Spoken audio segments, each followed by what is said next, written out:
Oh, we have a day in store for you. Welcome to our live draft stream. Ryan Pinder, Mike Gould, producer Jack.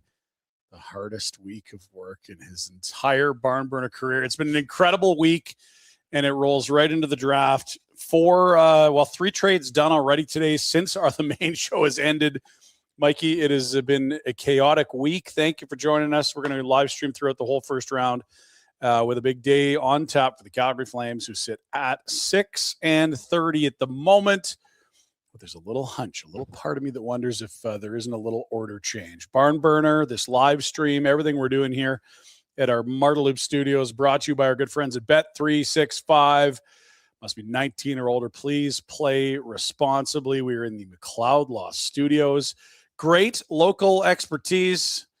Someone picks up the phone from what city are you calling from? No, it's just Calgary people that know what they're doing.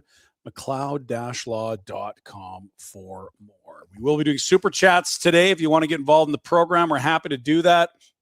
If it's a well-formatted comment, we may even do it live rather than waiting to the end. It's going to evolve as the program goes on and we learn about who is going to be going 1 through 32 on this Friday night.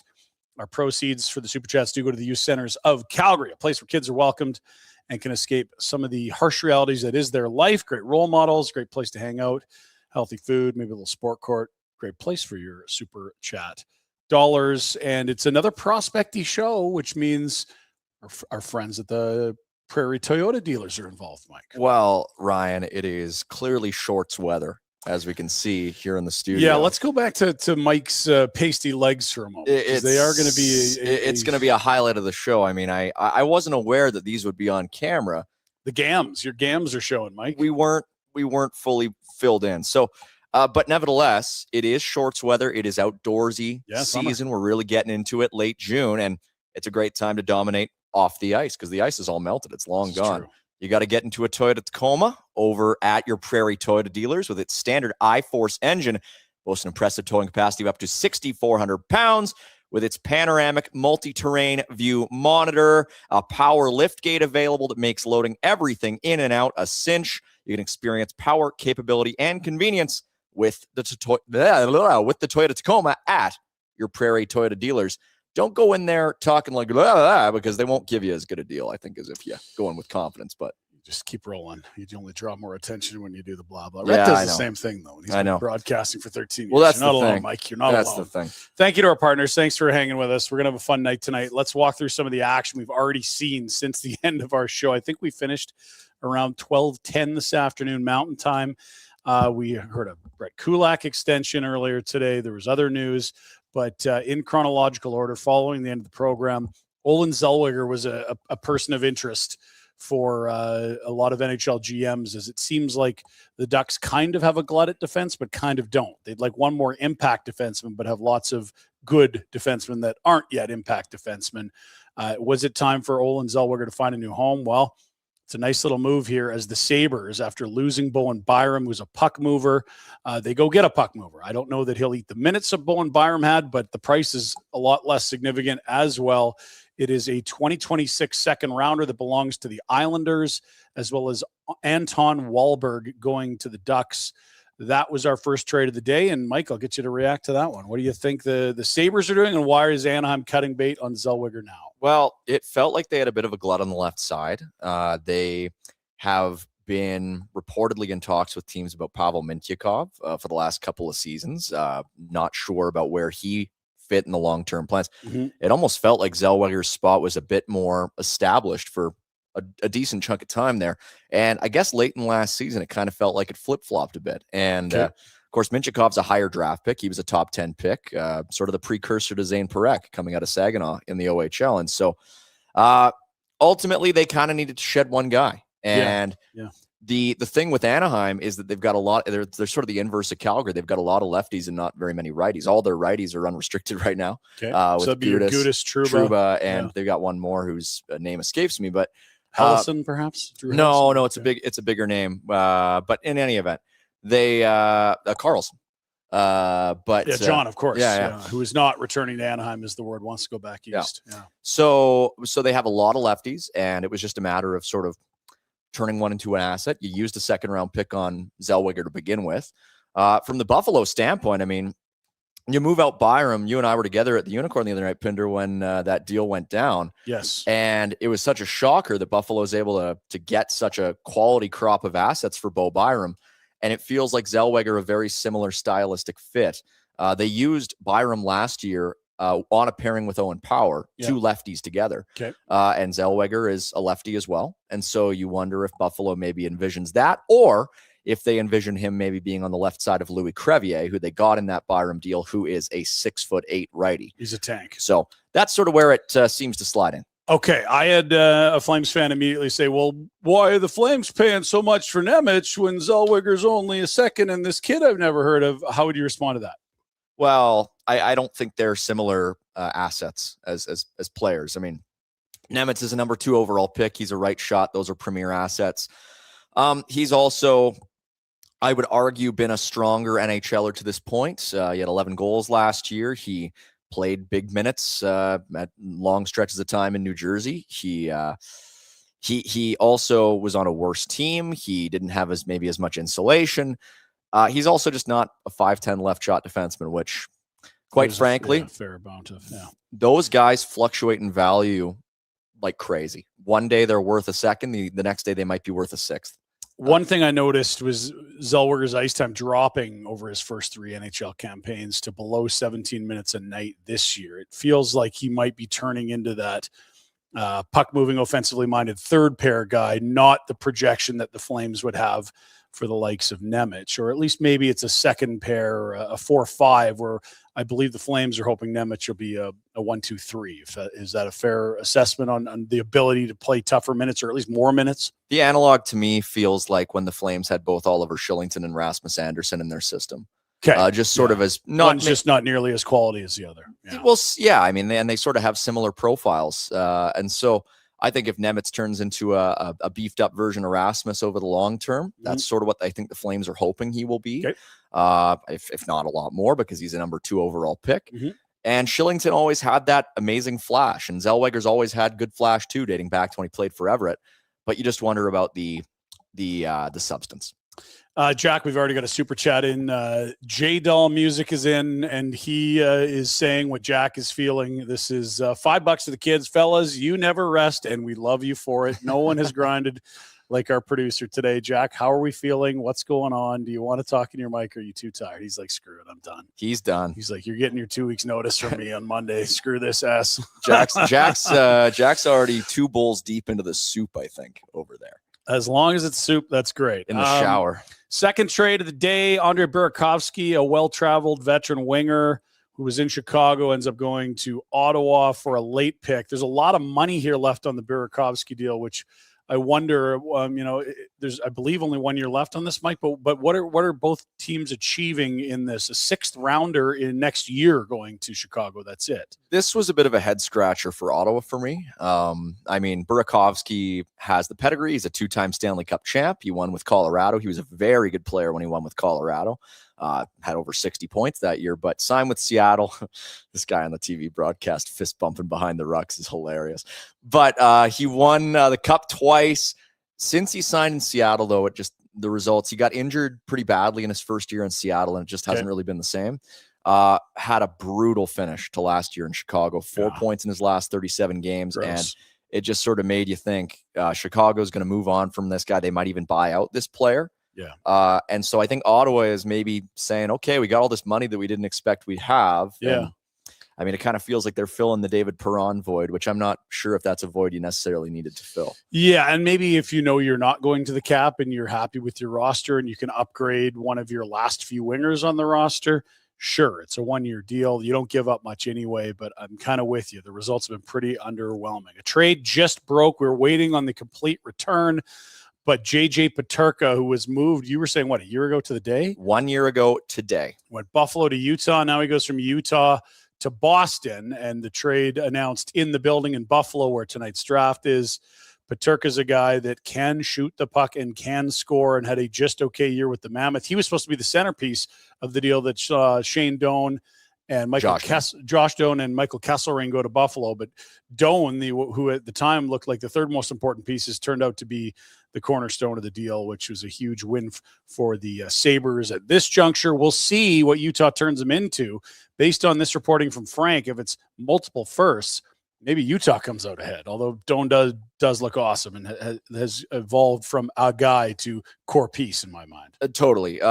This is just underscoring how strange the trade market has become. It's a really healthy seller's market. Yeah. Because JJ Peterka was horrible in the playoffs for Utah. Maybe the reason they didn't beat Vegas in the first round, I would say. He was benched by Andre Tourigny for large swaths of that series. Yeah. Including in game 5 that went to overtime. He did not play a single shift in overtime in that series. Had 0 points in 6 playoff games with the Mammoth. So if this is a guy who has 4 years left on his contract and nearly $8 million per, that's crazy to me that you could maybe get 2 first-round picks for that player. Makes me think of the contracts that the Flames have and saying, okay, well, Joel Farabee making 5, Zary making nearly 4, Sharon Govich making nearly 6. Coleman at under 5. Maybe these deals aren't so bad. So it is really interesting. And I am fascinated to see what Boston gives up here, because I don't know how much I trust Don Sweeney as a buyer in this market. We will get you the full return when it is announced. I just bumped the sign. Damn it, guys. Okay, so that is when we get the full deal, we'll have that up on the screen. Right now, we're waiting for the return on Peterka. The other biggest piece of news is one that isn't done, but what we've been hearing is what was whispers a few weeks ago is now turning into real conversations. The Blue Jackets are listening on Zach Werenski, per Pierre LeBrun, who doesn't miss often, and no surprise here. This felt like this was the direction it's going. He's got 2 years left, I believe, at $9.53 a year. He's the reigning Norris Trophy winner, and it sounds like a long-term deal in Columbus, which you couldn't even sign until, 12 months and a week away, is not going to happen. So the Brady Tkachuk and Quinn Hughes with 2 years left, is this the time to move them? That's a big chip to play, and the Blue Jackets will want a haul. We'll see if that transpires tonight. But that and Connor Hellebuck sort of loom large over draft night here, and I don't know necessarily that either has to involve picks. But when I see Buffalo at 4, and I think of Hellebuck, and when I think Zach Werenski, I think any team could use this guy. But Where does he want to go as the Norris winner and another member of that U.S. Olympic team that's saying, hey, we're the Stars. We drive revenue in this league. Here's where we want to play. Move us. Well, it feels like we're coming off of a decade here where the 2 teams that just couldn't get their bleep together were Buffalo and Arizona. And now it feels like the tides are turning a little bit. Buffalo is coming off of a great season. They made the playoffs. They traded the number 4, or they got the number 4 pick for Byram. Their management seems to know what it's doing. Arizona doesn't exist anymore. They're in Utah, where I would argue their track record hasn't been perfect, but it's been a lot better. Sure. And even then, they were still able to re-sign Clayton Keller and Nick Schmaltz and what have you, to long-term deals. I would say now we are entering a point in the league where the 2 teams that feel like they are adopting that mantle, Columbus and Seattle. I just don't know what either of these teams are. It feels like they are perpetually in neutral. I mean, it's easy to say that about Seattle, the team that's only been in the league for 5 years. Yeah. But Columbus, it just is a repeat story that we have seen basically every 10 years. Rick Nash, gone basically 2 years after they make their first ever playoff appearance. About 10 years later, it is Artemi Panarin and Sergei Bobrovsky. They sweep Tampa. That's the last playoff series they win. Both walk as free agents. Yeah. And here we are about 10 years later again, and Zach Werenski wins the Norris Trophy, and he hasn't even played a game as the reigning Norris Trophy winner, and he's probably going to be traded. And it is Columbus. When we can omit a huge name like Seth Jones, it's because the list is that long. Exactly. They've had a really tough time holding Stars, and they gave Werenski the bag to keep him, and now with 2 years left on a deal, it sounds like that there's not a lot of grains left in the hourglass for Columbus and Werenski. Let's get to some super chats here. Fuchs 2492 has $5 with a question. Should the Flames be looking at Adam Nemec with the late first? I'm assuming that is it is relative of the just acquired Simon Nemec of the Slovakian national team, and of course the newest member of the Calgary Flames. Yeah, I mean, Adam Nemec late first. Yeah, viewed more as a second rounder, I think, by consensus. The consolidated ranking has him at 65 on elite prospects. So the Flames do have 3 second-round picks. I will say I expect them to use one of those second-round picks on a goalie. That seems to be a buzz that's in a lot of places. Yeah. I think Tobias, if I was to put a prop on an anytime day 2 pick for Calgary, I would say Tobias Trebel, the goaltender out of the USHL. I wouldn't even be surprised if he's the first goalie picked. But Nemec, I think Nemec with the last of their 3 second-round picks, I think they have number 50 or something around that range. We can obviously pull up the list, I think, here, but I think with the third of those picks, it makes some sense. He had a good season with Sudbury, but he didn't play very much. He kind of came over from Slovakia midseason. The other thing to note, which is really nuancy, and it's a silly thing my brain likes, which yours might too. There's only 31 picks in the second round, and the Flames have the first pick in the third round from the Elias Lindholm. So it's like deal. they have Zadorov, but yeah. So if he's tracking to be a late second, your third rounder may be a spot he's still there. Exactly. And we've seen it before. I'm not suggesting that this management team's anywhere near the same. The only thing that might be the same is like ownership and the guys selling beers in the concourse. But, they brought in a Richie Regier. I think they did have Marco Kiprasov at one point. There was Freddie. There was Freddie. There's been times where you've had the other sibling, and maybe that makes life easier. But if it's a late second or an early third, however you want to view it, you probably want to make sure that's a good player, not just a spare part that you got in an AHL deal. Well, and I will say this, I would put some money on it. I think in the 6th round, I wonder if we see Joe Iginla. Okay. I don't know if he's 6th rounder and Iginla. I don't know if he's necessarily a draft pick.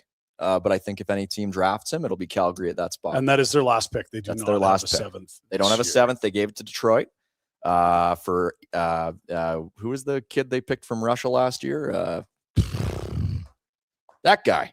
So they did take Jan Matvico. Thank you. Another super chat coming in from Daniel in Helsinki. The Finns. You should be sleeping, Daniel. What the hell's going on here? This is well past midnight in Helsinki, if I'm correct. Although, you know what? The sun's out probably many, many hours a day. I would think so. Probably. I don't know if Daniel hibernates in the winter, but he's up tonight and saying, thanks again for doing what you're doing. Greetings from Helsinki. No matter how our draft goes, appreciate it. That's a great comment. Good stuff. Thank you, Daniel.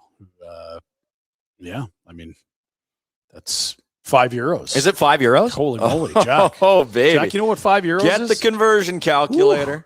Get it talking like $8 Canadian, maybe more. That's probably nails. Like $1 million bucks Canadian. Okay, so the draft is not underway. They're doing the whole preamble, yada, yada, yada. We'll continue to read super chats throughout the evening.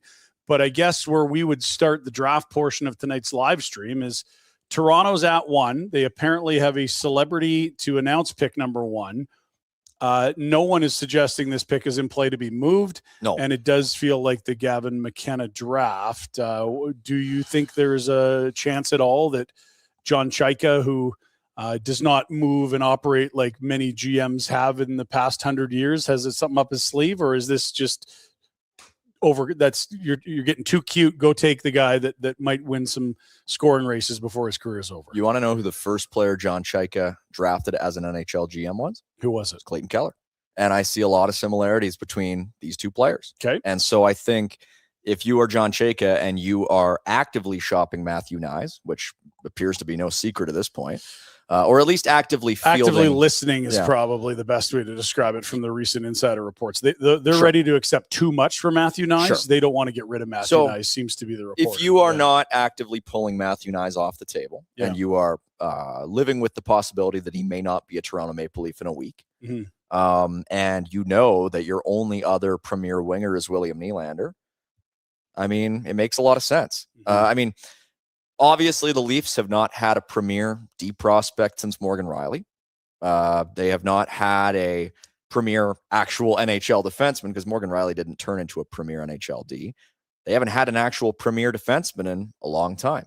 And so, you have a large crop of defensemen at the top. You have Chase Reed, you have Carson Karls and Keaton Verhoff, but you have the number 1 pick, and you were hired amidst a wave of scrutiny. Yeah. And you would be setting yourself up for another wave at the expense of squandering potentially unearned goodwill from winning the draft lottery. I mean, the first thing that happens immediately after you get hired as GM is you win the draft lottery, and everybody stops asking questions about why you got hired. Yeah. And they maybe shouldn't have stopped, but they did. So it's a no-brainer. It's a gimme. And if it doesn't happen this way, it'll be a big surprise. And great theater if it happens. We've got some NHL news to announce. The LA Kings have a 5-year extension in place with Brandt Clarke. Ooh. Clark's a really good young and up-and-coming point-producing defenseman and a guy that they've needed to carry a little more load on special teams. Ooh. They finally gave him the opportunity second half of the year. I don't mind that money at all at 7.4 for a guy that theoretically could be he was their power play one option for the second half of the year, and it got a lot better once he got in that slot. You're seeing sort of that what used to be a great decor. Now it's the final years of Drew Doughty. The succession plan. And there's a lot of like Cece and Edmondson, but for point production, it's Brandt Clarke, and that's a bit of work that I'm sure Ken Holland's happy to have done before the 1st of July, where I think he might have been offer sheet eligible. Perhaps either way, a good young player. Yeah, I mean, you could see for a couple of years here that Clarke, his position in LA kind of felt a little tenuous. They were still sort of waiting for him to break through, and it feels like he has. I think you are still seeing maybe a bit of an artificial ceiling that has been on Quinton Byfield and Brandt Clarke in LA. And maybe they're hoping that just defensive posture, maybe. And I think they are just sort of waiting and waiting and waiting for it to truly blossom. But if one of them breaks through, maybe it makes it easier for the other. And it did look like Brandt Clarke was on a good path in the last half of the season. 7.5 is interesting money. I like what DS6779 says in the chat. She says. Different one. DS6779 says, I like Pinder, but the dude dresses like I did in the 6th grade. Sorry.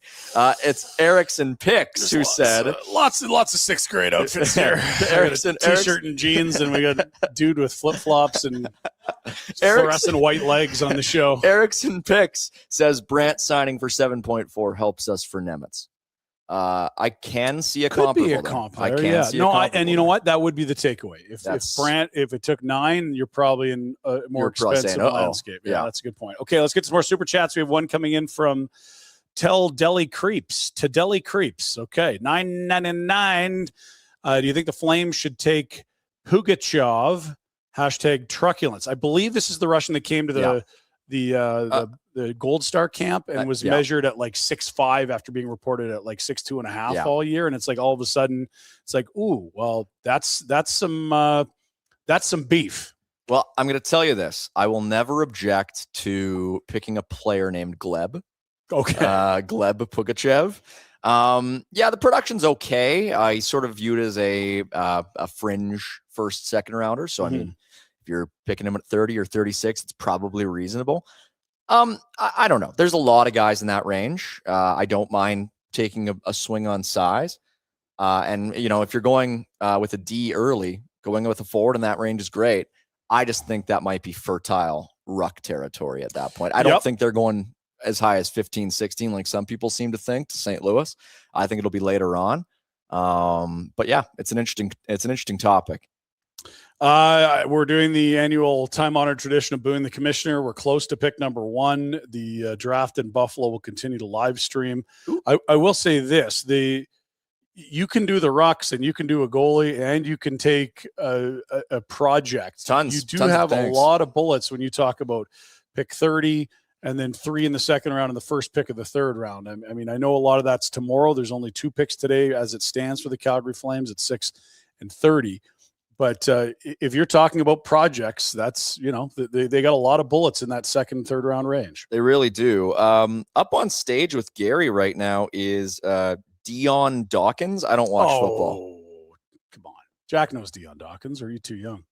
I don't know football. Of course he does. I'm not an NFL guy at all. But that's Josh Doan up there on stage. They should get Doan to announce the Peterka trade. In Buffalo. That would be hey, everybody, we got a trade to announce. Guess what? Remember that bum who wanted too much money and got me to town? He's going to Buffalo. No, he's going to Boston. Boo him. He's going to Boston. Boo his ass. Yeah, just do that. Oh, man. What a season for Doan. Did you see this coming? Because I know you're one of the weirdest people on earth, and you were like a huge Coyotes fan at the depth of their darkest days.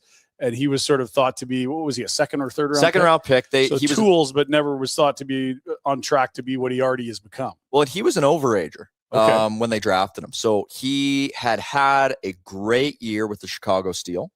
But prior to that was not really seen. Like he went undrafted the year before he was picked in the second round. So that year it was a great draft. It was a draft that set up what Utah is now. Right. They took Gunther at 9. That was the OEL deal. Great pick. Yeah. They took Doan at 37. Another great pick. And they took JJ Moser at 60. Wow. And that turned into Sergachev. Yeah. Both good players. Yeah. And so it was a fantastic draft. And they got more pieces out of that draft. Like they got like Emil Lilleberg, who is in an NHL role now in Tampa Bay. Yeah. That was the first class. That was the first draft under Bill Armstrong.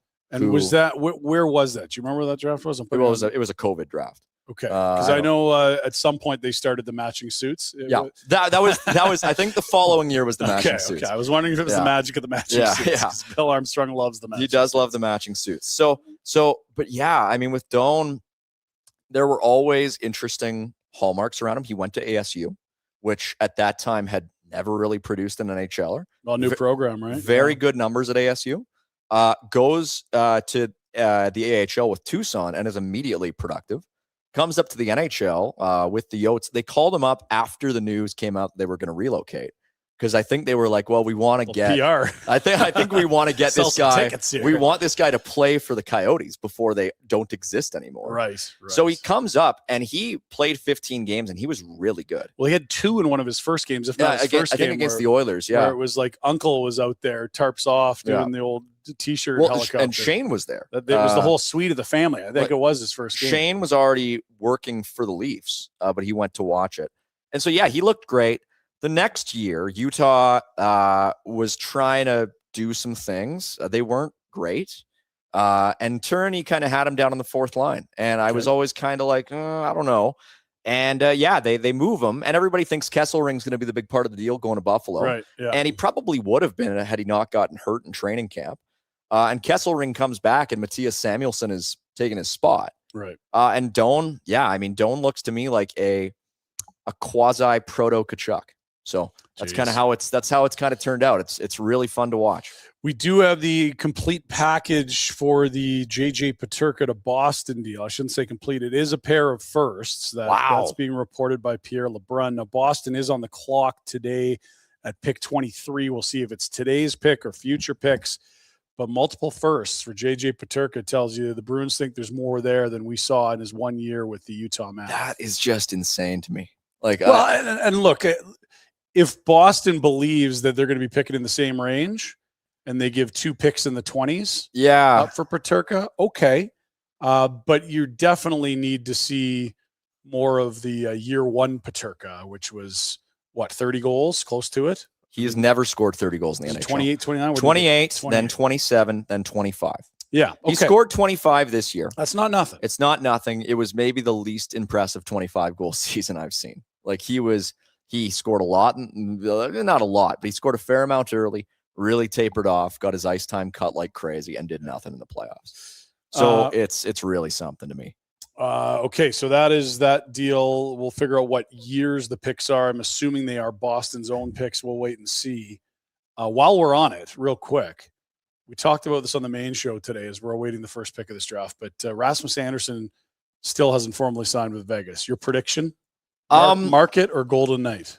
I don't know. Like, I fully believe that they had a deal in place with Rasmus, and I also fully believe that Kelly McCrimmon would not put it past himself to just say, sorry, Rasmus, not anymore. I wouldn't pass Rasmus. I would look at the market and be like, that too. I can get more than 8 point whatever they were offering me. I think both player and team are going to look at this and say, nope.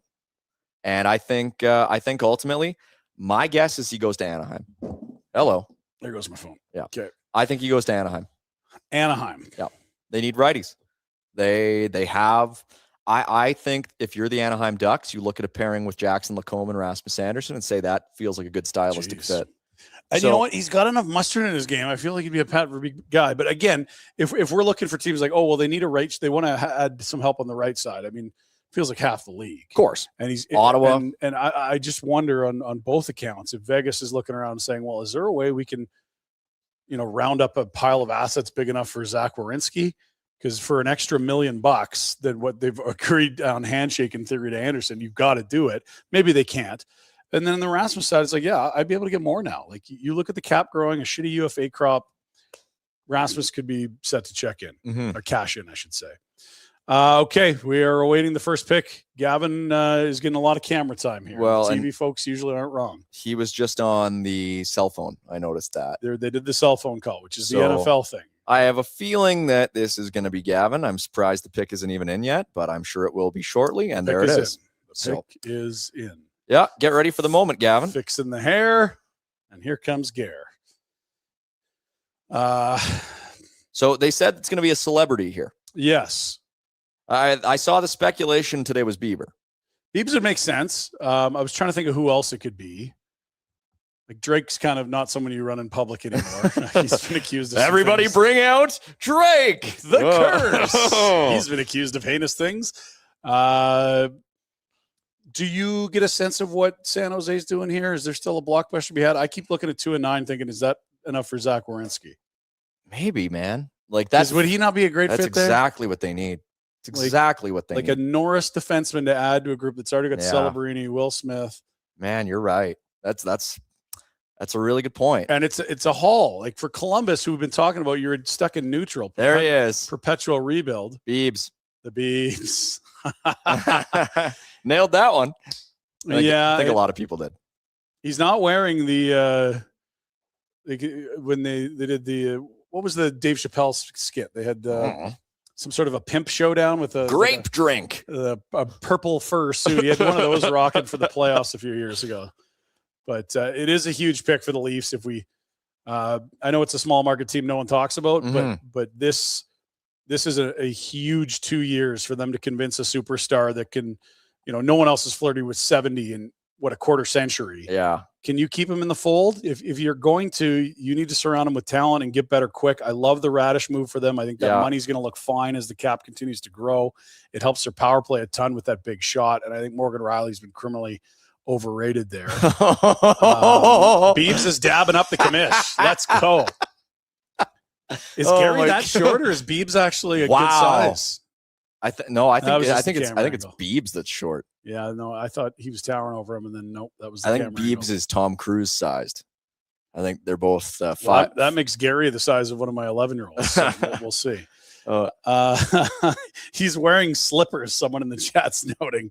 These are the goods. Keep them coming, folks. Lots in the chat. It's Gavin McKenna. It is Gavin. Big hug. Big 10. No surprise. Big 10. That was very strange. I hope they don't do that for every selection. The Beebs? No, just bring up somebody from the bullpen, make him walk by all the couches, and then just point at who they pick. Because that's kind of what Beebs did. Yeah, I don't know that Beebs doing the whole first round, and I think that's probably a one-off. Is there a famous Sharks celebrity fan that we don't know about? I don't know. There's got to be one out there, but they've been irrelevant for so long. I know Thornton picked Celebrini. Maybe they bring up Patrick Marleau or something. I don't know. Yeah. No, is that so? Again, I am the live draft guy. The remote ones, you're going to send your celebrities to Buffalo, and obviously anyone that's involved with choosing, making trades or scouting is back at home headquarters. Yeah. So is every team going to have a celebrity announcement here? Well, I think that was how it worked last year. Yeah. Everybody, like the Flames have Lanny making their pick. Excellent. So there'll be a host of people. I think this format is terrible. It's just like, listen, there's two things. There's an entertainment product and there's what front offices want to do. Yeah. And I understand when you have a room where you don't have to worry about what other people are saying. And when you pick up a phone, there's not a camera on you. Like that's a really good place to do business from, but it's ruined what was one of the marquee like flagpole events of the NHL calendar. And there was nothing better than when you were in the crowd at a draft and you'd watch two GMs get up, leave a table, and have a little side chat. Like I remember famously, it was like Brian Murray and Brian Burke were mic'd up. And it was Kadri Cowan. Who are you going to take? I want this guy. Like that's who I'm going to take. Stuff you love.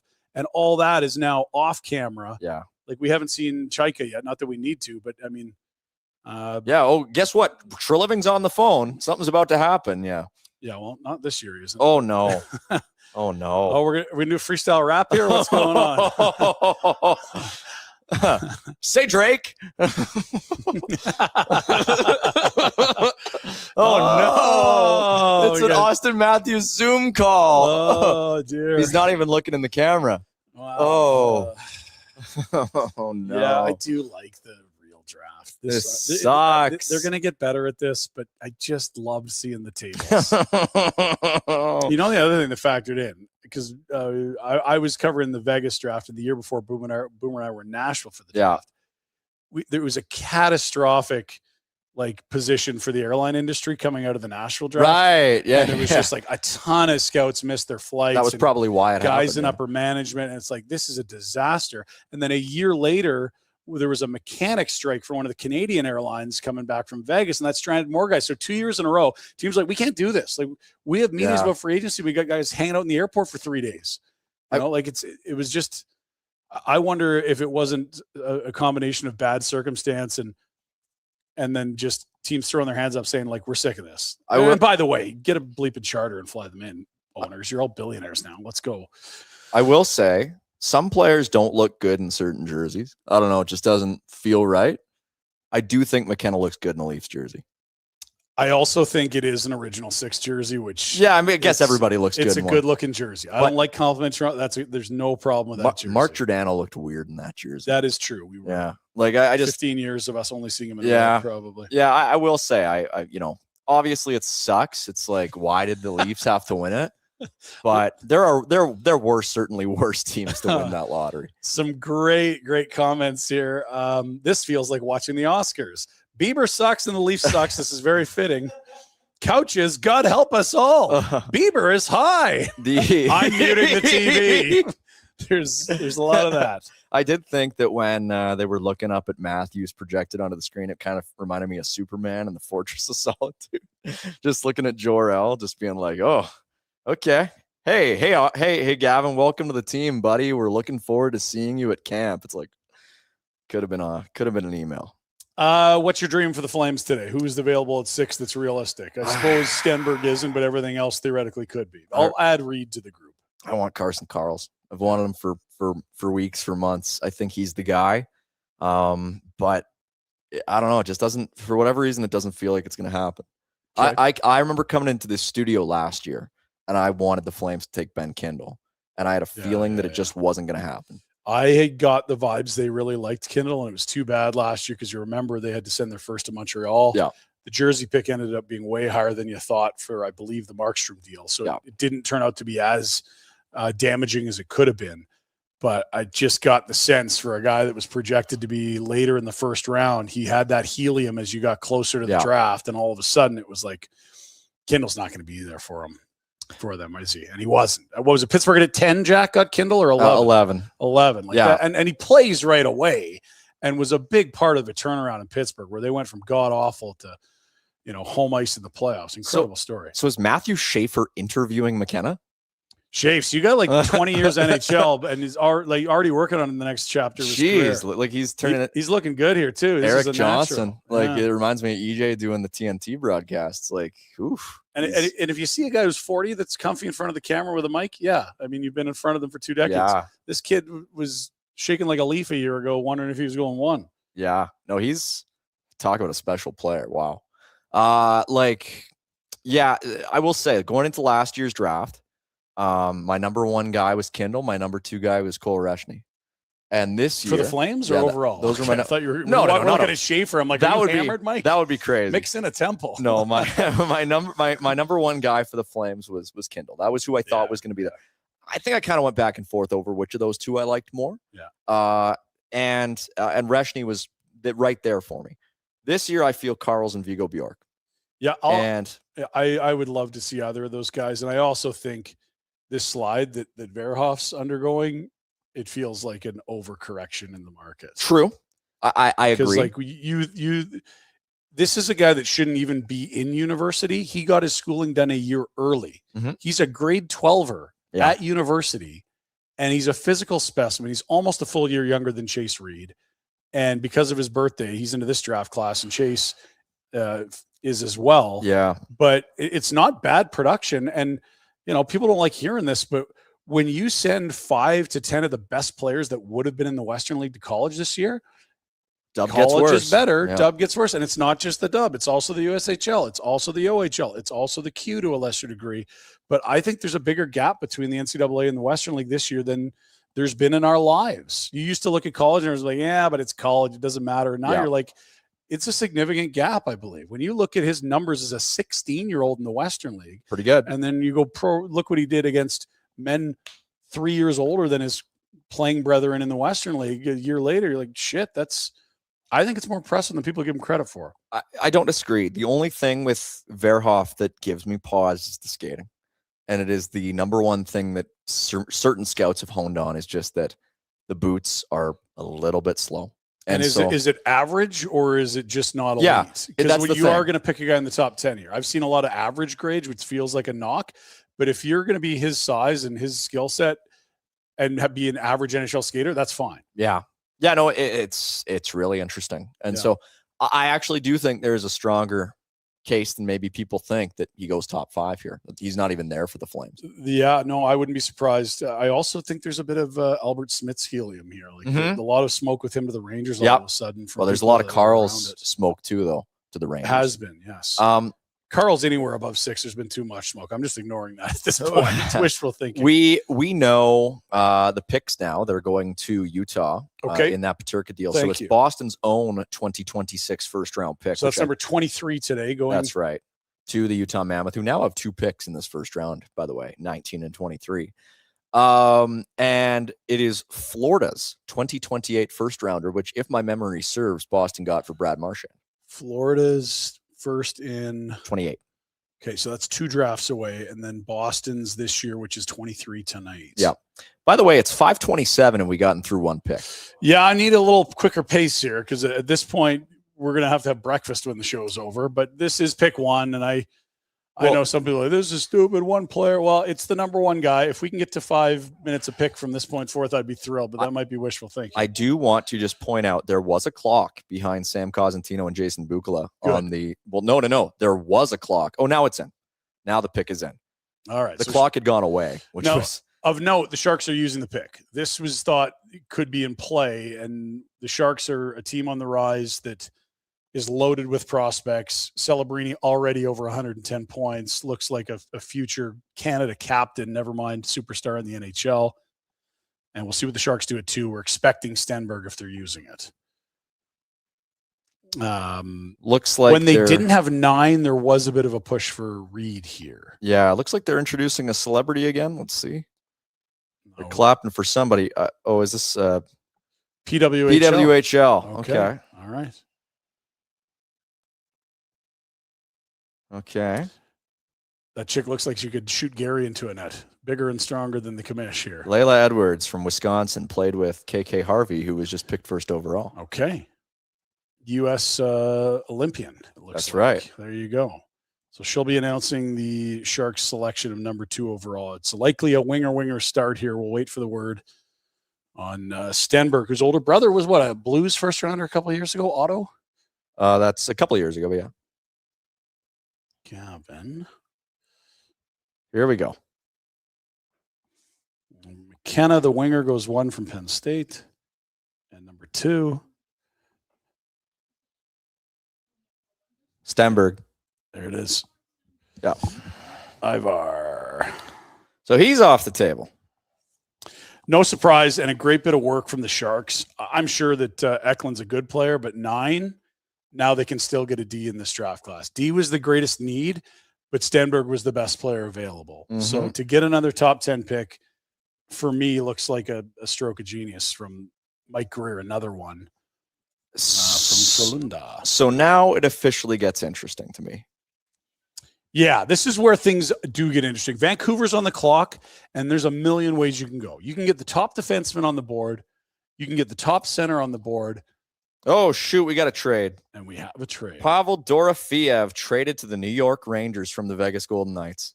Wow. Who's Darren reporting it? Dregs. Our boy. Pavel Dorofeyev to the Rangers.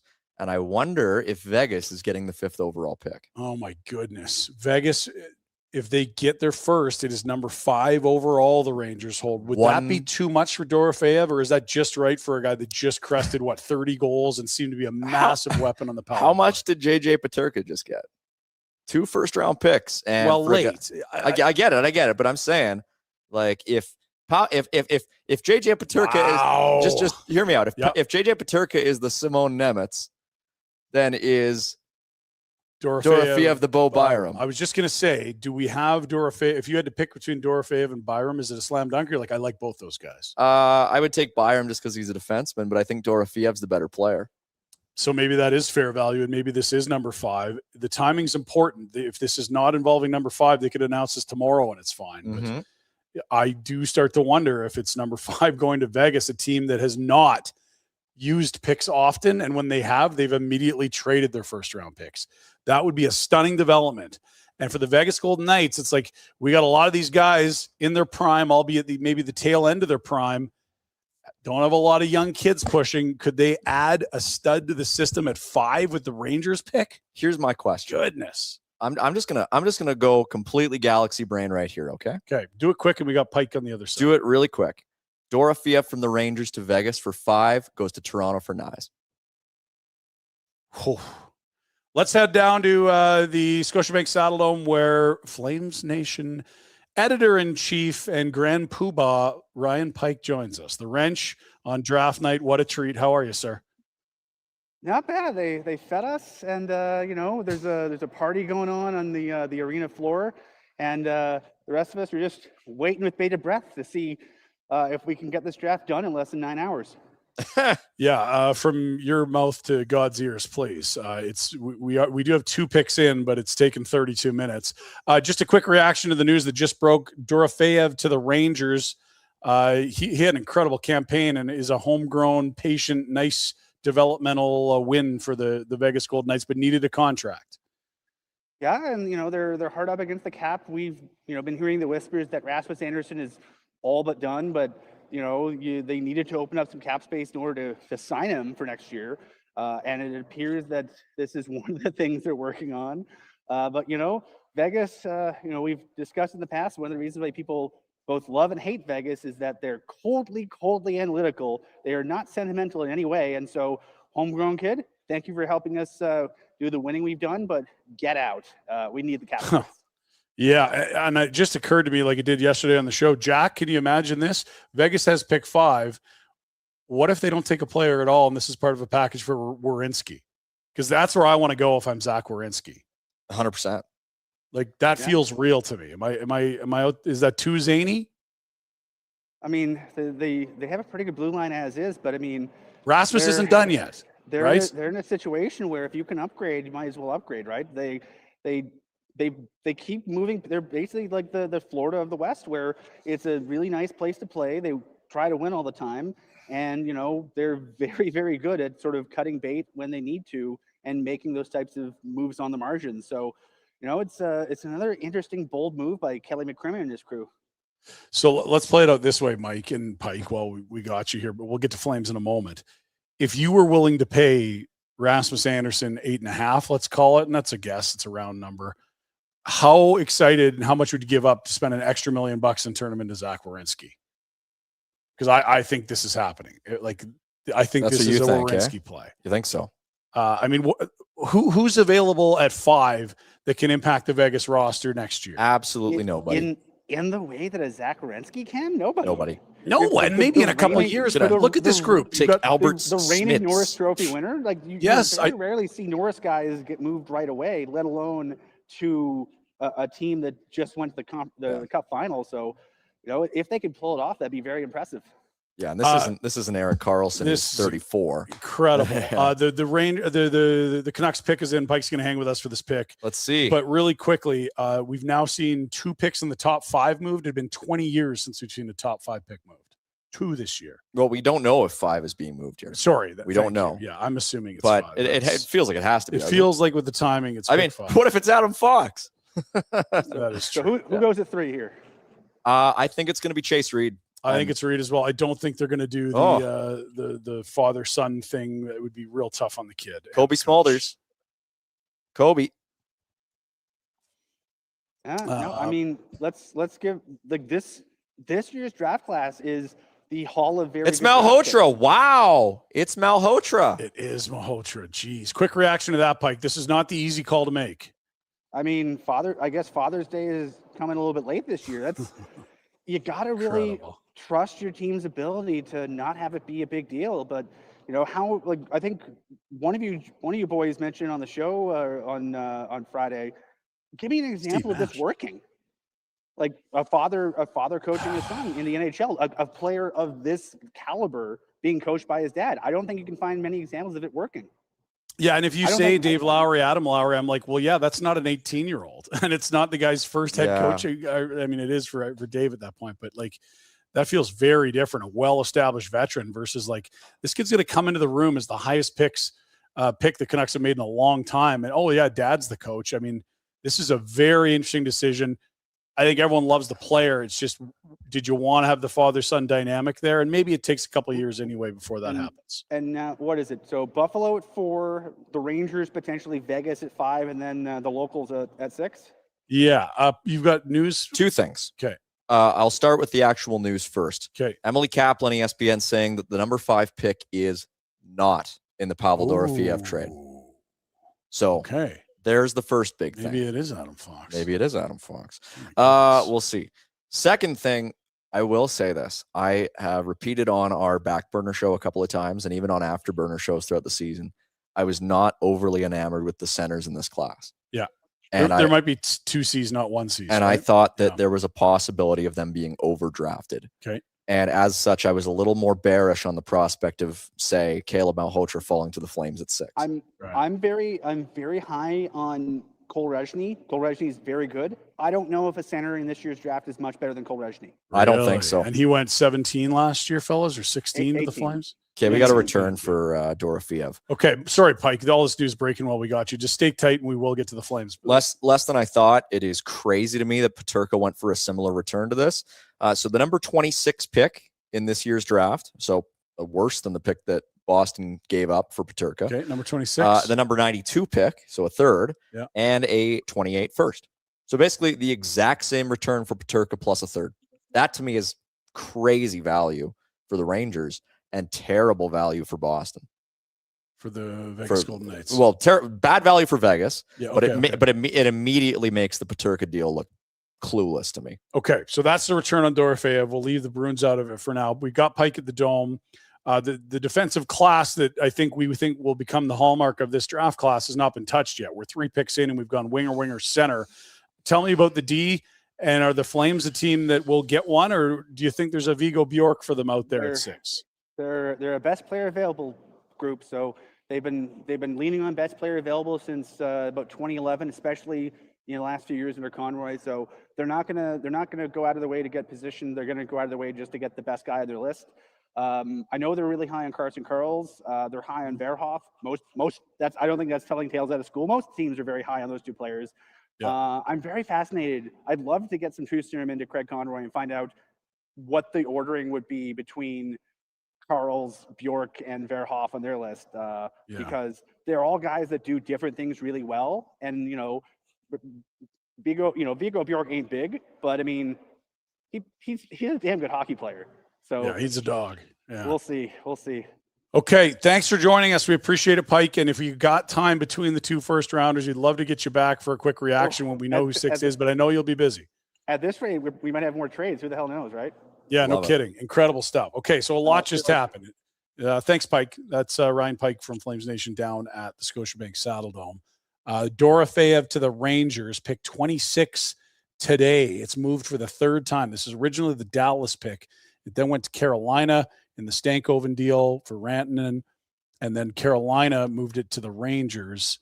That was for K'Andre Miller, excuse me. So it was Dallas's, then Carolina, then the Rangers, and now it moves to the Vegas Golden Knights, who, it's interesting. They were going to have to pay Dorofeyev, and the way the market was going, the number was probably bigger than they have room for. We're comfy with, given that they've got money set aside for a D-man we think might be Rasmus Andersson. Well, and that's, I suppose part of the reason why these 2 trades maybe have the value that they do is that for better or worse, Boston sees a player like Peterka who is signed for 4 more years and says, okay, well, we're okay with that number with the way that the cap is going. With Dorofeyev, it's all uncertainty. He's not signed. We don't know if we'll be able to sign him necessarily. We probably haven't talked to his agent. So I guess that's where it comes from. I just look at those 2 players and say Dorofeyev's a better asset. At least that's what I think. But the other aspect of it to me is I don't know who he's necessarily going to be playing with in New York. Is he going to be your Panarin replacement? Like, I don't really know. Well, and who's Chris Drury going to run out of town this year too? We don't know that yet. I mean, Zibanejad's had a tough couple of years, but it was an elite guy not long ago. We'll see. That's the big deal. You see it on the screen. Thanks for that, Jack. Appreciate it. Number 26, number 92, and at first and 28 that is top 10 protected, all going from New York to Vegas in exchange for Dorofeyev, who looks like a really good young hockey player. Okay, now, pick 4 on the board. Things interesting here with Buffalo. This is probably the pick that's been talked about the most, hasn't it? I mean, yes. Over the last 3-4 days, it's already been traded once. Chicago for Byram, yeah. Buffalo is a team that seems to have its act sorted out. They have a really good young group. Do you add a player to that group through the draft, or do you add a player to that group through a trade? That's sort of where the answer is. I mean, last year Buffalo drafted Radim Murtka at 9. And so they took a defenseman. They took a right shot defenseman.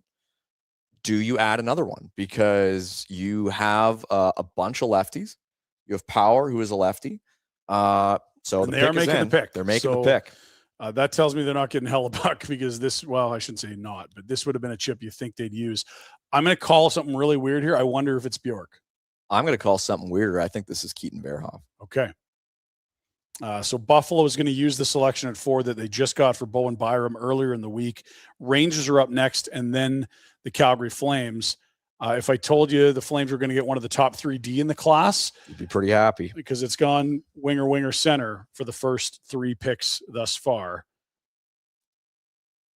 And Dion Dawkins is going to make the pick, it sounds like. Let's go Buffalo. They're letting it rip. I think it's going to be a right shot defenseman no matter what, and I think it'll be Verhoff and Reed and those Rudolph are the 2 big ones. Yeah, it won't be Rudolph here. This is a big one. Did they make the pick? No, we're welcoming someone on stage. First, who is that? I think we might have more Buffalo royalty here.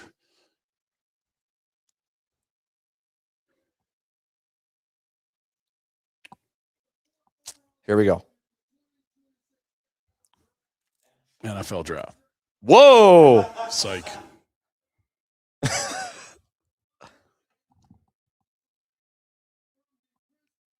Rudolph.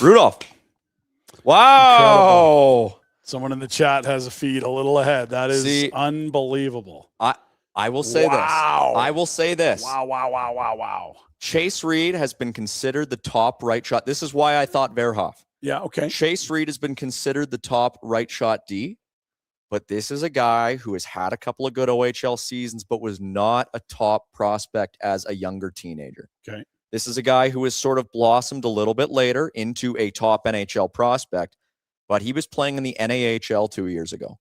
Daxon Rudolph was a top elite minor hockey player coming up through Hockey Alberta. Incredible. Keaton Verhoff was sort of in the same mold, but yeah, this is a bit of a shocker.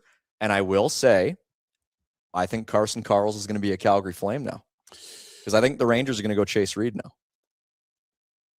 If you were really hoping that it was the Flames would be able to choose between Bjork and Karls, I think it's probably happening. I will say, Craig Conroy seemed to indicate earlier this week he hoped that 1 or 2 players would fall to him at 6. I think both may have. I think the road may be opening up. So the Rangers are on the clock. You think it's Verhoff here? No, I think it's Chase Reed. I think it's Reed. Sorry. I thought Buffalo was going to zag. I think the Rangers were going to take Karls. This is my suspicion. They may still, but now that Reed is there, the top guy on most scouts' boards still available at 4. That's my thought in this crop of D. And Daxon Rudolph is the first defenseman of this group, guys. That's crazy. Is what nobody predicted. Didn't see that. And I will say this: if there's one guy whose profile was probably closest to Bowen Byram's, I think it's Daxon Rudolph. Like, it's the theoretical point producer, not necessarily defense first, but like, I'll come run your power play. Not that they necessarily need it, but it is more like for like. You also mentioned the trajectories over the last little while. Like, I mean, it's let me just point this out very quickly. Chase Reed, 3 years ago, 2023 OHL priority selection, 7th round pick by the Sioux Greyhounds. Yeah. And he turns into a premier prospect. Yeah. Daxon Rudolph, 3 years ago, I was calling his games in Red Deer at the Hockey Alberta Summer Showcase. He was the #1 overall pick in the WHL. And so I do think that there is an element of question mark with Reed being like, okay, well, this guy's sort of come, out of the blue a little bit. Is that truly a top 5 prospect? Wow. I think. We just watched Malholtra go 3. I know, and I he was playing in the BC League last year, but big center's a little bit different. And again, you're finding a tiny bit of separation between the two. Exactly. We still think Chase Reed's going to be a great hockey. I think so. I think so. Yeah. I just think that if you are the brain trust in Buffalo and you are looking 3 right shot defensemen, you are saying Keaton Verhoff and Daxon Rudolph have been highly touted prospects that we have been watching for 3-4 years. You got a real good book on these guys. Yeah. And Chase Reed's kind of come out of the blue and is blowing people away and is creeping into the consensus top 5, but we're just not as sure. That's the first shocker of the day. It is. Because we all knew Rudolph was likely a top 10 pick and certainly was part of this group of 5 or 6D that you knew were going to be a hallmark of the top 10. That also includes Verhoff, Reed, Karls, Smits. Some have Gustafsson as well, the big Swede. But I had not seen a single list that Daxon Rudolph topped. And the Buffalo Sabres, who did not have a pick in the top 10 for the first time in a long time and got one a couple days ago for Owen Byram, are right back into the dynamic offensive defenseman business with this guy. Well, wow. You like the fit with Owen Power. And I think if you have your top pairing in Buffalo as Samuelsson and Dahlin, and you have the ability to add this guy to your second pairing, you're really happy. And it might not even take that long. The interesting thing to me as well that sort of made me think right shot D with Buffalo is I don't know how much they are enamored with Radim Mertka. They tried to trade him. He was dangled in a nice offer, apparently. Right? He was traded last year for Colton Parayko. That's what it was. It was the Parayko deal. Thank you. He was gone, and then he wasn't. So, and I followed Buffalo pretty closely this year. I got a few friends out there, and there are a couple question marks with Radim Mertka about his translatability after this season that he just had. So, they think he's a ways out. And so I think, you're Buffalo. You have fewer holes than people realize. You are very well set up. Makes sense. Okay, so the big surprise of the opening 10, we've got our first. No surprise, McKenna goes 1. Ivar Stenberg, no surprise, he goes 2 to the Sharks. Caleb Malholtra, an interesting decision, not that he goes 3, but that the dad just got announced as the head coach. He might need a year or 2 of college, and this might not be the issue we think it is. He's definitely not stepping in next year. He's committed to college next year. Is that a reasonable take?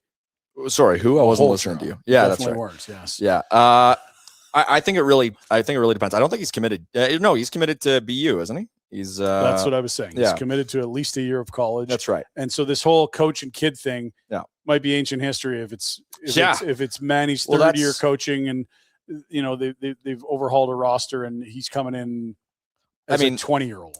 That's always the equation. And I get the Canucks sort of view Manny as being sort of a new age, long-term fit who can guide you through a rebuild. Those guys can have a longer shelf life. Those guys can stick around in an organization for 5-6 years. Let's ask you this. How long would Bubba Hartley have stuck around with the Calgary Flames had they not had that ascent in 2014? Yeah, the Find-A-Way Flames in 14-15. Not much longer. Instead, you got an extension and got run in it. Yeah. So I think there is a real pathway for Malhotra to maybe grow with his son for a while. Well, we got another super chat I want to get in. This is Flash Finance. We had a bunch this week with all the chaos of the NHL trades and draft week. Are the Flames scrambling right now? $5 super chat. They had a choice now that they didn't 5 minutes ago. Well, look, we wondered if Carson Karls would be available. I think they're ready for that. The real shocker will be if Chase Reed's available. I don't know that they had that on their bingo card. No, I don't think they did. And yeah, I mean, I wonder if he falls beyond them, if he's still there at 6. I'm really curious because, I mean, the Rangers clock is about to run out here. I wonder if they're going to take a timeout. No, it's in. Rangers will use their pick. We wondered if this was going to Vegas. It is not. And there's a big pick for Chris Drury, who is hollowed out the President's Trophy, or at least the Eastern Conference. I got an Albert Smith's feeling here. I think the Smiths vibes have been real the last few days, but Chase Reed wasn't available when people were talking about Smiths. They thought he'd be gone already. We'll see. I don't know.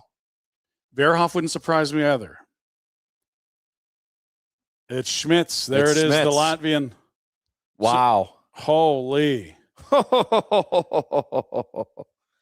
Now, oh, wow. Albert Smiths has played with men in Finland, then transferred over when their season ended to play in the playoffs in Germany and played with men. He was also at the Olympics and the World Championships for Latvia.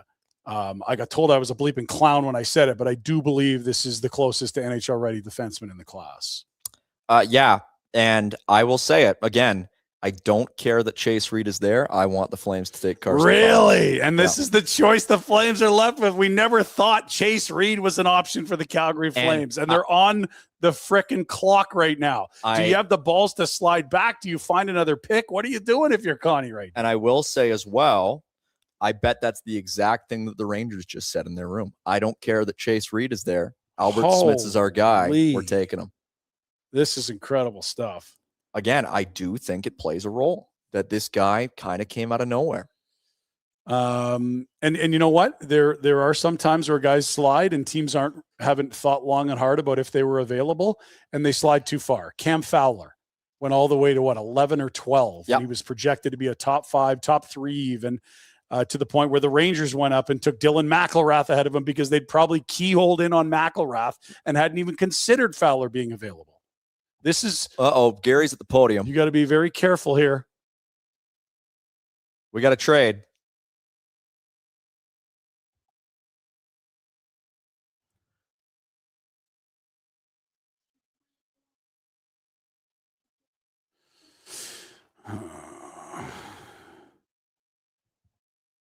It appears we have a trade to announce. So is this the goodness gracious? Now just hang on. Is this the Dorofeev trade?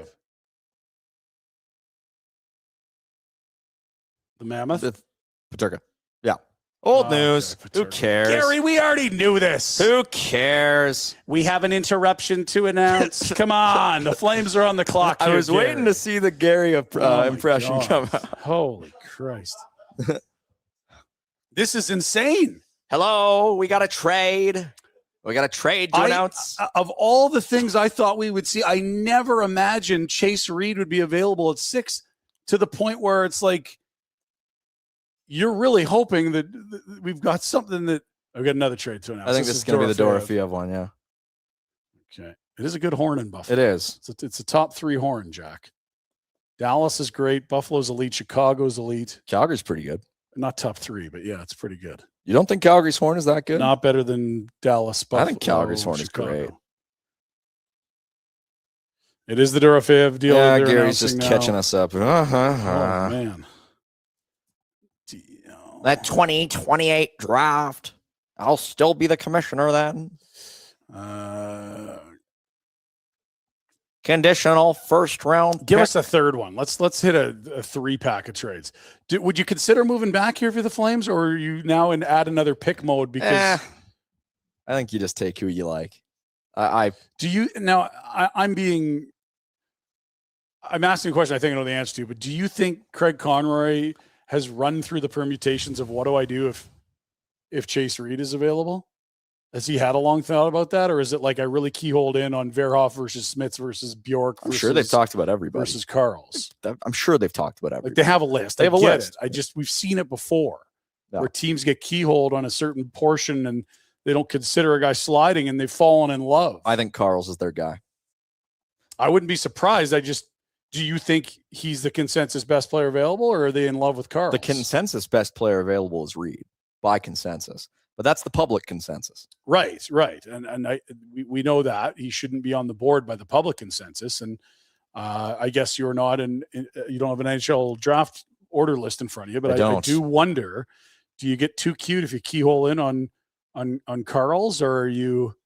I think are they taking Chase Reed, or is it still Vigo Bjork time? This morning, if you told me that they took Carson Carls at 6, I'd have been thrilled. Yeah, me too. So I think you flip a coin on these two. I don't think there's anything that I see. Chase Reed is an older prospect. He's a right shot prospect, which they have a lot of. He didn't play the full season. He was, he only played 45 games, had a so-so playoff. I mean, is there a chance it's Verhoff? I think there's I'll go out on a limb. I think there's a better chance it's Verhoff than it's Reed. Pick is in. The Flames will use their pick. They're not trading. Not surprised by that. I'm not looking at the chat. I don't want to be spoiled. Yeah, no looking at the chat. No spoilers here. Here comes Lanny. Come on, Lanny. Make it a good one, buddy. Whatever Craig wrote down, just go with your gut. Don't worry about it. Yeah. We pick Connor McDavid. My nephew, Jim. Remember last McDonald. year? Remember last year when Lanny, the Flames had the Tell him, Lanny said, Lanny, what are you doing? They had the 32nd pick, and Lanny was like, to everybody who didn't get picked, keep your head up. It'll all be fine. Here we go. Oh, okay. Here we go.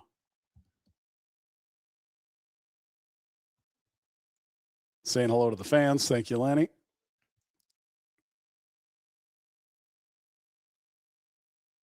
God, I think it's going to be Verhoff. Do you? I do. See how much they got 3 or 4 great choices here. I really hope it's Carl's. If you told me it'd be Reed, Carl's, Verhoff, and Bjork available.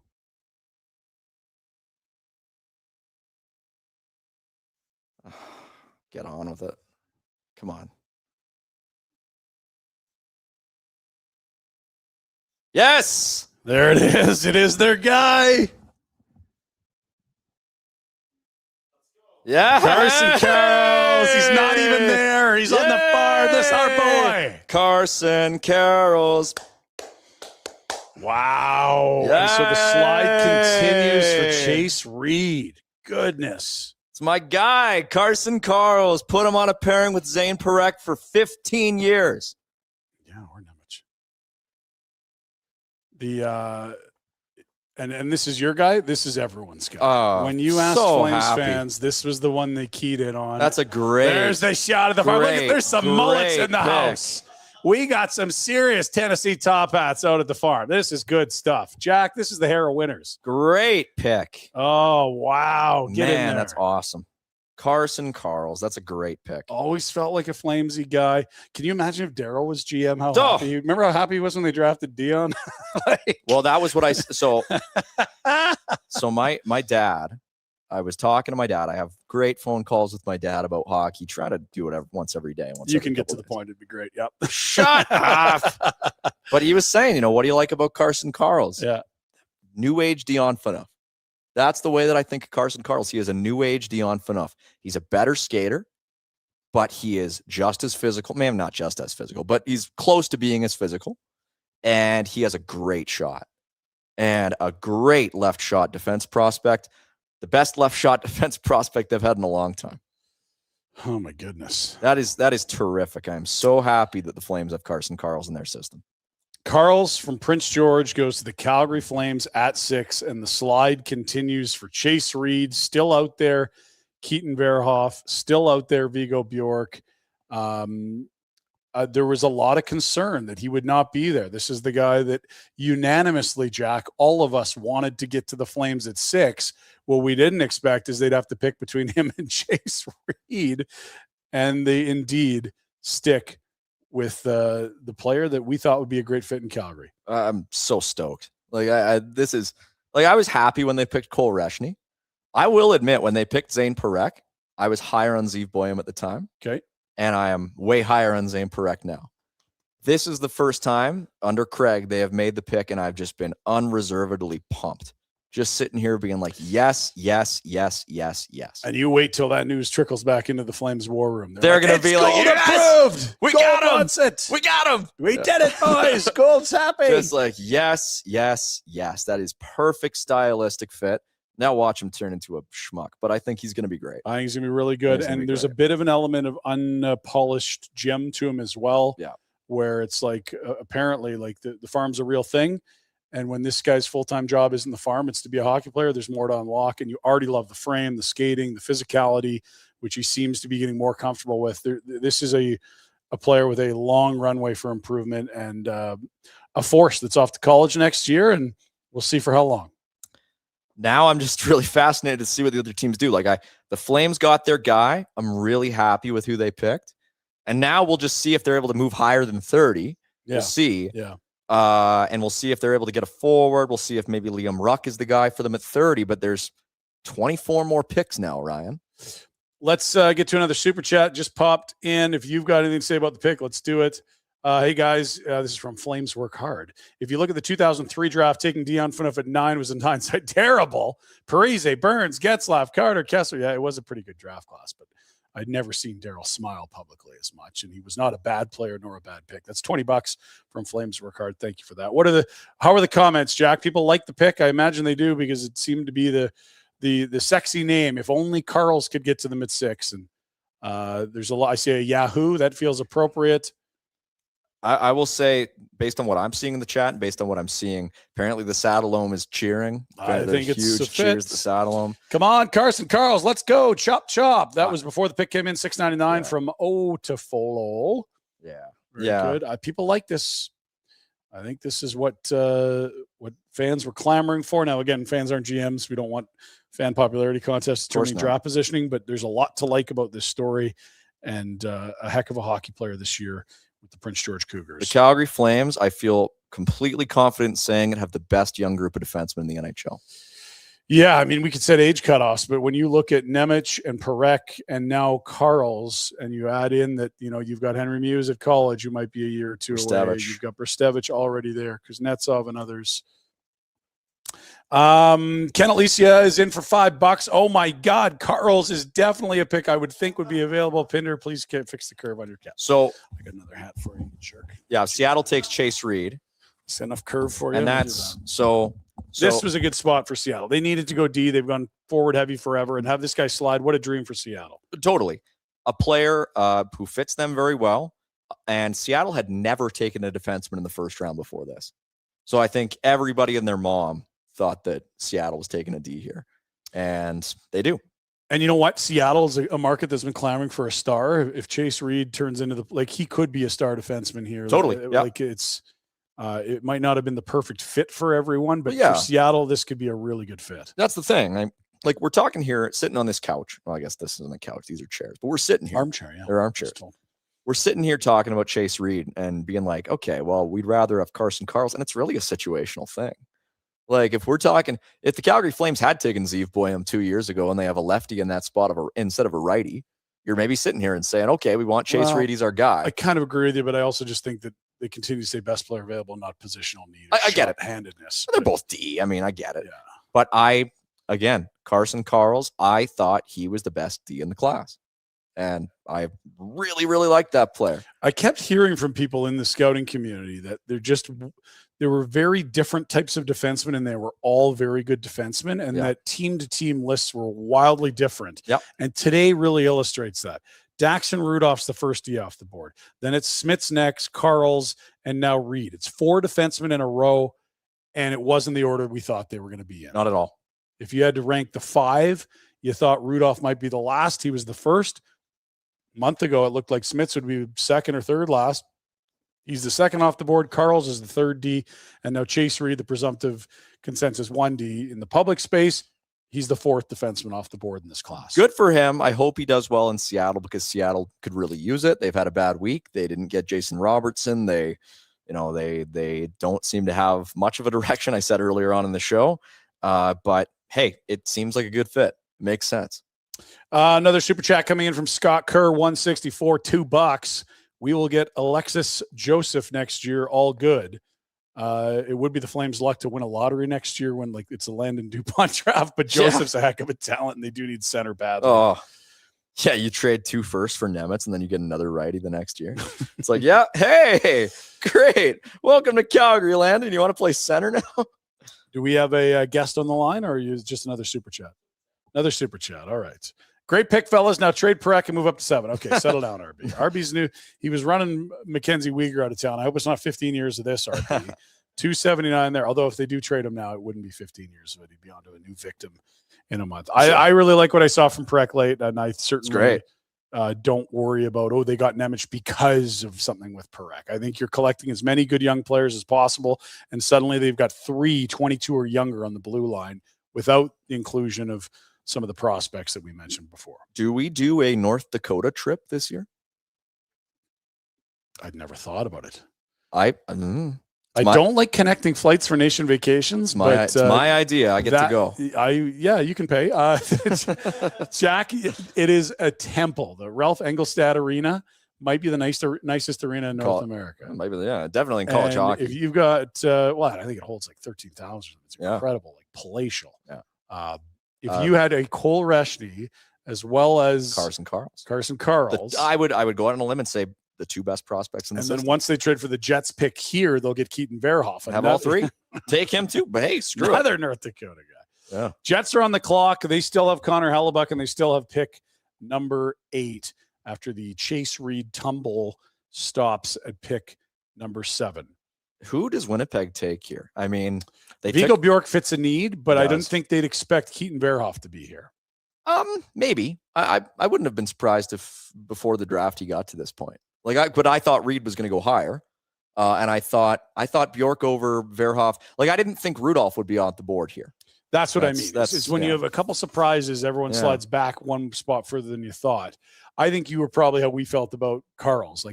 Maybe it's a coin toss that Verhoff will be here at 8. Well, he's available. Let's make sure we're live here. Some guy's in Australia. He's ahead of us. This is Matt.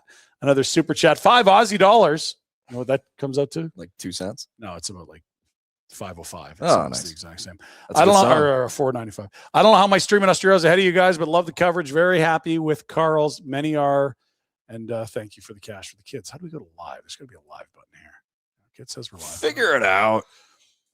I will say, with the Winnipeg Jets. Thank you, Matty C.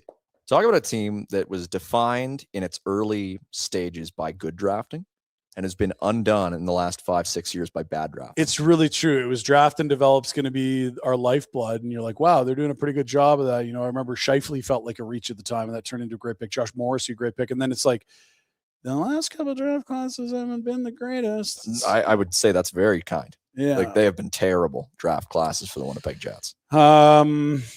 Picks in for the Jets. What's your gut tell you? They need a 2C. Is Viggo Bjork in a spot where he can come in and play next year, or is that asking too much? No, it's going to be Viggo.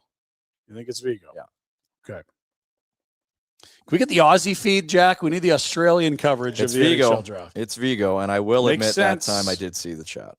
Figured. Yeah. But it did make sense. Viggo. Wow, Real Rampant Lion. Check out this super chat. Okay. $69.99. Gould called this pick so long ago. Well done. I have been stumping for Carson Karls for a few months. Now it's time for Connie to start a ruckus. I like that. I see what you're doing. $69.99 for the kids. Thank you, Real Rampant Lion. I appreciate the commendation. Thank you. And you know what? It is nice to know what your online burners are. Hey, now Mike is Real Rampant Lion. And next he will say he really likes my shorts. And that my legs are just terrific on TV. Your fluorescent skin really pulls the outfit together. Viggo Bjork, I'm excited for. In a weird way, you hoped it was a different draft year because I was won over. I wasn't sure. I worried about the size. And then you just kept seeing him do it against better and better competition, closing out his season at the World Championships. And I don't think size is going to be an issue. I thought it might be midway through the year. Not that I had viewings or anything, but you read enough where you wondered, and you've seen so many guys under 6 feet have to slide to the wing. But I think this is going to be a really good player, and I think it'll be a great fit in Winnipeg. So I want to say this. Since 2017, the Jets have drafted one player who has gone on to play 200 NHL games. Jeez, not even in the first round, just one in total? One in total, and it's Cole Perfetti. Goodness. One player who was Perfetti is very much not a slam dunk at this point. Not at all. Here are some of their major picks. Yeah. Last year, it was Sasha Boumedienne, who they took at 28, had 10 points in 35 NCAA games at BU this year as a left shot defenseman. 24, they didn't have a first. Their first pick was Alphonse Frege, who they took in the second round. Colby Barlow, 2023. Yeah. A lot of Flames fans wanted Colby Barlow. I was one of them. The last year in the AHL, 65 games, 8 goals for Colby Barlow. Not great. Year before that, Rutger McGroarty, who was gone. Traded to Pittsburgh for Braden Yeager, who hasn't done very much. Brad Lambert, who hasn't done very much. Yeah. I will say Elias Salomonson, they took in the second round that year. He is a player. He will be a player, a defenseman. The year before that, it was Chaz Lucius, who's already retired. Jeez. Health issues. And Nikita Chibrikov, who doesn't look like much. Perfetti is their only pick in 2020 who's going to turn into a player. They had only made, and this is the other aspect of it. Jets drafting recently has been very late 2010s Flames coded, where last year they made 5 picks. Year before they made 4. Year before that they made 5. 2021 they made 4. 2020 they made 4. 2019 they made 5. Like they are operating at a huge pick deficit, and it's been to their detriment. I knew it wasn't good. I didn't know it was that bad. It's horrible. It's really horrible. Whew. Yeah. Yeah, like you could make a very strong case that since they picked Patrick Laine, their biggest draft wins are what is this? Is this Viggo Bjork's mom that was a Eurovision singer? Or I'm missing the audio here. Did you hear that Canada's going to be in Eurovision going forward? I did see Jay Fresh announce that. That's not what I expected. Did you see the Experience Regina? That was pretty bangers in there. That's a great. But like legit, since they drafted Laine, it is Dylan Sandberg, Johnny Kovacevic, who is not even with them anymore, and Perfetti. And that's 10 years. Ugh. Yeah, not good. It's well, bad. I like their chances better on Viggo Bjork here. I do too. At the 8 hole for the Jets. San Jose's up. This was not their pick. It's changed hands twice. This was Florida's pick in their injury-plagued 25-26 campaign that saw them finish 9th from the bottom, or I guess, around there. Didn't expect the Panthers to be that bad, but I guess we also didn't expect like 200 man games lost amongst their best players. They turn it into Brady Tkachuk. The Sens send it for William Eklund, and now the Sharks get their second top 10 pick for a team that was knocking on the door of the playoffs with an already loaded prospect pool. Pick is not in yet. I'd love to see them trade it, but I think they're going to go get a D-man now. Who do you take? Verhoff, I guess. Yeah. Crazy. Wow. But maybe they don't. Maybe they don't. Okay, so he would be... If it's not Keaton Verhoff, who is it? Malte Gustafson's another D-man that we've seen climbing lists, or maybe it's just not a defenseman at all. Is it Wyatt Cullen time? I will say this. I feel like I've said that 10 times already in this show. I will say this. Just say it. I will say this. Yeah. Keaton Verhoff reminds me a lot of Sam Dickinson as far as the caliber of prospect at the time of the draft, where you have this top tier of defensemen. And it always just felt like to me Dickinson was just a touch below the guys like Zane Parekh and Zeev Boyum in that year's draft. Okay. And I mean, Yakimchuk kind of felt like he was in a similar tier as Dickinson to me, but he ends up going above all those guys. Yeah. And Lev Shinov and what have you. And Verhoff to me feels like he's just almost there with the other D who have gone in this I class. still think the everyone fading him's a little aggressive here, given how tough the league is, how young he is. He's got a lot of runway, and the character apparently is through the roof. Sure. Here's a super chat from Ryan, 3881, $6.99. Yeesh, now San Jose gets Verhoff too. Just give them the cup. I think there's a long way to go. Like, even if they take Keaton Verhoff here, I think their defense is a big old mess. If you had to pick a team, guaranteed the next 10 years, who collects the most wins in the NHL, I'm going to have a tough time going away from San Jose. I give you that, but I also think it's going to take them 3 or 4 years to get there. I would have thought they were no good last year and they were knocking on the door. Yeah, sort of. Sort of. No, I mean, look, you've got all this capital to turn into players today.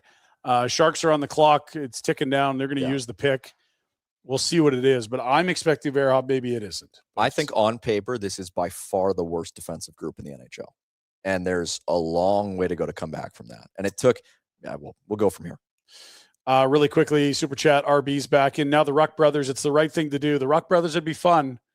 As a Flames fan, you're groomed to believe you're not allowed to have nice things.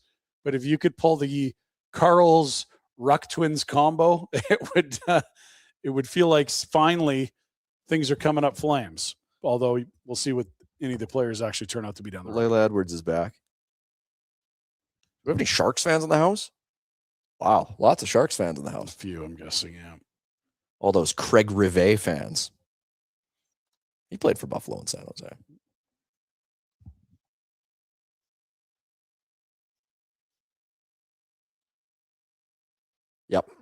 Keaton. It's Verhoff at 9. It's a great ad. For their pool, it's a great ad. I just don't know. I still think for San Jose, you maybe need one more defenseman. Like, yeah, and top that's defense fine. prospect. They're swimming in cap space, and they got all these prospects they can move. Like, if you make that move that you were suggesting for Werenski, obviously you don't have the picks anymore, but I mean, you have future picks. Mm-hmm. But if you make that move, then I'm sitting here saying, wow, there's a lot. And again, they haven't touched the prospect pool, and they've got all their picks in the future. If you're the San Jose Sharks and you finished like 10th, 11th from the bottom, and you win the second pull of the draft lottery, you move up to the 2-hole, you turn Eklund into 9, you leave the draft where you probably shouldn't have had a top 9 pick with both Stenberg and Verhoff. It's a great maneuver. Like, it's an incredible offseason that could change the fortunes of the franchise. For sure. Yep, totally. They really need Verhoff to pan out. And he might. He really might. I mean, I'm not worried about him not being an NHLer. Yeah, if you have to settle with him being a minute munching second pair guy, that's great. That's the problem, though, is that I don't know that that's the floor. Well, no, I do. I think you're pretty happy with Keaton Verhoff. I mean, even if he does turn into a Zach Bogosian, that's a guy who played 1,000 games.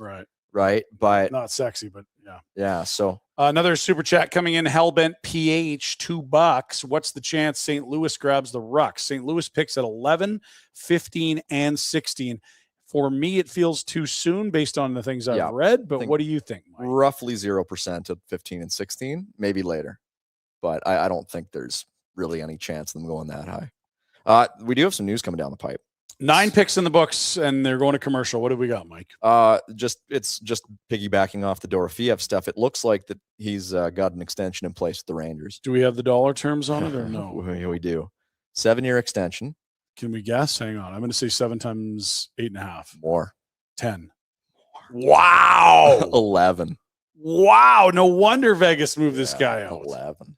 Holy. Approximately. And I don't know that that's bad money. When you look at his ascension and you look at where the cap's going, like is he a 35 goal guy a year? Can he get to 40 or is this a career shooting percentage bender that he'll never see again? I mean, he scored 35 in back-to-back seasons. That's incredible. But yeah, and how old's he? He's 25, I think, 26. Like, you're buying his prime. I don't mind it that much. No, it's a lot of money. It's a lot of money. Like, to me, again, 7 years times $11 million. I said it before we went live, I think. There is no such thing as a bad contract in the NHL anymore. No, the cap's growing that much. I mean, like, you are really just shopping for fits at the you are shopping for a player irrespective of what he makes. If you think this is crazy, wait till July 1st. There are going to be guys that are middle of the roster players getting huge money. Yeah. Oh my gosh. I mean, again, I think there's a very good chance that the Flames do not have a truly untradeable contract on their roster. Not after today. And I that includes Jonathan Huberdeau, which is a bad contract. I shouldn't say there's no such thing as a bad contract. That would be the unmovable object. But I think even as a means to an end type of deal in a couple of years. Yeah, the signing bonuses make it buyout. I'm not quite there, but I will say there isn't a salary that I don't think will be fine in 5 years. Let's get to some more super chats. They're pouring in. Flash Finance 1.0. I'd rather have Lawrence or Cullen instead of both Rucks. I think everyone would, and they're ahead on every mock ahead of the Rucks. I think both of them are gone at 15. Lawrence and Cullen. Yep. Yes. And again, the prior super chat was just St. Louis taking the Rucks. Those are the types of guys that St. Louis wants to slide to them, and maybe one of them they take at 11. Yeah. It's a different class. It's a different plateau in the draft from what we've read. I think there's a huge gap. I think there's a huge contingent of players between those two guys and the Rucks. Yeah, I think there's a crop of 20 guys between those guys. It's been a while since we got to one of our favorite topics. M. Foster 12 checking in at 279. All Oilers fans are clowns. Go Flames. Yeah, hey. Nice to get back on track. Thank you. Who are the M. Oilers Foster. picking today? They're done. Yeah. They're done. Yeah. Hey, Ike Howard. Should we talk about Ike Howard for a bit? No, he's great. Just ask those Oiler fans. Mm-hmm. I did hear the idea of shopping Savoie to get stuff done, and you're like, this is just the perpetual spinning wheel. We need to get younger. Get young guys. Okay, the young guys. I will. I'm going to go out on a limb here. There was a rumor that I saw today that Nashville might consider reaching for Alexander Command here. Yeah, Command's got some helium. Yeah. He apparently was at 100-1 to go in the 10 hole, and that dropped to like 10-1 today. So maybe someone knows something, but Command, I believe, big center. Big center who kind of profiles as a third line center. So we'll see if the pick is that or not. It's Nashville 10. They didn't go to commercial. They're playing the old montage there. I thought they were. Who's this? Going to break. It's got to be a country singer. Jack, tell us who this Luke is. Bryan? That's just a total guess. Got to be a country singer. You bleach your teeth and you're a country guy. That the old guys are just turning in their graves. Used to have tobacco in those teeth. Now guys with two first names. Just throw out two men's first names and they could be any country singer. Jack Dean. Jack Dean.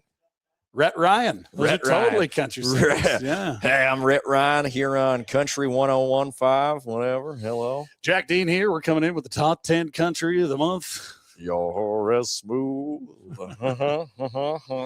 Okay. Here we go. Here's the pick from Nashville at the 10 hole. You sure this guy can read?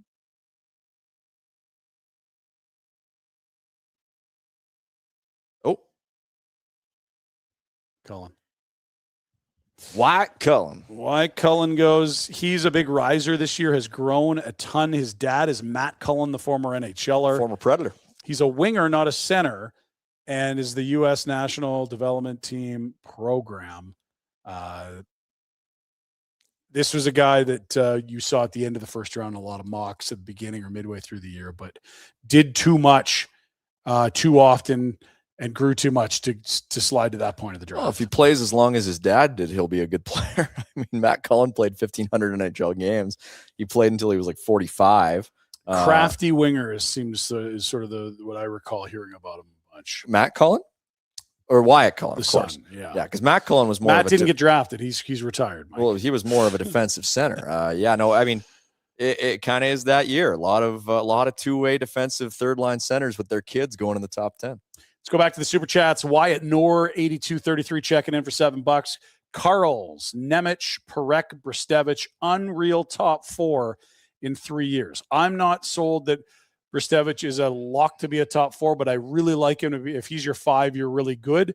I'd also keep Kevin Ball in the conversation as especially with the profile of two of these offensive righties. A stay-at-home lefty's not going to be a bad guy to fit in here. And I'd also include Henry Muse, who I think has a really good shot of being an impactful NHLer. Yeah, I mean, you've got 3 top 10 picks there as Fair your enough. 3 top guys. That's a pretty darn good way to build out a defense. And if you are sort of flipping a coin between Kevin Ball and Hunter Bristevich as your 4 long-term, you are, and you have both of them, you are laughing, absolutely laughing. So I think it is, it kind of reminds me of like it reminds me of when the Flames under Treliving just kept adding defensemen, and they had an incredible top 4 on paper going into what felt like 6 seasons in a row. Yeah. And that never really came together the way that maybe you wanted it to. No. This, to me, I like the stylistic fit of these 4 players in conjunction with each other a little bit better. Yeah, and we'll see where they go in terms of development. A lot of ceiling out there for that crew. My God. There's a lot of potential there. It is incredible. Fubar AWOL, $2. Flip it a toonie and trade up for Lawrence. I don't mind the idea of Lawrence, but I'm going to tell you right now, if you have pick 30, it's a long way up to get to 11. If you gave them every pick you have this weekend, you're not getting up to 11. I disagree with that. I think getting to 11 takes you maybe a first and 2 seconds. I think it takes. That's it? Well, I can pull up a recent trade if you'd like. Please do. So I remember use the Perry pick calculator on Puckpedia. So I remember when Connor Geekie was drafted, currently of Tampa Bay. And when he was drafted, the pick that was used was the 11th pick. It was originally San Jose's pick.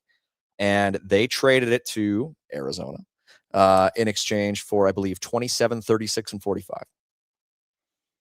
Yeah, and I don't know that I like that. Yeah. It's happened, and lots of things have happened. I also wouldn't recommend trading Number 4, eating a bad contract, a big stay-at-home defenseman, and a second-round pick for Bowen Byram, but it happens. Yeah, I think it's going to take all your seconds plus your first plus other things to get to 11 right now. I don't, but because I think you're at the last couple picks before a ledge. I think and it depends on what the team at 11 thinks is the ledge. Right, and what the Flames think is the ledge, I suppose. Because I think Tynan Lawrence, I mean, I don't know if all these teams are all in on Tynan Lawrence. Here's the St. Louis Blues. Gary's up at the podium. They're going to play a little montage. Panama! I will say the pace has picked up, or we're just blathering with it at an incredible rate, Harry. It is an hour and a half, and we're not even halfway in. I'll take it back. But it felt like we had 2 picks in 30 minutes, so now that means we've had 8 in the last hour. Oh, Carson Karls is a Calgary Flame. That's sinking in. That's fantastic. I got bad news for those cows. Someone else is going to have to feed you in the mornings. Yeah, and you know what? He wanted to come to Canada. I wouldn't be surprised if that was part of the reason why the Rangers didn't take him, because he was very vocal before the draft about I'd love to play in Canada. Loved playing a Canadian market. I'll tell you what, playing Calgary. I've seen only bits and pieces, but I think he's going to be a fan favorite from the moment he shows up at development camp. 100%. So, folks, Dev Camp starts June 30th this year. Okay, which is unusually early. Usually, I mean, it's next week. Yeah, it's in 4 days. Well, they're going to be drafting kids tomorrow and be like, by the way, get on a flight. Come to Calgary. Where's your gear? Yeah, it's unusual. I mean, it fits with the timeline. It overlaps with the first weekend of Stampede. First weekend of Stampede just so happens to be earlier this year, so it makes sense in that sense. But also, I'm just so accustomed to it being like July 3rd. What? Jack, we do have some player profiles that we can use throughout. Do we want to throw to Wyatt Cullen now as an interesting guy to talk about, or are we going to wait a couple more picks before we get into some of the player profiles? I think the top 10, obviously, we're quite fluent in because they're the guys that get all the headlines, but we're getting into there'll be some darts thrown that we might not seen at this point in lesser known players of, I think the top 10 is kind of where my comfortability starts to waver. But there's still some good players out there. Is that something we want to do now or not? We're a minute away from the next pick.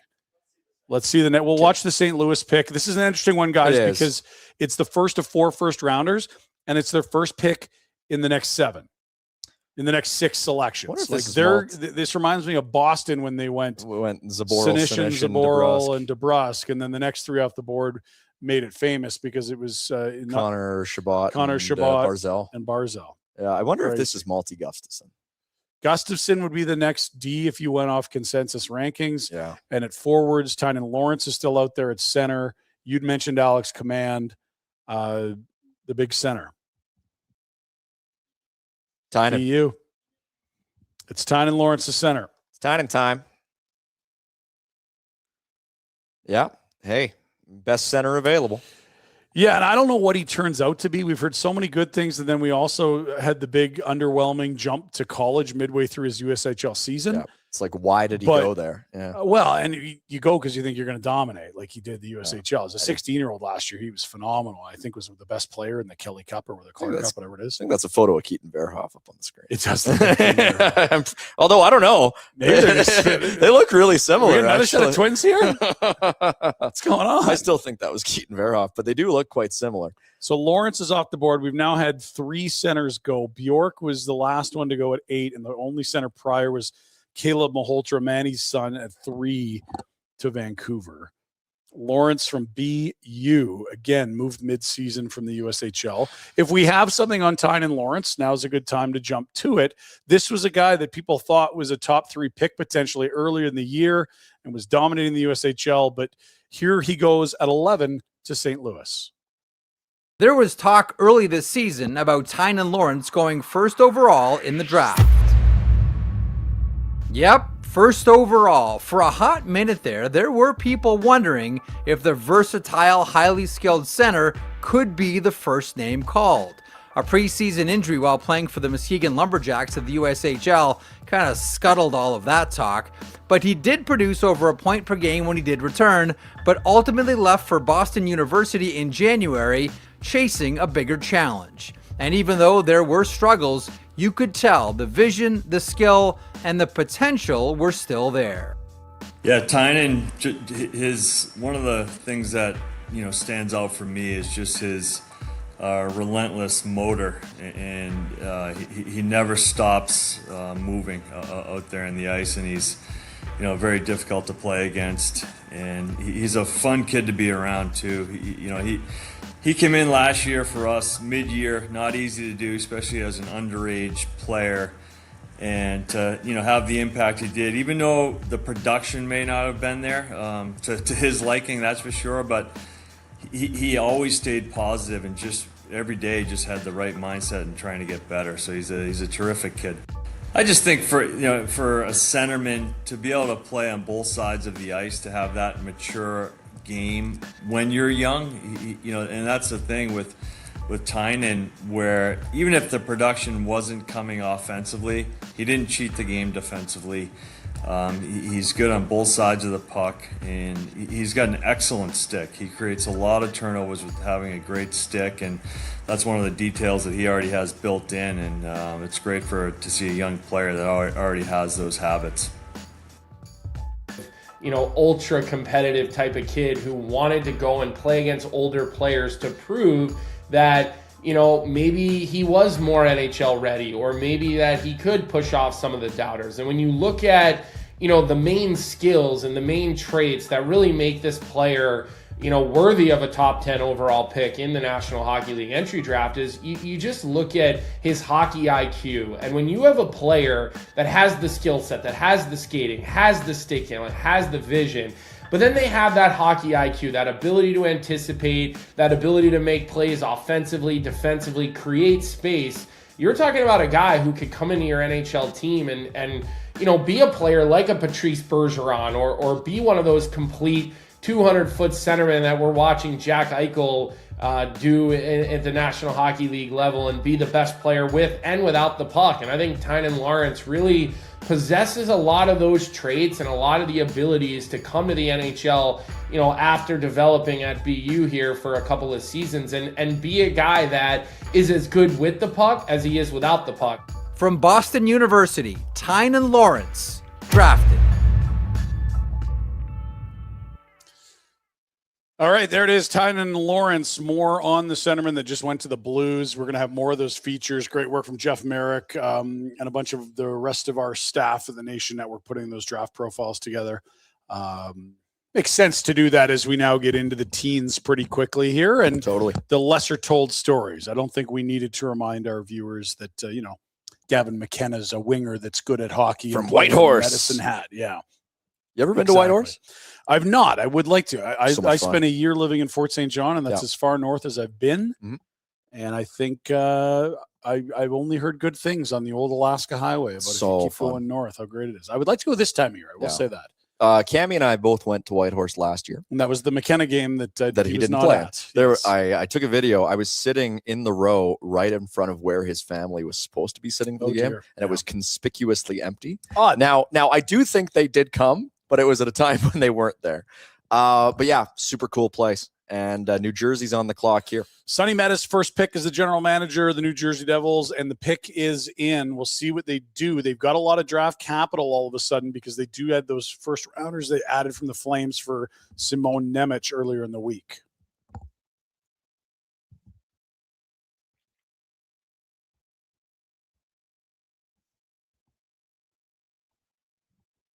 Alexander Command. All right. Command goes at 12 to the Devils. What can you tell me? I know there was a bit of buzz about him, and he's a big center, if I'm correct. You're right. He's a good size center. He's like 6'1", 6'2". Okay. But yeah, the projection is kind of more of a 3C type. That's kind of where you're at in this draft class. You totally. Noted it. It's not flush with top line centers, but there are going to be some good players in there. Yeah, I just don't know. I mean, for New Jersey, it does feel like a bit more of what they already have. It feels like with their recent picks, they've gone a little safe. Obviously, this is a new GM, but under their previous GM, I mean, you want to know, since Simone Nemec, the Devils have made one first-round pick. That's it. Before now. Yeah. And it was Anton Salayev, who was the big maybe hulking, swift skating Russian. And again, who is coming over next year. Is coming over, but curious to see, but no offense. The definition of the safe pick from that 24 first round. And so to go Command here feels, to me, just a little bit more of what New Jersey already has. Maybe a Travis Zajac type. More on Alex Command from our friends at the Nation Network as he goes number 12 to the Devils. Centers who compete hard, you will love Alexander Command. Command is a Swedish middleman who follows a simple motto. There may be more skilled players in the draft, but nobody will outwork me. And if you believe that hard work is a skill, then he's your poster child. He hits, he creates turnovers, he wins board battles, and he keeps coming back for more, shift after shift. And he did produce offense this season, picking up 44 points in 30 games. So Alexander Command, he kind of burst onto the scene early in the season. He was actually cut from the Swedish Linka Gretzky Cup team, but managed to rebound from that in spectacular fashion, and has been turning heads all season, basically, mainly for his two-way game and the way he works on the defensive side of the game. But he had a great season with the Örebro's under-20 team, and also made some appearances in the SHL. But I would say what set him apart this season was his play at the Under-18 World Championships, where he was actually the top-line center for the Swedish team and a real driving force behind the gold medal that they managed to capture in Slovakia. So Command cites Leon Draisaitl as his favorite player and someone he draws inspiration from. I would say he's more of a two-way centerman, someone you can rely upon in every kind of situation. And I think he has his biggest strength as a player is his competitive nature. Just the physical game is something that he excels in. He's not the biggest guy, but he's very strong on the puck and can really be a force around the net. I think that was something you saw, especially during the World Championships for under-18 in Slovakia, where he was a force around the net for the Swedish team a lot of times. From Örebro HK in the Swedish Junior League, Alexander Command, drafted. There he goes. That is the Devils selection at number 12. We have just entered the Blues zone and the Metro Division zone of the draft. It is St. Louis, Jersey, Isles, Blue Jackets, and then the Blues twice more. Welcome back to our live stream. Big thank you to all our partners for you joining us as well. Super Chats continue to roll in. All the monies from the Super Chats do go to the youth centers of Calgary. Take a peek at the latest and greatest. Super Chat coming in. What about trading up to 1920 to get Klepov? Nikita Klepov, I believe. Not. Love that idea. Yeah, and do you have to get to that range to get him would be my follow-up. I don't know the answer. I have seen him slide in some mocks to later in the 20s. I would take him here, honestly. That good. Like, so tell us about him. What do you like? Well, he was just a electrifying player with Saginaw. You're going to keep drafting out of Saginaw, a team that has produced recently a lot of good players. And you're going to sort of look at this guy and say, okay, are we following in the footsteps of Igor Chernyshov, who went to San Jose a couple of years ago? And he looks like a good piece for the Sharks right now. Well, yeah. And so, I mean, the scuttlebutt with Chernyshov at the time of his draft is that he fell in the draft because he couldn't attend Gold Star camp because he got too badly sunburned on Dan Milstein's yacht. Classic. But Nikita Klepov, good size, good production, like really good production, 97 points in 67 OHL games this year.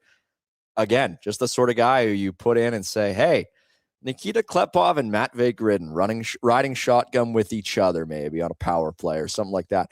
Like at this point in the draft, you are not going to see a more offensively defined forward than Nikita Klepov, in my opinion. And that includes the Rucks, who were the co-CHL leading scorers. Any other Super Chats to get through while we're at it? There's another one. Hubie Coleman to the Oilers for Nurse and Savoy. Genius. I'm sure Blake Coleman is eager to get to Edmonton, and the Edmonton's not on his list. Everyone loves the cultural capital and the festival city. I see no problems with this proposal. Thank you, M. Foster, for another $279. Yeah. Can you imagine? Enough said. 4 years ago, in a chat with some of my friends, I did post a message saying, in 4 years, the Flames will trade Huberdeau for Nurse. I said that 4 years ago.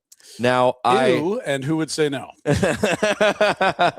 mean, I don't know who would say no. I don't think the Oilers can fit him in. Well, they're the same money, basically. And I don't know that the Flames can suddenly fit Darnell Nurse in on this blue line. I would rather just sort of see what Huberdeau does. I'd rather not see that trade happen if that's possible. I think, I think if Huberdeau comes back from this hip and produces at a decent enough clip, I think there is an avenue in a couple of years where another team has a problematic contract that they don't like.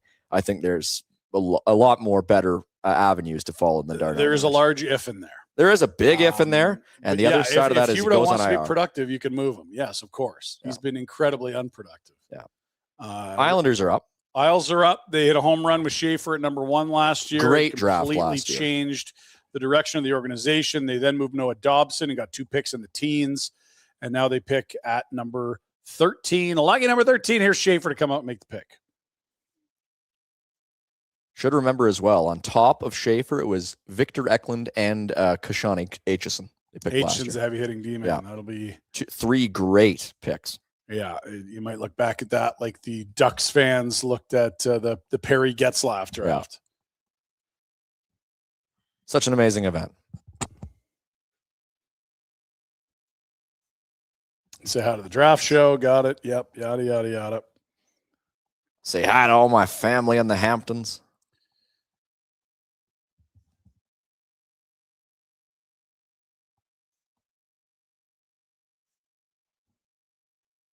There's Malte Gustafsson, the D-man. Big riser. Big Swede, big riser. And someone that in some mocks we saw flirting with that group of 5D at the top. It hasn't turned out that way, but he goes at 13 to the Isles, who added, as you noted, Aitchison and Schaefer last year.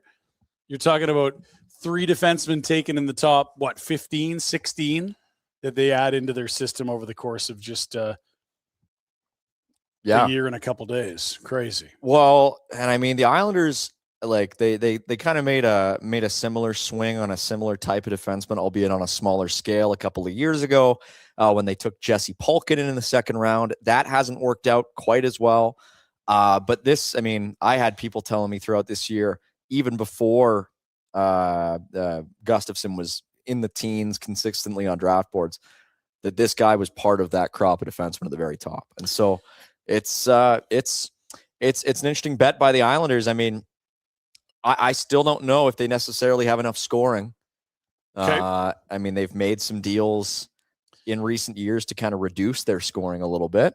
Anders Lee is a free agent. He's getting old. Apparently still chatting with Anders Lee. We'll see if it gets done. But honestly, the more I watch the trade deadline market and what's happening in trades this week, if you have your premium position slotted, I think you can always go find wingers that can score a bit. Like Brock Besser was considered a year ago a crappy contract, and he can score. Let's get to a guest. We got a new country singer. It's Jack Dean joining us from his truck. Jack Dean, how are you, sir? Congrats on the new album. No one knows what you're talking about, Ryan. But, well, people watching the show do, Dean. Yes. Okay. How are you? I'm good. I'm just not laughing at this hilarious joke, but so that's on me. I apologize. I'll take 3 for 4. That's okay. Carl's makes it to Calgary. We wondered if it would happen. We did wonder. We felt disappointed knowing that if we were just maybe 1 pick higher, you could get Carl's, and lo and behold, there he is. So I think it's great, right? There's that Monday morning quarterback. It's like, ooh, Verhoff, really that's heck of a bargain there for San Jose. And do you take the center? But I know in talking to Conroy long ago, kind of his 2 guys, oddly, were Chase Reed and Carl's, and both guys were there for him. So I kind of wondered. Now again, that was months ago, right? Probably. I'm trying to think. I think that would have been when the Cougars were in the WHL playoffs. They were playing Penticton in the first round, I think. I remember that. Yeah. They went out there to watch him, and things change over time, obviously. But Carl's has been on their radar for a long time. He fits. It does have a feel of he's on the farm. He's wearing the It's got a very, big D, sutsy kind of a feel to it. If this was 15, 20 years ago, you wouldn't have batted an eye at it. But the tape speaks for itself. If anybody's watched, I mean, this guy does it all. He's he's quick, he's mobile, he hits, he's got some offensive ability to him, and you start to see things. If Prstevich is in that mix and Nemitz pans out, and if Parekh, then you got to love that back end, and you worry about the rest down the road. But for now, you got to feel good about whatever their 22 and under group of defense. No question. We wondered if it would be a decision. Boy, if two of the three of Bjork or Verhoff and Carl's there, you'd got to be happy, because if it's not your favorite D, you can choose the center, or maybe you like both D. What we didn't expect is that all of those players would be there, and the presumptive top D in the class in Chase Reed. I was stunned to see him get past 3, 4, 5. Never mind the Flames saying he's not the top guy on our list. And we see the news of the last week. I think it probably feels good to know that you've got a Western Canadian coming in here. And that doesn't mean everything's going to be roses all the time, but you can't ignore that, this was a guy that publicly said he wanted to play for a Canadian team. Yeah, it may be nothing, but it might be something. And even if it is a little bit of something, then you feel like it's a good gamble, or at least it's something that you can avoid, unless you had Chase Reed so far ahead. But if they're kind of in that same box, and I think they did, then you go with the guy who seems to feel like he'd be a very good fit, not only for what you're doing on the ice and off the ice. And I wonder what it is with Chase Reed. It wasn't a huge, it was a steep drop, but he did certainly fall. Is it probably 5 is it spots, the age, right? Yeah. Like he's a little bit older, whereas guys like Verhoff and Carl's, they're a little bit younger. I'm not sure. He'll have something to prove now for sure for Reed, but interesting now to watch this. I love that he was on the farm, because of course he was on the farm. Exactly. So I was just gonna like put out a tweet, just cows, Pinder, cows. Like, oh, yeah, you got the goats. You got to bring those bleeding goats to Calgary with you. Yeah, there you go. Tell Nenshi we're allowed goats in our backyard now. Do the moo thing like they did with Elliott? Just do moo whenever Carl says maybe. Oh, God. It feels like a fan favorite. I mentioned it. Development camps in like 4 or 5 days. I think this guy is going to fit like a glove here, and that fans will love him. And we'll see what he turns into. But to your point, it looks like the blue line is in very good shape for a long time. If guys turn into what you hope or what you think they'll likely turn into. Now the question is, can they get any work done before number 30? Or are they happy to sit back and see what's left?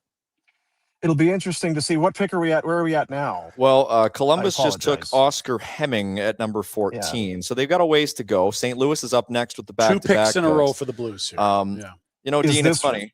Well, is this Ruck territory? Is this I the don't Ruck? think so. Too soon, we think, but you never know. We also didn't see, Jackson Rudolph, Verhoff going to Buffalo. 9. Yeah. Dean, you were on our live lottery show, as you may recall. It was a good day. Smashing hit. But does it kind of lessen the sting a little bit? I mean, does this kind of feel like the guy who Calgary would have taken had they stayed in place? At 3 or 4. Yeah. It kind of feels that way, doesn't it? I think there you'd be crossing your fingers for Sten. It's all relative, right? When you're at 6, well, maybe this guy will fall. If you were higher, you'd be thinking you get Malhotra. You need that center, right? It's such an organizational need and a franchise need. Or you'd be looking at, maybe Stenberg. Do you go with this guy? So I guess I don't know if it's what doesn't. It's still watching friggin' Bieber and Matthews and the Leafs. So no, it doesn't. I love that. Yeah, that was great. That was the best part of the show. You just had to start the broadcast 20 minutes late. It was perfect. Yeah. Horrendous. Dean, who's your Mr. McKenna? do you know his name? Like, if you're going to be put in the spot to make the first pick, can you know the guy's name? Say Drake. Hey, Dean, and it'd be weird for Biebs, to have to ad-lib or be on a mic in front of a crowd, because that would be totally out of the realm for him to be able to wing it. He doesn't know. Hey, anyway, Dean, sorry, Mike. You had a question. Mike, I did have a question. Yeah, thanks, Dean. Who's your John Mustard this year, Dean? Oh, Johnny Mustard. I haven't got that deep into the names. I'll be honest. I feel like I'm letting you down. If I'd have known that this was a question, I would have gotten into it. God. But yeah, I'll sorry. find one for you. I'll rack the old Rolodex. Yeah, I'll pick I one can up do for it you. too. Yeah, I can Yeah, probably yeah, take yeah. a look at it. Is he available again this year? Maybe a re-entry? I don't know. The mark of a good player. That's right. It's another Jarrett Stoll, Matthew Lombardi, isn't it? The mark of a good player. Maybe it's the Gleb. Maybe Gleb is the John Mustard this year. What's Gleb's last name again? Pugachev. Gleb Pugachev. That's your boy, Dino. Baseball, softball update. Do we get one of those? Are you rained out? Or are you going? No, we're here. Bugs are bad. Bugs are no good. Really bad. It's rough. Bug spray is a hot commodity. I was just curious because I know you guys have been talking. I have not been watching, but to watch Vegas, like nothing Vegas does is without it's total chess for McCrimmon. So what's the next move, right? Is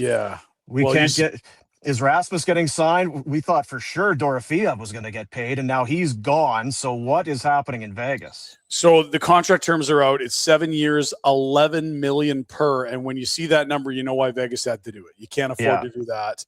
Never mind, bring back a defenseman as well. When it happened, 5 was still on the board, and we wondered if the Rangers would move 5, and somehow it's Werenski or whatever. But we got a trade to announce. Mason McTavish to the St. Louis Blues for this pick right here for 15. 15, Mason McTavish. And 29.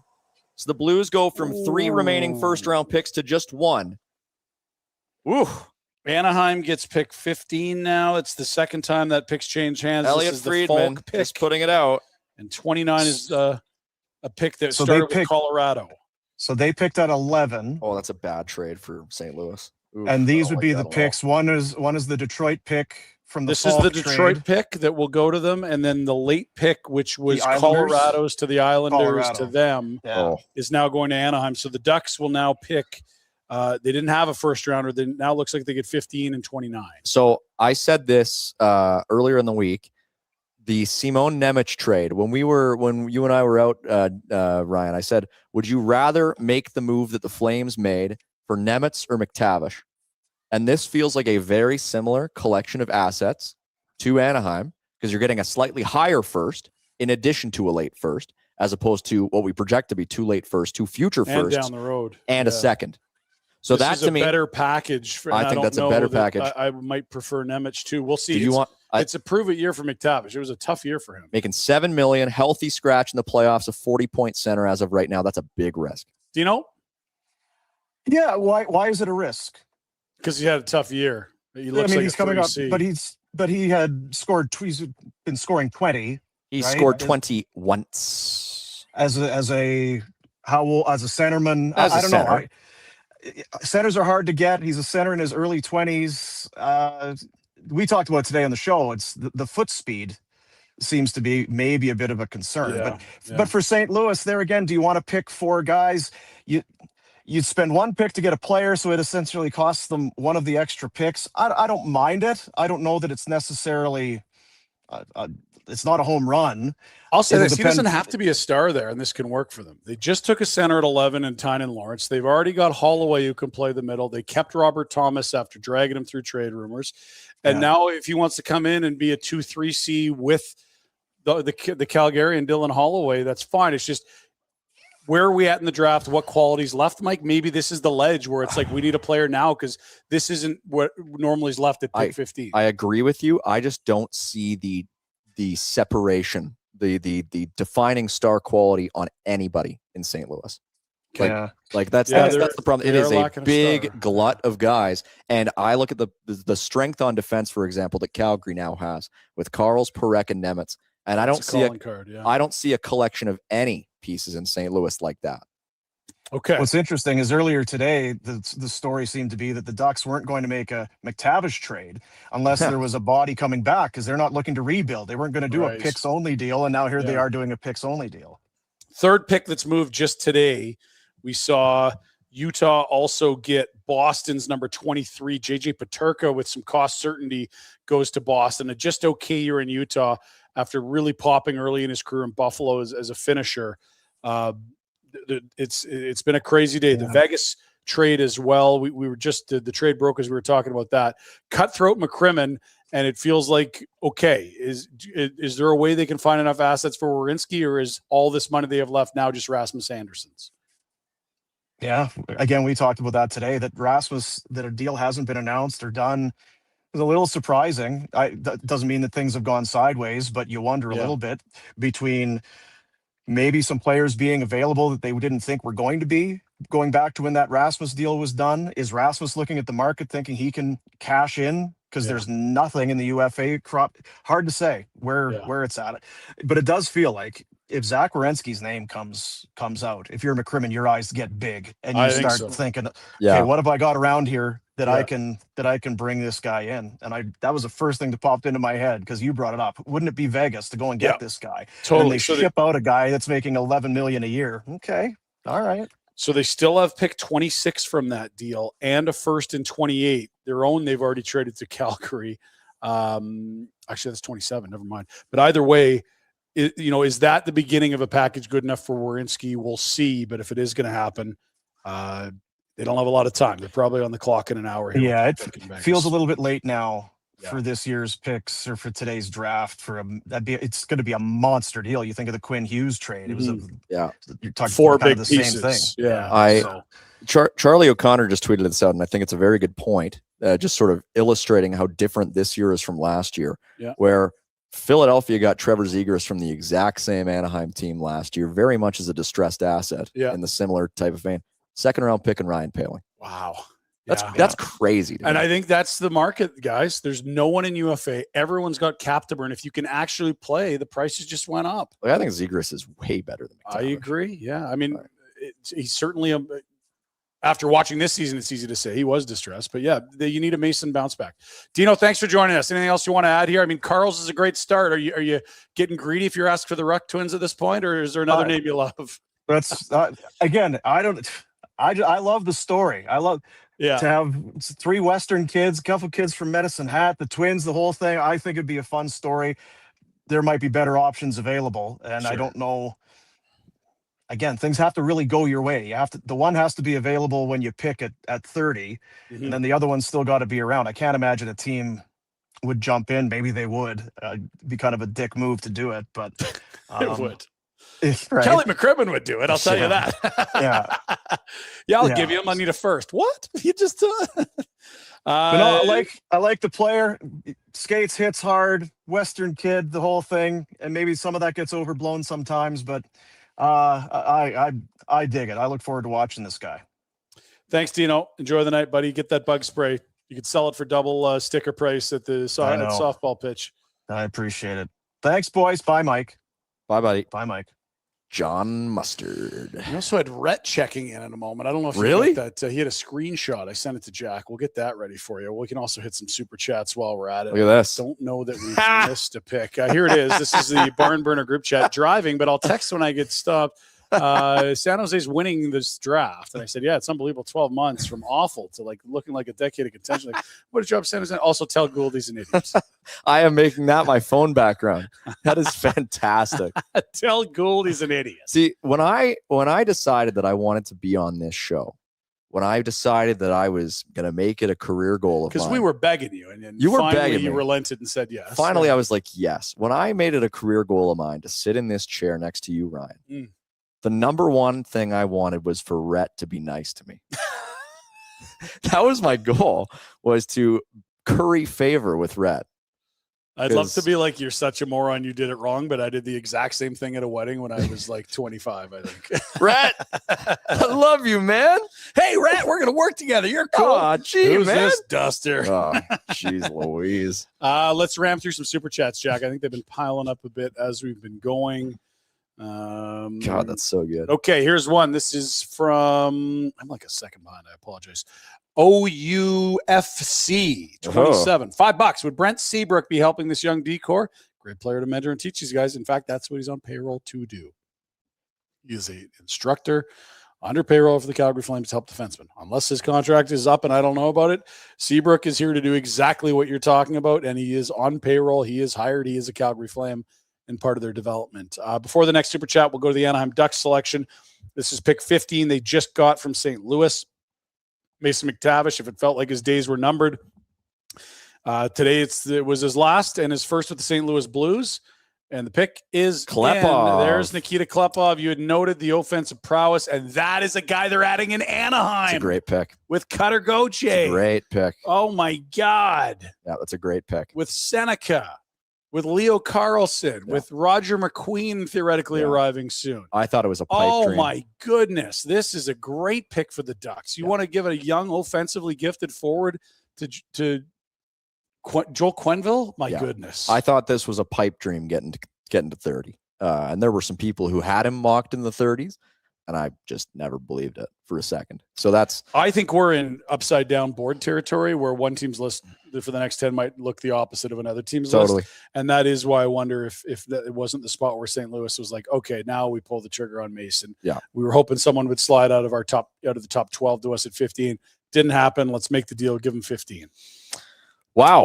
Tell us about Klepov, right winger that played in the O. You said Saginaw. Ton of points. 97 points in 67 games with Saginaw. I mean, again, I made the comparison to Igor Chernyshov, who was a great value pick for San Jose.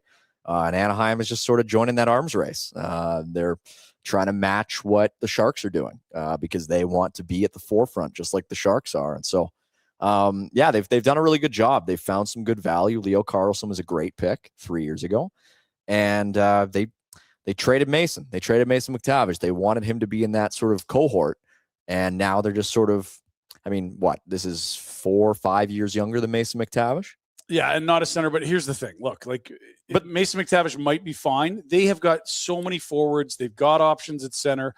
If your system is as deep as they are in Anaheim, where you can move a Mason McTavish if the fit isn't right, that means your system's in a good spot. And critical to note, Mason McTavish was very much not playing center with the Ducks by the end of it. Really? Yeah, he was on the wing. They have Granlund, Leo Carlson. He was their third line center. Yeah. And so, third line left wing. He was playing.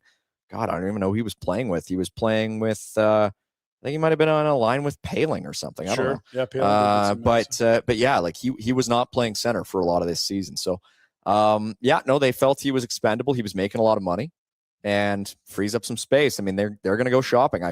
I do think this frees up a lot of money for Rasmus Andersson. I've said it earlier in the show. I think that's where he goes. So interesting. The next pick does stay with the St. Louis Blues so far, at least. They got to on the clock with the last one. Just moved for Mason McTavish along with number 29. So this next pick is the Blues' final of the first round, pick number 16 coming up. So probably the best looking center remaining is Ilya Morozov, who plays at, I believe, Miami, I want to say. Ohio. Yeah, Miami, Ohio. Miami, Ohio, the famed Miami, Ohio, which is just a valley in Ohio. It's not actually in Florida. Miami, Ohio is a good hockey program in the NCAA. Yeah, not in Florida. That's the Ohio part. That's right. Yeah, a late birthday. Won't be 18 until August. Scouts like that, more room to grow, albeit even if it's just months. That's right. So, that seems like maybe a possibility here for the Blues. A bad team in Miami, not a very good team, but put up some good points. Was a very young player in the NCAA, sort of similar vein to Verhoff, right? So. We've now entered the Mike guesses the next pick portion of the program. We're at 16. Last year, I did not have much 17 success. Picks to go. I think you nailed one in the Vegas draft when Dean and I were there that really impressed him. I picked a couple. Yeah, you had one Hail Mary that hit. Yeah. The other center at this point, there are a couple 6'3" centers. It's Savanto and Morozov. Savanto's a guy that you had noted on some lists incredibly high. Higher than Vigo Bjork on the Central Scouting European list. Which is wild. No, Central Scouting is not the authoritative as the title sounds, because if you're an excellent scout you get poached from Central Scouting. That's right. But enough tools that clearly people that scout for a living still thought he was really good. I think the one that I picked a couple of years ago, I think I said Marek Vanacker. I think that was the one. You might have got that, but that wasn't the one I remember. EJ Emery maybe, or I think it was EJ Emery. Might have been EJ Emery to the Rangers. Yeah, I think so. I think we're close to this pick. We can learn more about Nikita Klepov since you've been, as my kids would say, glazing him. I like him for the last 10 minutes, but we'll wait till. Why don't we do that now? We got $140. We'll come back with the second Blues pick, second Blues pick of this portion of the draft. Right now, more on Nikita Klepov. He went number 15 to the Anaheim Ducks. He's the first American to lead the Ontario Hockey League in scoring since Jason Robertson. Meet Nikita Klepov. He's also the first rookie to lead the league in scoring since 1973-74.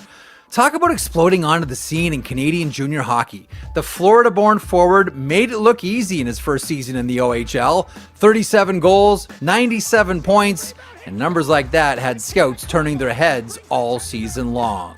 Klepov is committed to play at Michigan State next year. Goes out to the right side in a much slower approach. Lots of stick handles, and he scores. He pulls out the Kuznetsov. That's a great question. I think what a lot of people don't know just how good of a person he is. You know, I've really enjoyed coaching him, just his coachability, his personality. He's quiet, funny, such a good kid, always says hello and goodbye, regardless of what's going on in his day. Just really, really enjoy being around him and just his personality. And outside of his hockey, obviously he's an elite player, but he's just such a elite kid that it draws you in with his personality and his kindness and his ability to be a coach. He's got an elite shot. Like, his ability to get his shot off quick and accurate to exactly where he wants it's elite. I think what maybe is underrated is his puck protection, his ability when he's outnumbered to come out of piles with pucks. Like, he is so heavy and he's got his nose over a lot of pucks, like he's a dog on a bone, but his ability to protect pucks, escape pressure, and his playmaking, but his shot, like, it's uncanny to see how fast he gets it off and to exact spot. Like, I think a lot of guys can get their shot off quick but not always hit their target. He has both. That's why he's an elite goal scorer and elite point producer, but you know, you combine that with the puck protection, he's pretty elite. When Michael Misa graduated to the NHL, the big question for the Saginaw Spirit was who was going to be the one that was going to go out there and score goals. And Nikita Klepov definitely went out there and answered the bell. He had 97 points in 67 games to not only lead all draft-eligible players in the OHL, but every player, period. And he was one of the more productive players across any major junior league, which is very impressive for a guy that came in with very low expectations. We were talking about someone that maybe was going to be a second-round player. You know, let's see what could happen. But this year, just the way he controlled the pace for Saginaw every single night was very impressive. I know a lot of scouts have looked at him throughout the season as a top 6 player, and I do think that that's something where that's going to be a very good fit for him. I think he's very smart. He really does a good job of exploiting the open ice. He's a good skater, and I think when you put that all together with that non-stop motor and that relentless drive to forecheck at all times, he's going to be a very, very successful NHL player. I'm thinking a little bit kind of like a Dylan Holloway. Maybe he's not going to be the flashiest guy in the NHL, but he's going to put up a decent amount of points. He's going to be very useful on whatever line you throw him on there, and he's going to go out there and forecheck hard. So I really like what Nikita Klepov has been able to do for himself this year, and I do think he's going to be a very high-end prospect. From the OHL's Saginaw Spirits, Nikita Klepov, drafted. Klepov just went to Anaheim. The Blues had 2 picks in a row. The first one they just traded as part of the Mason McTavish deal we just saw come through. It was picks 15 and 29 going to the Ducks in exchange for Mason McTavish. And the Blues had the next pick at 16. They've selected Maddox Desjardins, who was a guy I was hoping we'd see slide till later in the first round. For the Flames perspective, a big toolsy center. He gone, and you understand why. Big talented center from Quebec. I do think we're going to see a run of these guys. Morozov, Savanto, these centers. There is a decent little crop of these centers in the later half of this first round, I think. Couple things that have come through in the time that we had that profile on Nikita Klepov up. Frank Saravalli tweeting out, and they're about to announce the Jim Gregory GM of the Year award. Frank Saravalli tweeting out that this deal between Anaheim and St. Louis was conditional upon Klepov being there. Available. Wow. That was the Ducks had that guy in their sights from the minute that they said go. So that's part of it. Looks like Bill Guerin's about to win the GM of the Year award, which after you trade for Quinn Hughes, I kind of get it. So that came through. Second thing that came through is another blow to the Columbus Blue Jackets. Really? Yeah. This is from Kevin Weeks, who just posted that Kirill Marchenko is unlikely to re-sign with the Columbus Blue Jackets as well. And his contract is up this year or next? I think it's next. So he's up at the end of next year. He will be an RFA. He's their best forward. He just had 67 points. He's a and you just brought in Nichushkin, hoping maybe you could add another Russian into the mix and guys will be more comfortable. 4 NHL seasons, 4 20-goal seasons. So good player. He gone. So Kirill Marchenko not going to be re-upping. All of a sudden, his name and Zach Werenski's potentially out there as thanks, but no thanks, Columbus. And we were sitting here earlier saying, okay, well, Werenski, maybe they can get a couple top 10 picks for him. Kirill Marchenko, a guy who you could see getting some high draft picks. Yeah. And here we are halfway through the first round, and doesn't look like you're getting any high draft picks this year.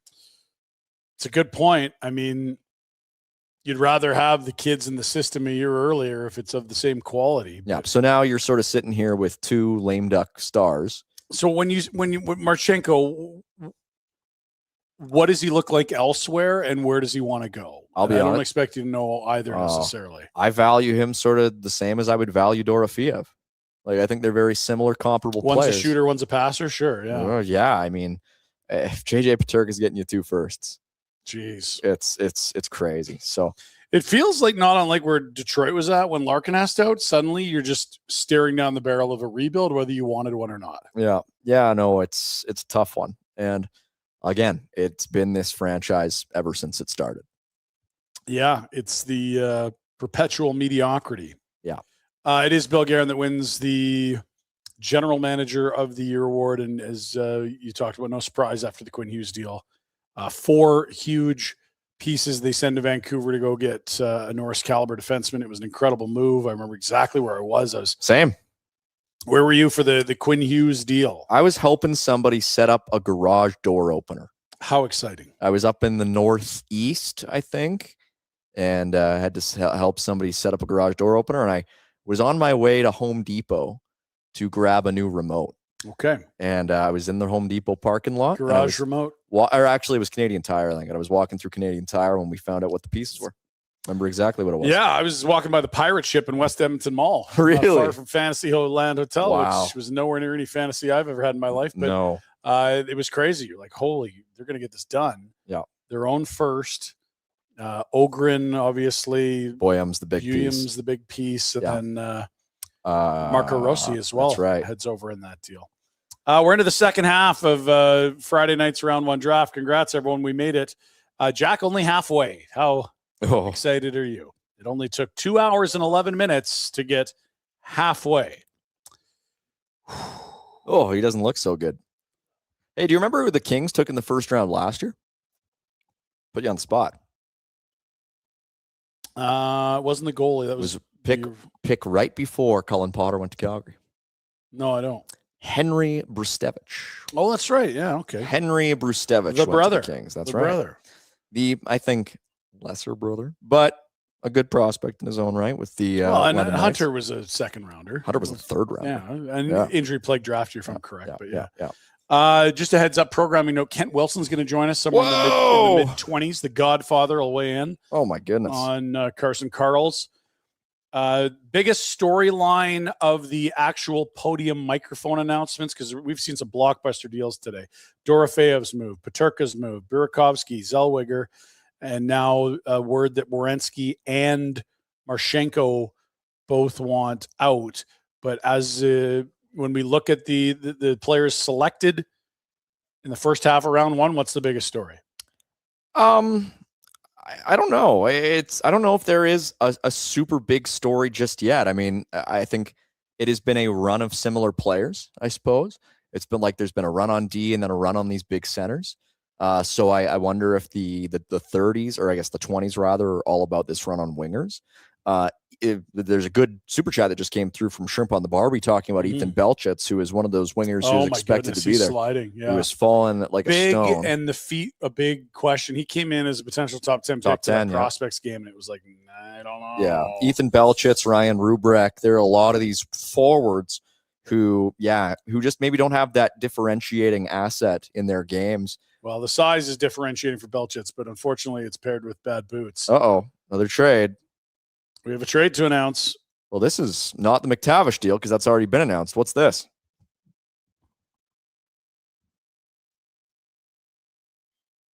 Oh, boy. Okay, so the LA Kings slide back 2 spots and pick up a third rounder. Mm-hmm. So Utah's moving up. I'm going to go out on a limb. I'm going to say this is a defenseman for Utah. Who's the top D left? Because we haven't seen many D. It was the Yeah. 5 we expected all went from before 9, and then Yeah. Malte Gustafsson's the only other guy we've seen. Let me see here. I'm just going to pull up my list. Because I wonder if this isn't Suvanto territory or something like that. I don't think so. I think they've got enough centers. I think Okay. I made a point on a show earlier this week, the Back Burner show that I did with Pike, where I was sort of saying how the Flames have done things a little differently. They've gone heavy on D, and the teams that everybody sort of expects to be right in the forefront. Are they matchy again? It looks like They are. Pocket Yep, same pocket squares. Just Jack going, every year. So they all wear the same suit. just going black this time around, but like your backup dancers for Tina Turner. Everyone's got the Yeah. same outfit there. oh my god. They haven't gone D though, really at all. Especially since the move. Simashev was their first in 23 Yep. they're With Danielle Boot. with Daniil Boot. That's Yeah. right. So I do wonder here if this is maybe a maybe. Is there a D that stands out to you, or just do you think positionally they go D? I think positionally they go D. I'm gonna have another look at my Sure. list here. And if you wonder what the price is to move up or down, a third rounder just got Utah up 2 spots. Yeah. 2. Somebody in the chat saying Ryan Lynn. I don't. Yeah, Lynn would make sense here. He's not for everyone. I don't agree. But there are, if you like him, this is the spot you're gonna have to get to pick him. Yeah, I don't think it's going to be Lynn. Okay. Just because I don't think They do have a lot of size already. on the they blue do, line. but I don't see. I know that scouting staff, and they don't draft. So now, guys if like they Ryan take Lynn. Lynn, I get to laugh at you. You right? do get to laugh at good. me if Jack. they take We're gonna Lynn. laugh at him if they take Yeah. Ryan Lynn. The Like Vancouver I Giants. like the it feels very Victor Soderström to me, and that was a all-time bust. I don't think Lynn's going to be a bust per se, but that was a pick that sort of I think colored the direction of this new staff when they took over, because that was right before they took over was the Victor Soderström pick, and they have very consciously molded their defense to be completely different. To be as big as possible, in the last couple of years to be as old as possible. But I don't know. Maybe they look at what Carolina did this year and say, well, maybe we can have a D. Here's my total shot in the dark pick for Utah. Did you just read the chat? No. Okay, keep going then. Juho Piiparainen. Piiparainen. We'll see who they take. I mean, they could also go Belchitz, because Belchitz is a big boy, and Utah loves its big boys. They got a few of them already. But I'm going to say, for a D, Juho Piiparainen. Okay. And if it's Lynn, we get to laugh at him, Yeah. Jack. Get ready.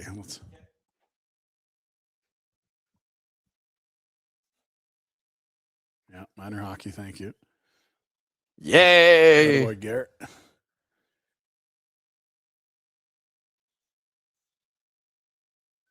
Yeah. Okay. We're going to talk about fundraising efforts. Good stuff. Look, these kids did great work. We Of just want course. to pick, though. Juho Piiparainen is a 6'3" right shot D from Finland, and that would fit the mold. they've taken quite a few guys out of Finland. Yeah. Okay. Solid production in the U20 Finnish league. Played a lot in the Liga this year. Was captain their U18 team. I think this practically screams Utah. Okay. So I don't know. That's just my thought. Juho. Well, and again, you've watched this organization closer than many fans in Arizona and Utah. To be fair, so well, maybe like, you got it. and I will say, I don't want to be mean, but I do think some of the defensemen they've picked since they've come to Utah have really sort of like they've really leaned into this mold of big over everything else, and they have just a crop of guys who are just big and nothing else. So maybe they do go small, but I do think they take a D. They have not used a first-round pick on a D since Simashev. And before that, I don't even think since Soderstrom. So they haven't used a whole lot of high-end assets on D. Obviously, they traded for Sergachev, but you need to have a long-term plan. So that's just my suspicion. All right. So it is Utah on the clock. Then Sorry, there's one more big D. Who's that? Maxim Sokolovsky. Okay. And thank you to the chat for reminding me of him. London Knights. Okay. Projected to be a huge riser. And this would be like the quintessential. So even more leaning into that. Okay. Even more leaning into that mold. If it's Sokolovsky, I'll laugh. I don't think that should be the pick. But I was wondering whether there was kids with the Vegas Golden Knights jerseys. This is a minor hockey team who's run with the Vegas vibes, and they're going to make the pick. I think they got the same color setup and maybe added a few changes to the logo. They got B and S at the top of the Knights. Here we go. Oh, no. Oh, this is the Rhode Island team. Okay. Yeah, from that had I think there was a shooting at the arena. Oh, that's right. Jeez. Yeah. Well, good for the league to get these guys out Yeah, to no make kidding. the pick.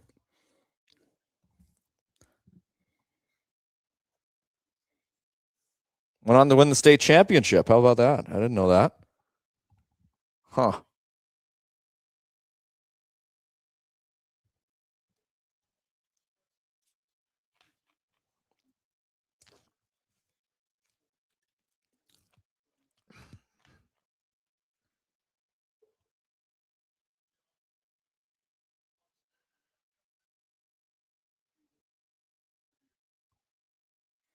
This is not the part of the live stream people were tuning in for. Us No. watching an emotional Yeah. speech from a coach that lost people along the Yeah. season. Sorry about the pause, folks. Yeah. I'm worried about our boy Jack here. He needs another couple energy drinks. He's like, how many hours left till I can quit this job? Jack's dying. Not doing so hot.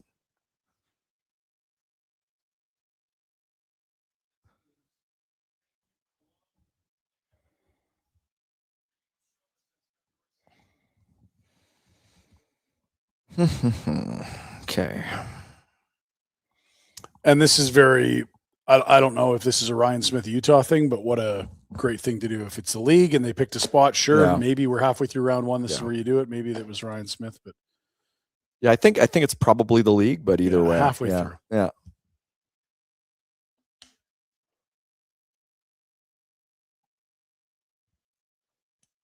Yeah, because I think because this wasn't Utah's pick. They just got Correct. this pick. Yeah, that's right. Yeah. Okay.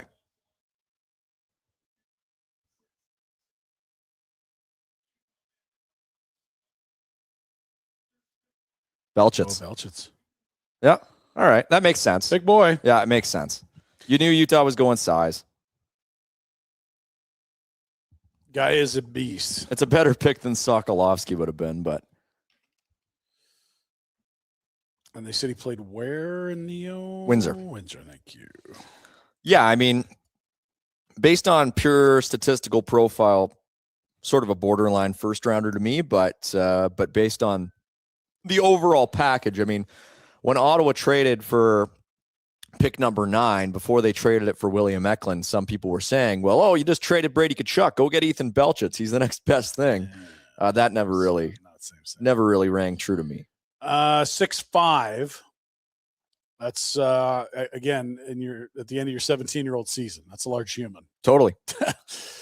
Whether you can put it together against men, or their feet going to keep up, all that would be questions. But he was a guy that many thought had as high as top 5 at one point. Mm-hmm. Why don't we find out more about Ethan Belchitz? He just got selected 17th overall by the Utah Mammoth.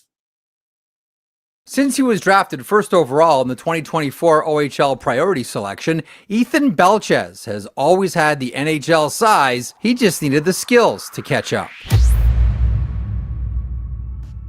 6'5", 230 pounds. Belchez is an imposing figure. And none of it is wasted size either. He gets to where he wants on the ice, whether you like it or not. Where slick players slide in through the side door, Belchez smashes the front door down to get to the net. And when he gets there, he has the hands to do something. And in an era where size, strength, and playing with an edge are very much back in the game, Belchez checks all those boxes. Belchez is committed to Michigan State next season. Spits win the draw. Belchez to Cristoforo, back to Ethan Belchez. Makes a move. Belchez scores!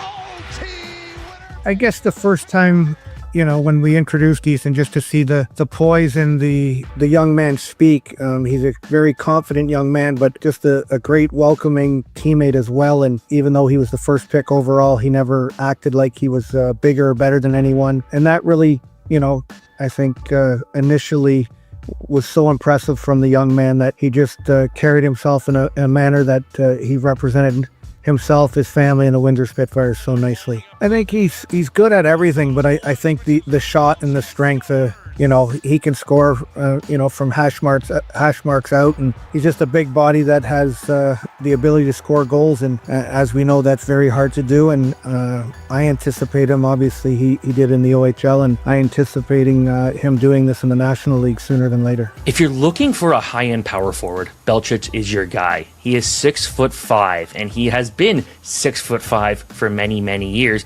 dating back to his minor hockey days. Now, there's always a question when a big player gets drafted to the OHL. Are they getting drafted high because they're big, or are they big and also very good at playing hockey? And when it comes to Ethan Belchetz, he is the latter. He is very good at playing hockey, and he's also 6'5", and he plays with so much muscle. Like, you look at his frame, he's a lot more physical than someone, say, Yuri Slafkovsky. Physically, about the same height, about the same weight, but Belchetz goes out there just trying to knock guys down, and he makes it very, very difficult to go out there and beat him. He did have to deal with an injury earlier this year that ended his season a little bit early, but I still think we're talking about a guy that at his core can be a very high-end power forward in the NHL. From the OHL's Windsor Spitfires, Ethan Belchetz, drafted. There it is. The big power forward goes at 17, the first pick of the second half of round one. Utah moving up 2 spots to the LA Kings to get the LA Kings pick at 17. I'll ask you this, Mike, because Flames are up at 30. There's always an appetite to move up because you have better choices and better options the higher up you move. If it took 1/3 rounder somewhere in the 80s to move up 2 spots, let's play the game. The Calgary Flames have the first pick in the 3rd round. They also have 3 picks in the 2nd round still. If you wanted to mash together these assets, are we now in the part of the draft where you could say the Flames could compile enough picks to get to now? I would stay exactly where I'm at. Fair, and I might do the same thing, but if just the 3rd alone, okay, let's pretend you can move up 2 spots. That's 28. If you move a second, is that 4 spots, 5 spots, 23? Another second. So maybe it's 2 seconds and a third could get you on the clock now if you really wanted. Probably. Yeah. But and again, we're spitballing here, but it just the sense of like, what would it take to move up? I think we're in that range now where it wouldn't be something they can't do, or it would be too, well, then we won't have any picks left. I think it's now in a spot, you could maybe 2 seconds in your first, you could be there. I don't even think it would take that much. Yeah, second, third, I don't know. Yeah. I would stay exactly where I am though, because I am laser focused on Liam Ruck at 30, and I think that's going to be the pick. Yeah, it's going to be a long wait. Here's the tally right live from the broadcast this year. We've seen 8 trades and 8 picks through the first half of the first round. That 2023 one was tough. Incredible.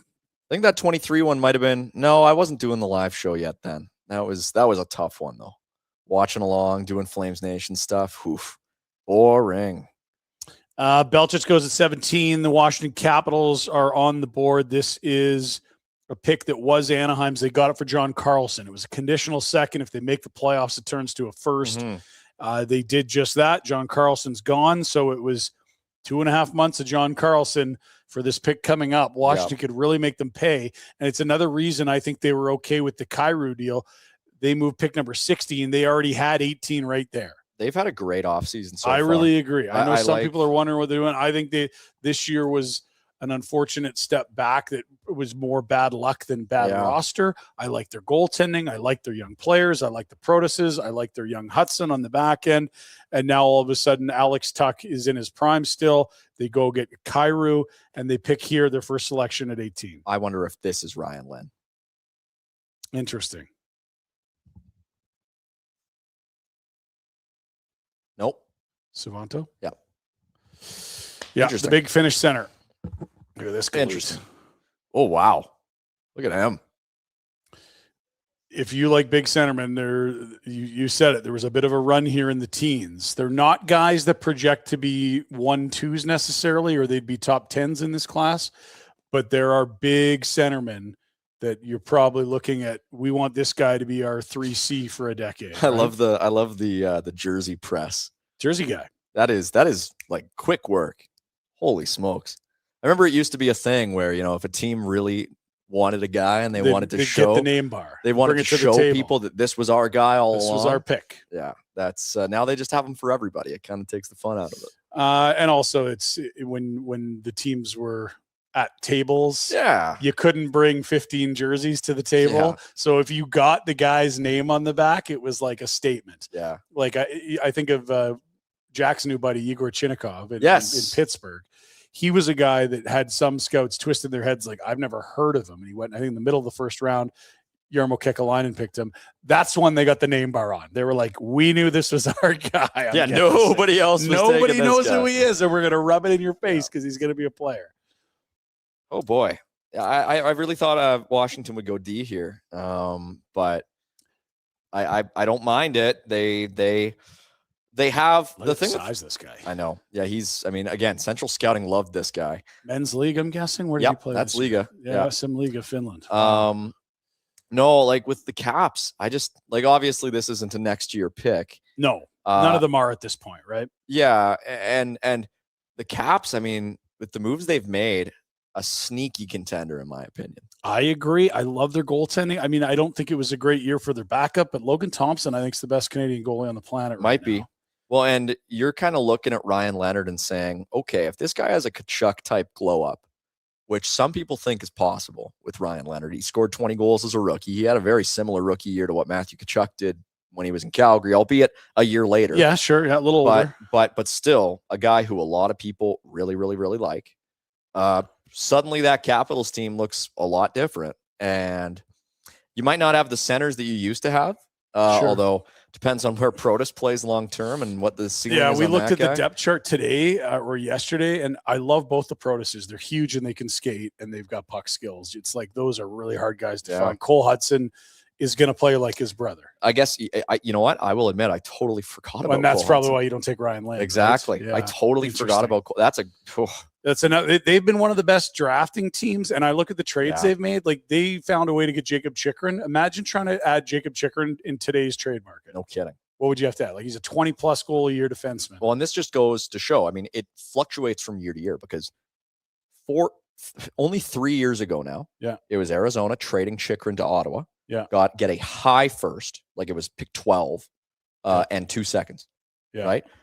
The next year, Ottawa trades him to Washington for Nick Jensen and a third. Oh. A terrible trade. And you know what? It does fluctuate. You're like, oh, that's a good player. He's worth X. Chris Tanev went for a second. Yeah, and Artem Grushnikov. Well, I mean, I don't think they thought he was anything. They might have. I think they don't know thought if they do now. Depth. Yeah, we know he's AHL depth now. I think they might have thought he was NHL depth. Yeah, but point being, like at this year's trade deadline, you're like, even last year, Brian Dumoulin got a second. You're like, Chris Tanev 3 years ago was a really good player. And that's just you're at the mercy of the market of how much supplies out there, how much cap space is there, how much demand are there from contenders. You look at what they got for Rasmus Andersson this year, and I think an asset that would be similar in value to Tanev. They're both expiring contracts. Tanev maybe a little older, but it's night and day, the difference in the packages. You got a first and a second and a prospect for Rasmus, and you could only get a second and an AHLer for Tanev. They've done well buying low. The Capitals have. They really have. They really have. Kyrou, I think they have again. I disagree that they bought low on Kyrou, but I think they did well. I should say statistically, I think he's bouncing back to his 30 goal self. That's I think what they paid is maybe more emblematic of what he was before. Okay, yeah. But Dubois, I mean, they gave up Darcy Kemper to get Pierre-Luc Dubois. Yeah, they gave up a 36-year-old goaltender to get Pierre-Luc Dubois. Yeah. They gave up a 35-year-old defenseman to get Jacob Chychrun, and a third-round pick that Ottawa hasn't even used yet. Yeah. It's like, okay, like you're getting these guys for free. You got Dylan Strome for free. These are some of the smartest guys in the room. Like we always look at the cup winner and say, wow, look at how smart this guy is. Like Bill Zito's a great GM, and he is. And look at, Eric Tulsky's so smart. Like Chris McFarland's smart guy. Washington's done a hell of a job with a roster we thought was old and going to be bad until they rebuilt once Ovi left. And they're competitive again. It's a window we didn't think they had. Yeah. And then you look at the drafting and the trading. They've done very well in trade. They've drafted very well. And this offseason, it's Tuck and Kyrou. Like, those are not bad players. Those are 2 top 6 forwards they just added. Well, and the East still feels wide open to me. That division especially. Yeah. Florida is obviously going to be tough. Florida will always be tough. Florida is low-key a little older than people think. They are, even a guy like Matthew Tkachuk is not exactly young anymore, and he is getting beaten down more with every year. What's up? Have to interrupt you. Can you grab my power cord, Jack? I didn't think this was going to happen. That's how long the draft's going. We've drained a computer worth of battery. I think this one might be. It's plugged right in the wall. Is that one? Yeah, there. Nope, doesn't. No. Sorry. It's just a white cord in the wall, Jack. Thank you. You blew it. Hey, let's do it. Let's take a little more on this Toolsy centerman, Oliver Savanto, who was a top 3 by Central Scouting in Europe. Oliver Savanto is a big 6'3", 210-pound center who loves physical play. Power forward. He has the body and mindset to push pace physically. And even as a young 17-year-old, played in the Finnish Pro League against men this year and more than held his own. And while the offense wasn't there, scoring only 2 goals in 48 games, the compete level certainly caught scouts' eyes. Oliver Savanto is one of the most mature players in this draft class, both physically and on the ice. He's a load to handle at the net front, really difficult along the wall, and he's able to get off of the wall and into the middle of the ice. I loved his game at the World Junior Championship. He was the youngest player on the team, and he played a key role for the Finns, centering, taking big face-offs, big defensive zone draws, playing some time on the power play as well. The offense didn't pop, but I think he really endeared himself to teams at that point.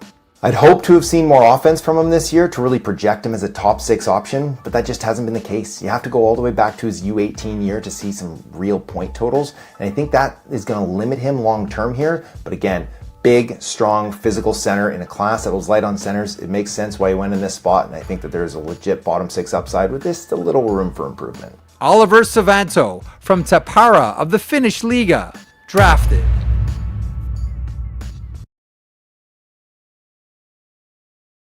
By Washington. They've been very good in the draft. We'll see if this is another home run when we look back in a few years. The LA Kings were on the clock. They have made their selection. This was the pick they slid back. Utah went up. They went down 2 spots and got an extra 3rd in the process. Elton Hermansson is a right winger. He is selected by the LA Kings, played in the 2nd division in Sweden. Do we have more on Elton Hermansson is the question. I wonder.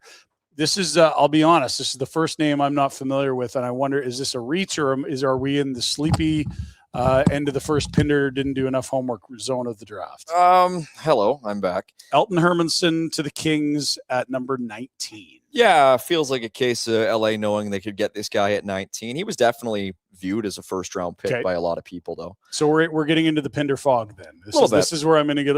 If it's not the Ruck Twins or a few other big names, we're going to be playing videos. Yeah, big winger.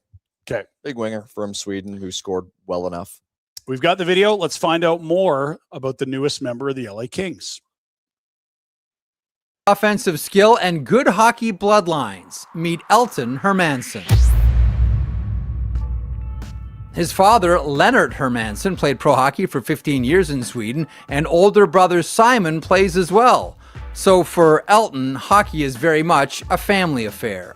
Offensively gifted, Elton can go to the net and finish as well. His production, undeniable. It's his calling card. The question is, can he round out the rest of his game to help make it to the next level? So Elton Hermansson played for Modo in Hockeyallsvenskan this season, which is quite impressive for such a young player. And he made quite an impression too, putting up 21 points in 38 games. But I think his finest moments probably came at the World Under-18 Championships in Slovakia, where he was voted best forward of the tournament and made it to the All-Star team after winning the scoring title and, of course, leading Sweden to a gold medal in that tournament. I think with Elton, you have this offensively very gifted player. I think the issue with him is that he needs to be a bit more consistent in his game. He has days where he can be a fantastic player offensively, and he has other days where you don't really see him show up at all. He has this skill set where he can really make defensemen look foolish, just with the way he moves on the ice and the way he stick handles. So I feel like this is a player that has top 6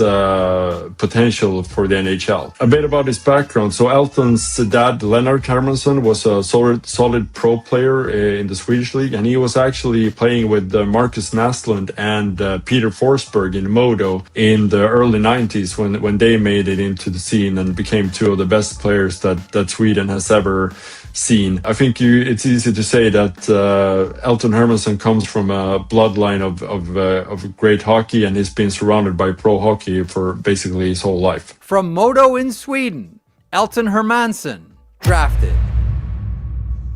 All right, that is the most recent selection, and we are closing in on the final third of round one as pick number 20 is up next. This is, if I'm correct, still a Buffalo pick. It is. This is their own pick, I believe. No, it's not. This is the Edmonton Oilers pick. They got moved to San Jose in the Jake Wallman deal. That's right. And then San Jose and Buffalo did a bit of a pick swap with the big rear guard in the Peterka deal, Michael Kesselring. So it was Kesselring and 27 went to San Jose. Buffalo got pick 20. So they slide up to 20 here, and we'll see what they do. Buffalo's had an incredible week. Yeah. They host Chicago in the Byram deal at first glance. Unless Byram turns into a number one stud, I think they're going to be happy with it. They've already picked at 4. They get Daxon Rudolph, the first D off the board, who does have a nice offensive profile for Buffalo down the road. And they've been busy. I've liked what Jarmo Kekalainen's done. Their pick is in. We'll see who it is. Kekalainen, by the way, some of the shine was off by the end of the time in Columbus. It looks like a very capable opening 6 months as the Sabres GM. I think this is going to be Ilya Morozov. Tell us about Morozov. We'll see if you hit one of these. Big center from Miami. Miami, Ohio. That's right. Okay. Got it right this NHL time. NHL draft. That's right. There it is. Thought so. Ilya Morozov. Well done, Mike. It wasn't really me. It was. I appreciate you telling the truth. What was his name? There was a Buffalo reporter who said like 5 picks ago that he thought it would be Morozov. Yeah. NCHC is one of the conferences in college hockey. Mike Miami, Harrington. Ohio, good program. Harrington an hour ago said that the Sabres were pretty high on Morozov. Yeah, Harrington's connected with the Sabres. That's a good get. That is pick number 20, and that gets us into the last 12 picks of round number 1, final dozen. If you're joining us, thank you. The Flames suddenly are 10 picks away. Yep. And we'll see if they move up or if, 10, if it's 10 on the button. They do not get pick number 31, but 30. Thank you to Pierre Dorion making hockey decisions to get for that, because Ottawa had their first rounder stripped and then given back, but only in the form of pick 32. They couldn't move. Thus, the Cup winners going at 31 and Vegas's first rounder going at 30. Yeah, Ottawa with the no trade list with Evgeny Dadonov. Yeah, Daddy. the old compliance pick at 32, getting the you can't trade it, you can't move it, you can't use it for an offer sheet. You just got to use it and draft a player. And we'll see what they do there. I mean, Morozov, again, one of these centers. There's been a big run of them in the last 5, 6, 7 picks. Big toolsy centers. Yeah. And we've got Morozov. Let's find out more about the newest member of the Buffalo Sabres, their second pick of this draft. Morozov is a Russian-born center who moved to Chicago to pursue hockey.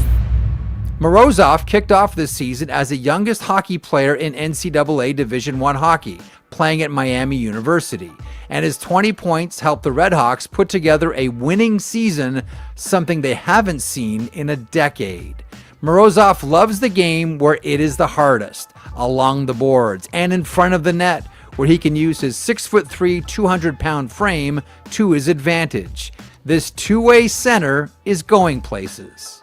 This was one of the youngest players in the draft class and the youngest player in college hockey this season, and he's already a gifted defensive forward. Strong forechecking habits, great net front skills, good size. He's basically a third defenseman out there at times. A moment that I always think about with this player was early on in his college season playing against Western Michigan, and he just took a power move, speed-driven play right to the net and finished it off, and that was a moment where I went, ooh, this kid can not only play at this level, but he's going to do very well. And that's just another glimpse at a very young player succeeding early on in college hockey in a league that has never been better than it was this past season. As far as his skill set, it's defensive acumen first. In a class that's light on centers, his defensive prowess with enough offense to translate, he looks like a safe bet to be someone who can play in your middle six. Ilya Morozov from the Miami University Redhawks, drafted. All right, so Morozov goes to the Sabres. It's been we just talked about a crazy week for the Sabres, and all coming off the heels of snapping a 14-season drought in the playoffs. They're going to be good for a long time, and they've now added 2 picks in the top 20 of this year's draft class. They have, and it is a pool that continues to grow. They have used some of the pieces in the pool to improve their roster. They shedded Isaac Rosen last year in the deal with the Jets to get Logan Stanley. Not sure if that was the right choice, but Rosen's, I don't know what he is. But then that's the thing, right? So you have redundancy. You have a lot of irons in the fire. I mean, the Sabres have a strong forward group as it is, and then you account for Konsta Helenius, the guy who missed most of the year, Yuri Kulich, and Noah Ostlund. Those 3, if you even get a top 6 guy out of one of them, you're already in the green. And all 3 of them look good. Like Helenius had a great playoff. Love the extension on Benson. It was a coming out party for non-Sabres fans for him this year. Benson seeing him and in the playoffs. Doan, great season. Yeah. The extension looks like a steal. And now the question is, are they going to find an upgrade in net? Because they look deep all over. Like short term, maybe you need another D, but I don't know. I'm curious about the big Galut, Crevier they got from Chicago. He's not nothing, and it's a team that looks stacked everywhere. But I wonder if there's another level they can reach in net. Yeah, 3 goalies. They went with 3 goalies for almost. And how many? Year.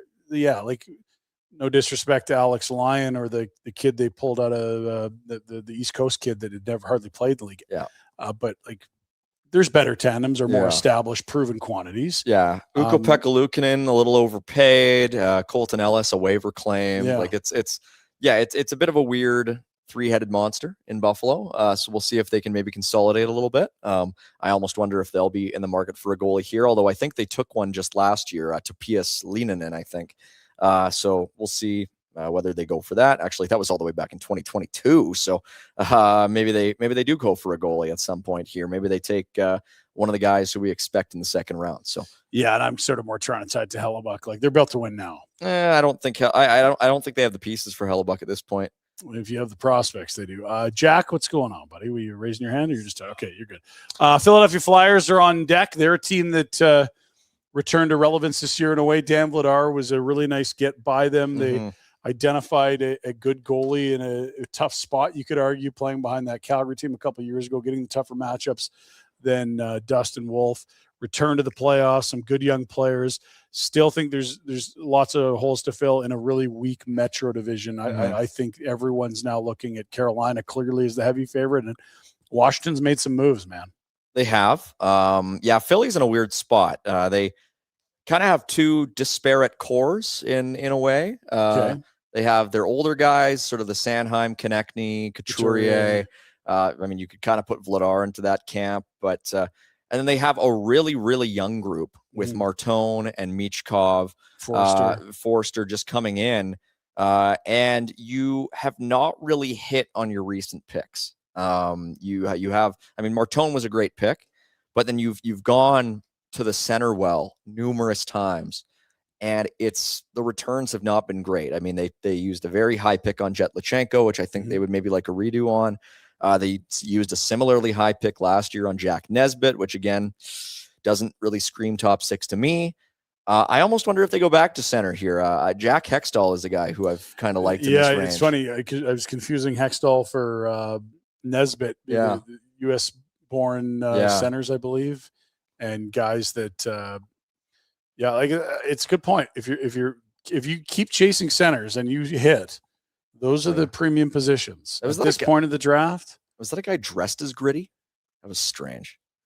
By the way, I just wanted to point out, so we haven't really heard a ton from Craig Conroy yet. Obviously, they still have one pick to make. And maybe trying to move up to get to a spot where they're comfy. They'll get a player they like, or maybe they love where they're at. 10 picks to go. We got 12 guys we like. We'll see. Brennan Parker, Flames TV, did put out a quote from Craig direct, just on Carson Carls. Okay. Quote, he's going to be a special player, and he's going to be here a long, long time. Super chat coming in. Scott Kerr, 164, $2. Get Jack a Red Bull. Calling Yegor Shilov at 30. Another Yegor. Get all of them. Is he another Belarusian Igor? No, he's from Russia. Okay. Hey, I would be totally okay with that. A center from the Q, 82 points in 63 games. I'd be for it. Okay. On a not so great team, like a really bad Give team. me the stat line again in the Q. 32 goals, 50 assists, 82 points, is an April birthday, a late April birthday. Okay. Would not object to that. I still think Liam Ruck's my guy at 30, but there are a handful of guys who I wouldn't. I mean, I remember when Andrew Basha was my guy at 28, and they took Matt Vigridden, and they got Basha anyway. They still got him the next day. Yeah. We do need a Jack updates. Red Bull status. We good. We bad. We get. He's good. Cola. He's got a little glaze on him, like he's been in the studio working all day. And if you're wondering why that is, it's because he's been in the studio working all day. Yeah. He gets our Heart and Hustle Award. Yeah, something like that. Big and minor hockey. Oh, we got a trade. We have a trade to announce. Is this something we already know about or not? Let's take a peek. San Jose's moving up. San Jose slides into 21. The pick about to be made. Philly gets 27, as well as 62. a late second rounder and what looks like a fourth. Late fourth, 120. Yeah. Huh. Okay, so you read that back to me before it's gone, and it's gone. Philly moves this pick to San Jose. San Jose's pick they have left is 27. It was originally Buffalo's. Gritty just took off his head. Oh, Gritty, come on, man. You got to stick with the bit. Is that kayfabe? You're breaking kayfabe? He's wearing a Porter Martone jersey. That was so good. So Philly slides down to 27. Sharks get up to 21. What are the Sharks doing here? Ryan Lynn. Okay. Yeah. Yeah, I don't mind that. Yeah. You've gotten Keaton Verhoff already if you're the Sharks, and that's your big physical force of a human. Yeah, this will be Ryan Lynn. And Lynn is your crafty playmaking, not big, but skates, creates offense in theory, Vancouver Giant. Yeah, this is going to be Ryan Lynn. I feel very, very confident. Should I write it down in red ink, Maybe Michael? you should. I don't have an eraser. Maybe you should. We had a laugh at Mike if Ryan Lynn gets picked earlier. That was Utah. And this is, we will have to clap. If he doesn't get picked.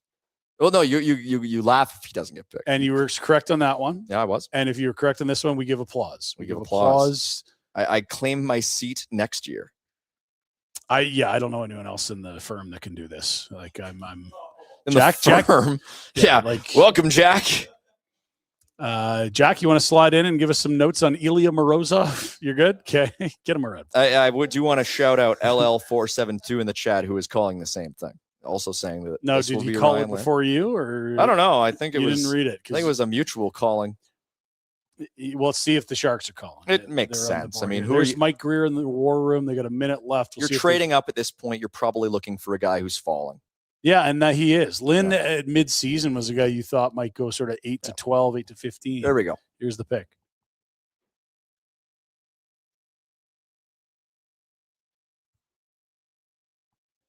There it is. Give him a clap. Golf clap, Jack. Give it to him. That's another one called by resident know-it-all Mike Gould, who does appear to know most of it. Ryan Lynn, that's a good pick. He was Sugar. Ryan Lynn, right D, I believe. And he played in Vancouver. Yep. Okay. Little guy, but that's where you take him. Now, here's the thing. Someone was saying we need a Red Bull for Jack. That is total BS because we got the Pittsburgh Penguins on the clock. And that is the boost he needs. That's the lift he wants coming. I got to text my buddy up in the Yukon who works for the Penguins. I'm curious to see who they go with here. I'm curious if you just realized you outed your source in the Yukon that works for the Penguins. Jack, do we have more on Ryan Lynn? We can learn about that while we wait for the Penguins pick. We'll give it a moment. Lynn's a good player. It was never going to be a fit for the Flames with their right-handedness and guys to create offense, but it makes a lot of sense like a great fit for the Sharks here. Someone to distribute and create offense from the blue line. Ryan Lynn, the newest member of the San Jose Sharks. Smart, skilled, with great vision from the back end, Ryan Lynn is poised for big things. He's not the biggest guy on the back end, but Ryan Lynn presents as a high-end, two-way, skilled blue liner who excels on special team assignments. And since day one in the Western Hockey League, Lynn has shown the ability to eat big minutes and, despite his size, play with a physical edge. Lynn captained the team he grew up cheering for, the Vancouver Giants. Lynn is committed to the University of Denver next season. Backs off to the wall. Lynn. He'll fire one. He scores! Well, I think the biggest things to know about Ryan Lynn is that he's an elite shot, two-way transitional defenseman. I really don't think he gets enough credit for his defensive prowess in his game because he's undersized. He's 6 feet, barely, 5'11", 2.5. He's played for Canada 5 times already.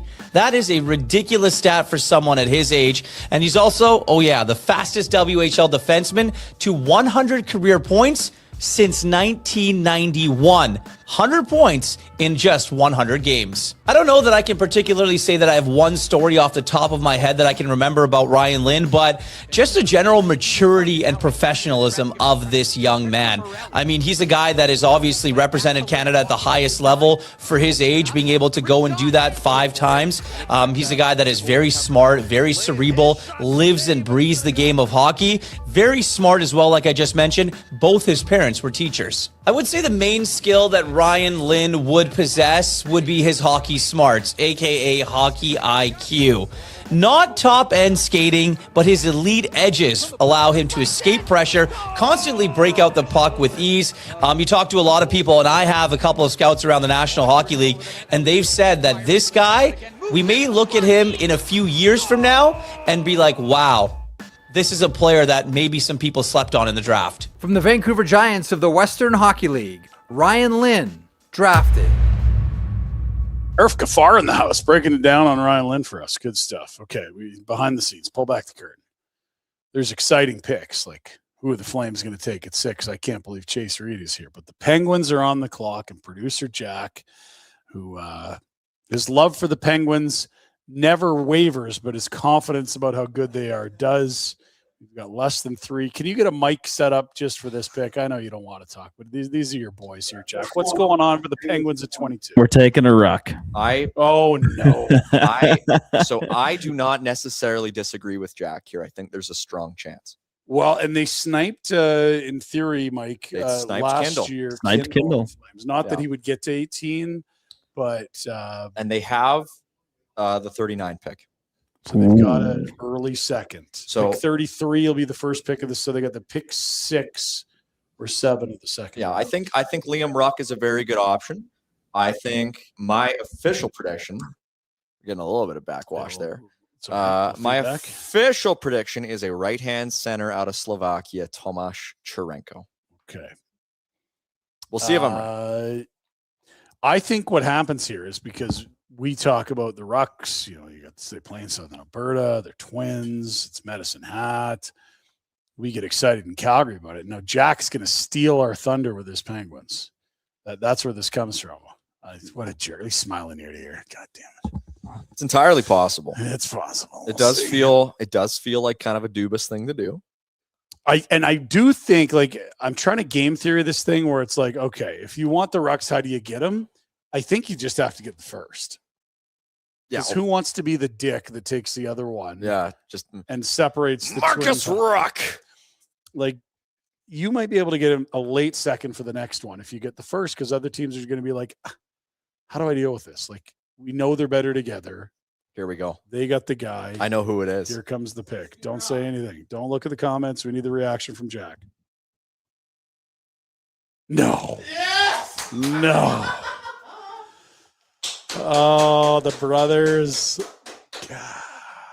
Penguins. Yep. Dubas. Yep. Dubas. Yep. There goes a Ruck, boys. Yep. It did seem like a possibility, didn't it? Jack could smell it. You could. Were you tipped off? Is Dubas asking you questions about the Rucks? But look at the smile. This is unbelievable stuff. Wow. And is it Marcus or Liam that gets first? It's Liam. Liam, okay. of course. Well, of course. Twins. I know, but there was one that was always higher. I'm just trying to remember which. Can you imagine if Calgary takes Marcus at 30? Do it. Can you imagine? Do it. Screw it. Do it. May the deeper prospect pool win. Like, who's got more assets to move? Calgary does. That would be wild. Now that Marcus is off the board, or pardon me, now that Liam is off the board. And Marcus is the center. The Marcus winner is the first, center. Yeah. I think Calgary. Damn it. Or do you... I think Calgary may go JP Hurlbert at 30. If he's there, the Kamloops Blazer. Yeah. Yeah. Hurlburt is a big time prospect who I would really love at 30 for Calgary. Tell me about him. 97 points in 68 games this year Winger. with Kamloops as a winger.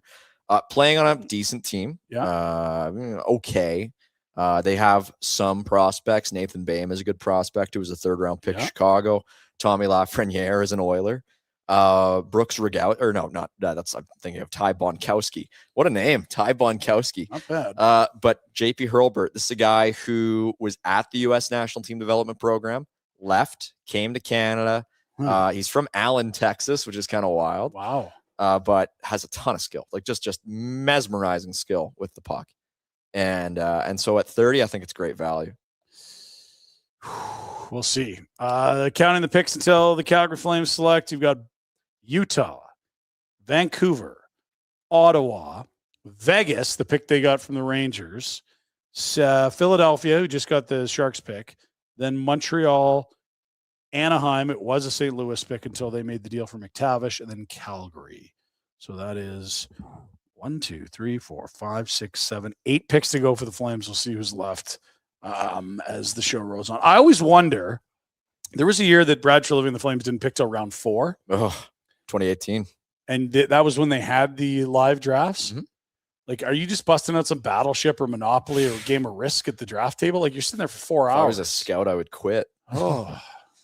They took Marty Pospisil, which was an okay pick in the 4th round. If you got a single player when your first pick's not to the 4th round You're that makes happy. it to the NHL, you've beaten the odds. Yeah. But that said, if you're a scout, it's like, all right, guys, let's grind on our list. Let's really dial in between 120 and 200. You're like, ooh. I really am not.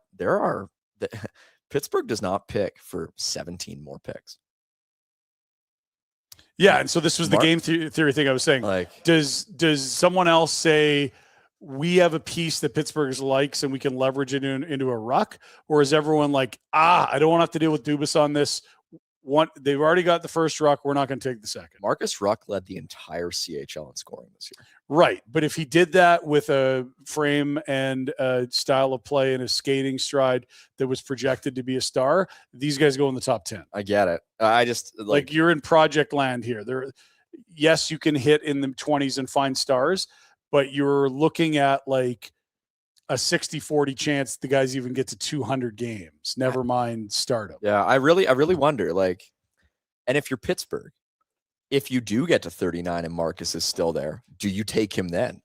Or do you just say, okay? I don't think you get greedy, but you're right. It's a good point. Like 17 teams have shied away. Yeah. What's to say that we can't get him at 50? They've explicitly said they want to play asked and requested to play together, which is like, oh, you don't ask, but more important than that, every evaluation we've heard is that a lot of their greatness is their ability to work off each other. Yeah. That if you take one of those guys away, is he the same guy? I mean, no, the production's not going to be the same. Otherwise, we wouldn't hear about this twin telepathy and the Sedin and, comps. Very interesting to see how this unfolds with the Rucks. And if you're a team with the amount of draft capital that the Flames have and the number of B to B plus prospects in your system, maybe you are the team that says, we'll take the other ruck and we'll see what they like in our system and make a deal. Mm-hmm. There's a lot of guys. There's a lot of forwards I like at 30. Like, I think Calgary is going to have their pick of a really productive forward. This reminds me a lot of the Gridden year. Okay. Where there were a billion good forwards in that range, it felt like. Billion seems large, but I get the point. So there's 8 picks. Yeah. You think there's 8 forwards you'd like, or you just think there's enough D that are going to go and maybe the first goalie that you're going to get one of your favorite 5s forwards? We're at the point in the draft where, like, Utah's probably going to take Maxim Sokolovsky here. Like, they're going to be Coke machine defensemen who get taken at this point. Yeah, I called someone a Coke machine on the radio one time, and people thought I was talking about drugs, so I call it vending machines. Vending machine. Yeah. I meant vending machines. But happened to be a guy that had substance abuse issues. I really should have seen it coming. It was Oh, not a good analogy I made on live radio. Jeez. Hey, Pinder, shut up. Yeah, you didn't have to bring it into this discussion. But no, like in 2024, like Gridden went at 28. Yeah. Igor Chernyshov went at 33. Yeah. There was Emil Hemming who went the pick after Gridden. You talked about Basha. Basha was there. there were a lot of really high value skilled players. Nikita Artamonov was a guy who a lot of people liked. He went to Carolina at 50. Jack Berglund was one of the top scorers in the World Juniors this past year. He went at 51. Like there are a lot of players, even a guy like Merrick Vanaker and Liam Greentree. Yeah. So this Greentree just moved to New York Rangers, in the exactly. deal. That's right. So this year I look at the crop of forwards still out there, the JP Hurlberts and the Marcus Rucks and the Ilya I guess Morozov's off the board, but Igor Shilov is who I was thinking of, right. who has been discussed in the chat quite a lot. Mathis Preston is another good one, another Hockey Alberta kid who came up. Well, I guess, I'm thinking of the Circle K and the Holinka, but from BC, plays for Spokane, moved to Vancouver, had a good season. You know, there's a lot of really high value forwards at this point. Which would make sense. You've got your D, and we have a trade to announce. And it's Utah moving my up goodness. first for Sebastian Cossa. Cossa, an incredibly highly touted, huge netminder in the Detroit system. I don't know why Utah's doing this. You have to like Sebastian Cossa, and they also have Trey Augustine in the system in Detroit as well. So they had some prospect goalie depth there, and they turned it into pick 23. Second time this pick's moved. This was Boston's pick originally. I don't love it for Utah, to be honest with you. I mean, they have Vamelka, obviously. You want maybe an upgrade over that, but is he ready to come out to the NHL? Is it now or never for him? I think so. Feels He's 23. He'll be 24. It feels like Jesper Wallstad last year, where the Wild kept him in the minors. The numbers weren't great, but they just knew, ignore the numbers. We watch his habits. We understand the team in front of him. He's coming up next year no matter what. Yeah. And Wallstad was great. Cossa was a goalie seen in the same light of that, like, this is one of the best goalie prospects in the world. Not unlike, what you had with Wolf, but everyone had the size questions hanging, and that was a few years ago. The only thing with Utah, the only reason that I'm questioning why they're doing this is they already have one of the best goalie prospects in the world. Who's that? In Michael Hrabal, who they picked in the second round. So you think he's a better prospect than this guy? I think they are like on the same plane. Okay. Hrabal is 6'6". He was a very high I think he was maybe the first goalie picked in 23. This is Cossa, obviously. He was a 15th overall pick. He was 6'7", 220. This is a huge goalie, Jack. Yeah. A huge goalie. But that's the thing, is the guy they already have is also a huge goalie, and he just went 19-9-1 with a 937 in 29 games at UMass. Okay, wow. And obviously he has not gone pro yet. Just turned pro. So like to me, this kind of feels a bit like a hat in a hat in Utah. Like I get it. I understand, using the capital you have to get, a guy who has who has gone a little bit farther on his runway. But I'm surprised it's Utah doing this. And I'm not surprised Detroit does this. Are they in the Hellebuck sweepstakes? He's a Michigan guy. You had Trey Augustine, who people think is a really good prospect netminder. You have him. It felt like an area of depth. I don't know that it's John Gibson and some of the other elder statesmen that is going to, like, it's time to turn it over to the young guys there. And this was the one that gets them into 23, I guess. They had a surplus. I think Hrabal is a better prospect than Augustine. Yeah. They're very similar. They were both. So Hrabal was the 38th overall pick in 23. Okay. And Augustine was the 41st pick in 23. They both spent the last three. Two goalies, or it was a trade? No, Detroit. Oh, sorry, Detroit and Utah. Yeah. So it was Arizona who picked Hrabal at 38. Yeah. And Detroit picked Augustine at 41. Incredibly similar last 3 seasons in the NCAA. So we'll see who Detroit takes here.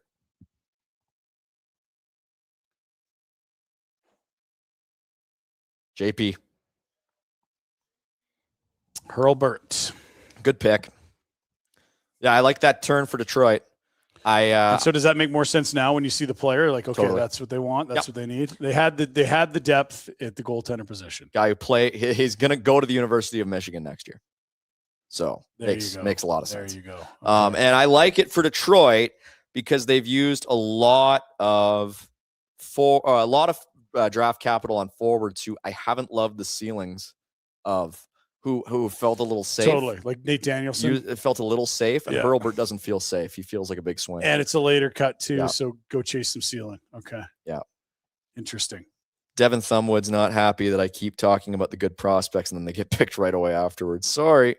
Yeah, so it's Ruck, then Hurlbert, the last 2 wingers from the Western League. Before that was Ryan Lynn of the Western League from the Vancouver Giants. Okay. I guess my guy is now Yegor Shilov. I mean, there's still a fair few guys I like. I mean, there's also a couple of defensemen, dare I say it, at this point, but I don't think you go there. Let's learn more about the Kamloops Blazer and newest member of the Detroit Red Wings, J.P. Hurlburt. Hurlburt knows how to score goals.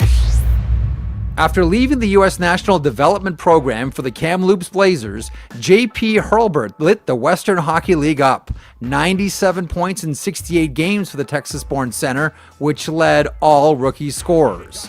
Like other offensive players in junior, Hurlburt needs to work on the defensive side of hockey and his play away from the puck. But his shot, vision, and creativity are all high-end. Hurlburt is committed to the University of Michigan next season. Good as he is on the ice, he's even a better person. He's got tremendous energy, great teammate, lots of passion for the game. Type of player that everybody wants on their team.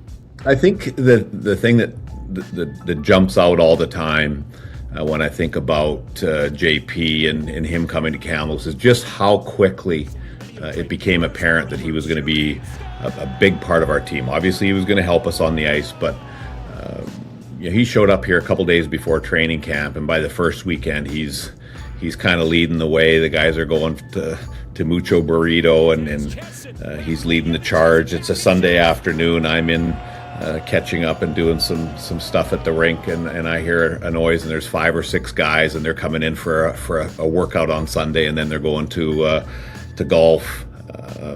It's been a few years since the guys played cards at the back of the bus, and JP was a big part of that, bringing that back to our team. So just how quickly he immersed himself into sort of the team identity, the team group, and he just became a very integral part of the team on and off the ice very quickly.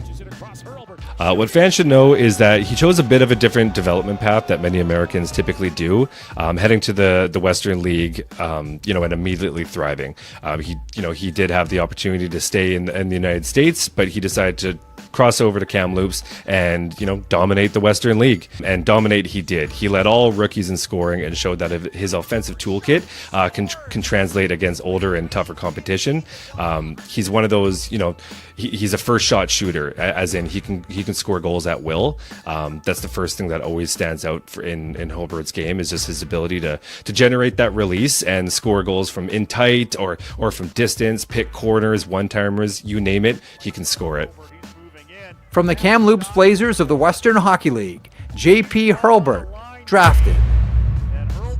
Hurlburt goes to Detroit following the deal that sends Sebastian Cossa to Utah for pick number 23. That leaves Vancouver on the board. This is the pick they got as one of 4 significant pieces from the Minnesota Wild for Quinn Hughes. There's going to be pressure on this pick, but they also pick number 3, so it's not going to be you must be a star. We know this is pick 24 for Vancouver coming up, and they've already got Maholtra. Let's get a couple super chats before we move towards what the Canucks might do next. One name we've mentioned that still isn't gone. Ken Alisia's back with a vengeance, $2. Jack Hextall is still available. Centerman, we mentioned him already. Does he slide to 30? Maybe. There's a lot of guys here who could slide to 30 at this point. I mean, I wouldn't be surprised by any of them. Fair. I would be totally fine with the pick. Good season in the USHL. So there are other players who I like as much. At this point, you're basically just drafting off of profiles. And whatever your list is showing you. But at this point, every team's list is probably pretty different. Let's get to the next super chat. This one from Scott Kerr, 164, another $2. Gould, at this point, do you trade up to pick Novotny? Yeah, Adam Novotny is the top sort of remaining player by consensus at this point. Big winger out of the Peterborough Petes. So I don't really think you trade up for anybody at this point. I think there's a good chance that you're going to get one of a similar tier of players. So you got a lot of guys probably in the same box here, I think so. speak. I remember the Connor Zary draft was a great example. Felt of that way. The Flames were, I think, early 20s. And they're like, we kind of got 5 guys in a box and 4 of them are left. Let's slide back a couple. And then they went back a couple, and and they slide back again and still got one of these guys that had in the same box. You're saying it feels like that kind of a scenario might be unfolding. Canucks are using this pick. I think it might be Tommy Blyle. Okay.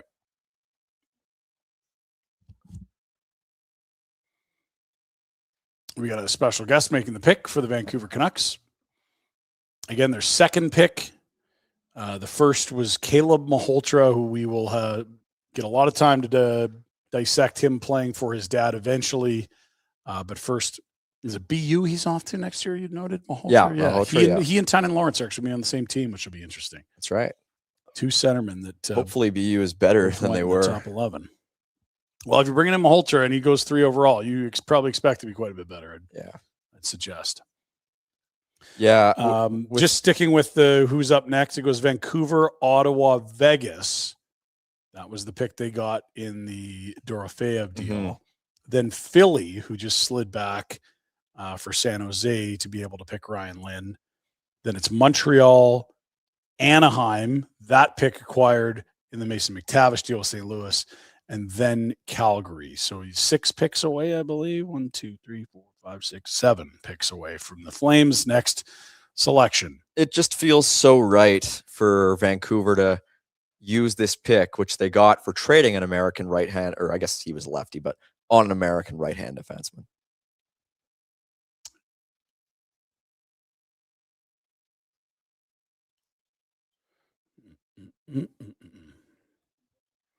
Let's send Kent a link so he can jump in and discuss with us. Here comes the pick for the Canucks.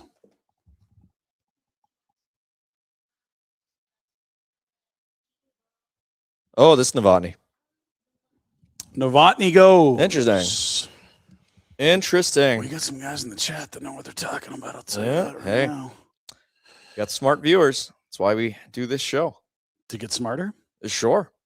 We get smarter. They get smarter. It's a whole circle of life. It's a one-way street with me. I'll tell you that. Okay.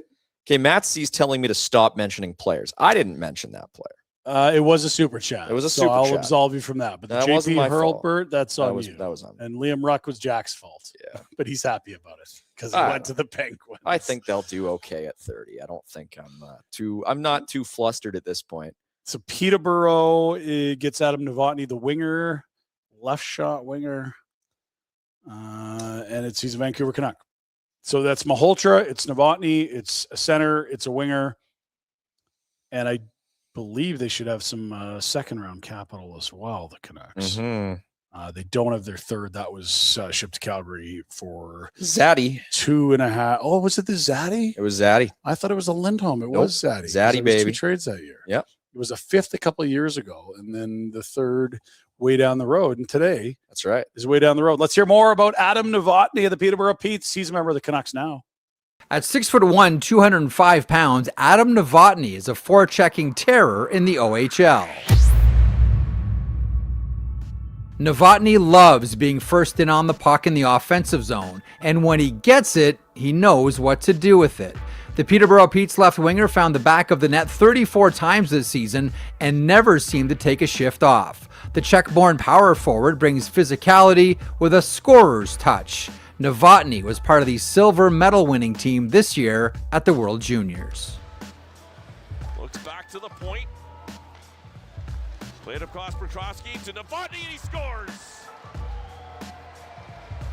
It's not easy for a European player to go over to Major Junior and excel right away, and I think Adam Novotny really figured that out this year when he joined Peterborough. This was a guy that was a very solid player playing in Czechia. He played against pro players. He was very good internationally, but going to play Major Junior in a country you're not familiar with, I think that's something that maybe isn't appreciated enough by a lot of fans. But once Novotny really started to figure things out, maybe more in the second half of the season, I think that's when a lot of people started to see this is a really good first round talent here. And watching him with Peterborough, over 30 goals, very productive season, and watching him with the World Juniors, I thought he looked pretty good there too. It just feels like anytime we kind of saw him in these high pressure situations, he showed up. And I think the best example of that was the OHL Top Prospect game, which also happened to be in Peterborough. Maybe because he was playing in a familiar barn with friends and family and everybody watching him up close, but he was one of the best players in that event. And that's something scouts really like. It's, it's a one-off game, but when you're playing against the other high-end talent in your age group and you're the most important player out there, that's very impressive too. So I do think that we're talking about a guy who could be maybe a top 6 forward, maybe a third-line guy that if he can just kind of work on his pace a little bit. But overall, with Adam Novotny, this is a player that a lot of scouts were very high on this year and do think there's still a lot of runway for him to continue to improve as a prospect, maybe even make a bigger impact than anyone could have thought. From the Peterborough Petes of the Ontario Hockey League, Adam Novotny, drafted. Novotny goes at 24 to Vancouver. We are 7 picks away from the Calgary Flames, 6 picks away from their 30th overall selection, unless they move. And let's welcome in the Godfather, Flames Nation, the man with the hair, the man with the salt and pepper in his beard, a man who's smart enough to know what to do and young enough to do it himself. Kent Wilson joins the program from shows you may have seen on this network, such as Afterburner and Kent Wilson's Hair Talk. Kent, how are you, buddy? Good. How are you guys doing? We're hanging in. We're getting a little punchy, I think. It's been 3 hours and it's a long night. 3.5 hours so far. Yeah. Well, we've got the sommelier himself with us. Kent, what's flowing tonight? Oh, I haven't cracked anything yet. It's really big commuting day for Kent. True. Went and picked up a new puppy, and then I just got home and been taking in the draft. So yeah. Okay, so you've drafted a puppy. What breed did you go, and what pick did you have of the litter? A Frenchton, which is a Boston Terrier French Bulldog mix. It's usually what we get. This one's a fluffy version, though. Usually they're short-haired, but this one's all. And what pick overall in the litter? Because there's usually a few. Did you have first overall pick? Pick number 3. Okay, yeah. It's the Maholtra of the group. Lost the lottery. That's right. Yeah. Classic Flames luck. What do you make of Carson Karls to the Flames at 6? I was worried he wouldn't be available in the sense that this was a guy who I thought would be a great Flame or a great pick for the Flames. Seemed to fit of a lot of the things that they were looking for. And I think they obviously thought he was best player available. When Daxon Rudolph went, and then Albert Smiths, it was like, oh my goodness. Yeah. They might not even get to look at Karls, but also Chase Reed. A thought on pick number 6 for Craig Conroy here. He's kind of been my head pick for 6 for a while. Kind of wanted Bjork too, to tell you the truth, just because I think the Flames could use more high-end forward talent. But in the end, I can't be mad about Karls. He profiles really well. He fits in on the left side when they have the logjam on the right and the blue line. He kind of sets them up to have maybe one of the best prospect pools defense-wise in the league at this point. Maybe San Jose is starting to challenge them after the day they had today. But they're not mad at all. I didn't think they'd go with Reed or Verhoff at the end just because of the logjam we're talking about. And Reed being American is kind of another wrinkle for Calgary right now. So when it came down to that, I thought, okay, it's going to be Bjork or Karls. And Karls, I'm looking forward to it. I just want to interject here and say that Ottawa just went way off. I heard a name I hadn't recognized. Oh, no. Jonas Lagerberg-Hohen to the Senators with the 25th overall pick. Was the consensus number 81 on the Elite Prospects board. Wow. Holy cow. Lagerberg-Horn? Hohen. H-O-E-N. Oh, I have read this once. Jonas Lagerberg-Hohen. I've never heard of him. Yeah, so way off the board. But anyway, Ken. I like to do that. They do. It's Tyler Boucher all over again. No, no, but we've talked a lot about Carson Karls. Feels like for months. A guy who the Flames we felt should be honed in on. We're clearly honed in on. Yeah. I mean, you've watched this team longer than me. I think probably longer than Ryan. You are a graybeard. I am. Yeah. When was the last time? Has it ever been this way that it just feels like the Flames are stacked upon stacked with young defensemen?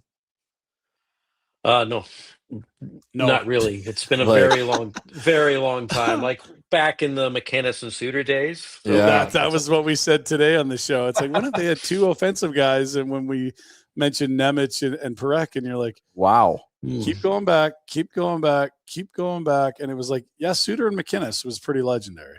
Yeah. Yeah. Like, it Well, just, they've got Brestevich and they've got Muse. Like, we're starting to forget some guys. Yeah, Abram, yeah. we came in at the end. I mean, there's a lot of guys on this Nemec now. Like, it's holy cow. This is a lot of guys. So it's good. We just need to add a couple of those forwards now. Yeah, they're at pick 30. We just saw Liam Ruck go at 22 to Pittsburgh. Yeah. Mike was saying that he thought the Flames really liked and were keyed in on Ben Kindle, who was right under their nose playing for the Calgary Hitmen, and Pittsburgh stole him last year. If you like the Yeah. Rucks, this is becoming a habit. You might just want to move up and pick ahead of Kyle Dubas from now on. But how do you approach sort of the game theory of, okay, one Ruck's gone, what type of a team gets him next? Or does everyone just say, God damn it, they beat us there, and he slides forever and Pittsburgh gets him when they want? Yeah, I think Pittsburgh picks at like 39 or something. Yeah. Next. And Flames have, 3 picks between there? 2 at least. At least two now. Two Yeah. now. Because they moved the Rangers one, yeah. Yeah, I think it's Pittsburgh knows that they're probably going to get Marcus now that they've picked Liam. That was always sort of the game theory behind the two Twins. Like, who's going to pick Liam? How early is someone going to pick him and then bet on getting Marcus probably in the second round? I think that's probably the way it's going to go. Because I don't know if teams are sure of how good Marcus can be by himself, right? So it's, do you take that bet, especially with some of the guys still on the board at 30 and 36 here? There's going to be other players, right? So my guess is, Pittsburgh gets both of them. Well, we've also heard buzz about the Flames wanting a goalie. Maybe they get the first goalie off the board in the second round. Don't do it. Kent doesn't like drafting goalies. Yeah, I don't either. Although if it is a year where you theoretically have 4 second rounders because you have the first pick and the third and Vegas doesn't pick, I mean, that's the type of year I'd say, okay, go get the best in class guy. It's just that it's so hard to figure out best in class guys. I'm kind of with you. It's not a high probability bet, is it? Vegas? No, it's not. Oh, we have a trade. Okay, Vegas got this pick from the Rangers in the Pavel Dorofeyev trade that we saw earlier. This was originally Dallas's pick. It went to Carolina in the Rantanen deal. Carolina sent it to the Rangers in the Keandre Miller deal. Then the Rangers moved to Vegas in the Dorofeyev, and now it is going to Montreal, I think. Who are they going to go for? So the Habs are moving up. Habs, I don't think had no, they were going to pick a 28. 28. So they slide up 2 spots. They must like someone here, and it's Xavier? an extra third rounder. Villeneuve, I defenseman? think. Well, Vegas has a terrible track record in the first round. They haven't had a ton of They don't first round pick, picks. yeah, that's why. But the ones that they have made have been generally pretty bad. The only one that has turned out really is Nick Suzuki, and he never played a game for them. Their first ever pick was Cody Glass. Didn't really work out. Eric Brandstrom was that year as well. Peyton Krebs was 2 years later. He's a very complimentary piece in Buffalo. Brendan Brisson was the following year. He's not an NHL player. Zach Dean was the following year. They traded him for Ivan Barbashev, but he's not an NHL player. David Edstrom was 2023. He's not an NHL player, but they traded him for Tomas Hertl. And then 2024 was Trevor Connolly, who let's just say had character issues. Yeah. So there's a lot of X's on the board there for the Vegas Golden Knights. Right, but it's Montreal's pick. Is there someone that they've moved up to? I understand why Vegas is sliding back to get more picks. They've been trading all their picks away, and they need some more, I guess more shotguns to fire here to try to find some guys. Yeah. But Montreal clearly sees someone on the board they like here. Shilov, maybe. I mean, they took that one Russian out of they had a good kid out of the NHL year, who they almost traded for Matthew Nyes, Jarovsky, at the front end of last year's second round. And Shilov has been playing in the queue. He's playing for Victoriaville. So that, to me, would make some sense. We'll see. What a path this pick's been on. Holy moly. Yeah. Dallas to Carolina to New York to Vegas to Montreal. We'll see what the pick is here. Back to Flame stuff because we still got a minute and a half. Okay, so we love best player available. we also just talked about their U23 defensemen and how many bloody names there are and how many kids you feel really positive about their ceilings. Never mind the guys that have already started to arrive. When you talk about Ristevich and when you talk about Nemec and Perek, now Carls, are we still arrogant enough to say go best player available, or is it like you got to get some forwards and take a shot at a center? Like, how do you approach this if you're Craig Conroy? Yeah, I think you got to, once you start getting into the 30s, it gets really hard to separate absolutely the best player available. Sure. I think that's fair. You got to start flattens out a bit here. Yeah. Yeah, the Flames really have to start picking the best forward available at some point. I mean, I think not against that. but you still have Xavier Villeneuve, as we said, and he profiles really well. So maybe they like him. McBeath is coming up.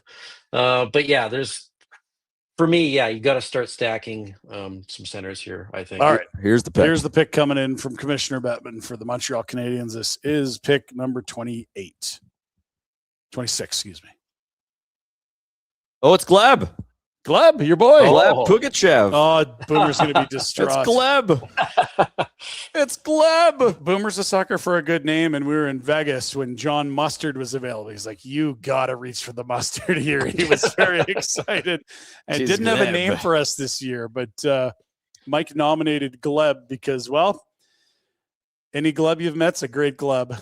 It's a hell of a handle. So this is Gleb Pugachev. I wonder if we have some Gleb material that we could watch together. Before we go for Gleb. Yeah, here we go. I want to go back one pick to Jonas Lagerberg-Hohen. Okay. The guy who auto picked. Okay. This is coming from Bruce Garrioch of the Ottawa Citizen. Yep. Tweets out, Hohen was injured all year. Had an ACL injury. Yes. Quote, never saw him play, a league executive said. This is where I remember reading it because I heard the name. I'm like, I haven't seen it. And then I saw the Hohen and I'm like, no. I did read something about this guy. He was a good player that lost an entire year. And at this range of the draft, are you going to get a guy that if he was healthy was in the teens or the tens? Maybe, but you've also lost a huge year of development. This is a dangerous game to play, but although if you're going to play it in the mid. Jonas Lagerberg-Hohen. Okay, so that was Ottawa. Yeah, and now this is Gleb. Our boy Gleb. Let's learn more about everyone's favorite Gleb. Gleb Pugachev loves to hit and does it often. Not only does he do it often, he also does it well. He's a 6'3" hit machine, just a menace out there with the body, which suits the NHL well considering how teams now crave physicality more so than in previous years. He might just be, by the way, the hardest hitter in this year's draft. And while the offense is yet to emerge, how do you not love a kid who plays with this kind of fire? This kid's a weapon. 6'4", 200 pounds of hard skating and physical fury. He's well above average skater, and that allows him to really generate that speed, and he just runs through guys. Getting called up in January to go play against men in the KHL and then just running them over full steam. There was no need for transition for him. Skates hit the ice and he was ready to roll. Like I said, a well above average skating defenseman with a penchant for violence, but the rest of his toolbox is probably a little bit below average, which is going to limit his upside. Think more of a fourth line grinder who can really set the tone and sway momentum with a couple of big hits in open ice. Gleb Pugachev from Nizhny Novgorod in the KHL. Drafted. Love a good Nizhny Novgorod drop. There we are. Attaboy Gleb. Kid's a weapon. That pick was excited to find a home. Dallas, Carolina, New York, Vegas, Montreal for Gleb. That leaves San Jose. No, now it's Philadelphia on the clock. They just traded back with Philly after the Ryan Lynn deal at 21. So Philly set to make their first pick of round one. We were talking about something prior, Kent. Did I cut off a thought, or are we all square to where we need to be right now? No, I think we can move on to guessing who the Flames are going to pick at 30 here. Okay, well, give us a few guesses here. Jack Hextall's a name we saw. Yeah. He's a center, and they have not many, if any, in the system. I mean, I'm tongue in cheek. There's There's Reshny and there's Potter that may or may not be a center. But is that a guy you like the sound of at this point? Don't get ahead of yourselves I'm here. gonna just cursed him here, eh? It's probably going to get picked. I mean, who is it? Oh, it's the Mike. Coke machine. It's Vending Maxim machine. Sokolovsky. Sokolovsky. So Maxim Sokolovsky, 6'8", yeah. 6'8". I think he had 2 goals in the OHL this year. What can't you teach though, Mike? 8 points. You can't teach 6'8", 238 left shot D. Holy 6'7" and a quarter inch. 2 goals, 6 assists, 8 points. Only 49 penalty minutes in 44 games, which isn't that many. NHL equivalency of 4.8. Yeah, it's seems low. That seems low. Yeah. Corey Pronman was insisting that the team was going to take this guy, and he's right because again, it's like every once in a while these guys hit, and you're like, God, no one wants to go in a corner with this cat. Although the Pims probably don't lead you to believe that, but everyone loves to dream on size, and this is a guy you can dream on the size. Where did he play in the O, fellas? London. Thanks. So it's a well-regarded program. And hey, he might be a player, but it doesn't seem like the prospects you take in the first round. Is this the Logan Stanley of it all? Logan Stanley was a producer. Was he? Okay, he produced a little bit. This is the Anton Salayev of it all because he doesn't put up any points. Well, there's Brooks Rogowski out there too, and he's 6'7", 236, but he actually got some points. 42 points in 46 games, right? If you're going for positives with Maxim Sokolovsky, it is that he's young. Okay. He has a July birthday. Okay. He almost as young as it gets because mid-September is where you flop over a year. Basically learned English this season, during the season. I think I saw a quote from his coach being like, we would say, pass it D to D, and he didn't understand what we were saying early in the season. Of note, he's at the height where he could breastfeed Gary Bettman. He's got a foot on this cat. Someone use AI to make that picture. Yeah. So that was the learning curve that we're talking about. A guy coming straight over from Kazakhstan and sort of learning the game at the OHL level. Very nice, as Borat would say. Okay. It's getting late, fellas. Sorry. Getting punchy. Sure. Sure, he's a great kid. I mean, you love the physicality and you love the physical attributes. It feels a little Maceo Phillips to me. Yeah. Even bigger. It's even too less early. production. Yeah. And it just feels too early. We got more. Let's learn more about the Kazakh monster from London. Maxim Sokolovsky is massive. He is massive and nasty. Oh, and miserable to play against. At 6'7", 238 pounds, forwards just hate coming down his side. Over the course of the season, he very much grew into his role as a shutdown defenseman and developed into the hardest hitter in this year's draft class. Scouts also say he has deceptive defensive skill as well, and maybe some offense could emerge too. Sometimes it's easy to forget that the main job for a defenseman is to actually go out there and play defense. And that's what Maxim Sokolovsky does so well. You look at him, he's 6'8", he's 240 pounds. This dude is massive and he is mean. He might be the most physical player in this draft. And he makes it his mission that no matter what happens, you can't get past him. So a guy like that with his type of reach, that's very fascinating. You're probably looking at a Nikita Zadorov type player here. A guy that's not going to go out there and flash, not going to put up a ton of points on the board. He only had 8 points in the OHL this year. But what he's going to do is make it so if you're going to try to get past him, you got to do it with some incredible speed because, oh, by the way, this guy can actually move very well himself. So if you can't beat him with your footwork, you're going to have a hard time getting past him. This is a very old school defenseman. Obviously has that size to work with. I truly believe this is a guy that fans are going to fall in love with because he plays a no-nonsense, old school hockey style. And then again, it's pretty hard to miss a guy who is 6'8". Maxim Sokolovsky of the London Knights in the Ontario Hockey League. Drafted. All right, the big Kazakh mutant. That's a massive word. Mutant feels like there's a negative connotation. So the Zadorov comp made me giggle, but we got to remember, we're in the rage of the draft. If you go to hockeyprospecting.com, Byron Vader's website. Like, you're literally around a coin toss to get to 200 games. We can laugh about lumbering huge defensemen, but Zadorov is going to clear 200 games 4 times over at least here, I'm guessing. That's what you're chasing here, I guess. Although there's probably even more offense from Zadorov at the same age, I'm guessing. Yeah, Zadorov scored in the OHL. Okay. A little better than that, but well, he was also high pick too, I should say. Yeah, he was. Him and Ristolainen, same draft year for Buffalo, if I'm correct. I just you pull up the Bader profile, and this is yeah. Sokolovsky is not a comparable with Zadorov. Now, true. Kanzig based on Keegan Kanzig, sure. But again, Keegan Kanzig didn't have the excuse they didn't speak the language and was come from the other side of the world. That is the caveat here. Right? Absolutely, 100%. 100%. Like, you give guys a certain amount of leeway when they are adapting to a different game. Right. I just still don't know if that's a bet I take in the first round. You take I remember Simon Wang last year was kind of a similar thing, and he was a more productive Ontario Hockey League player. And that was an early second, so I guess around the same part of the draft. Wang was less productive. But we got a trade again.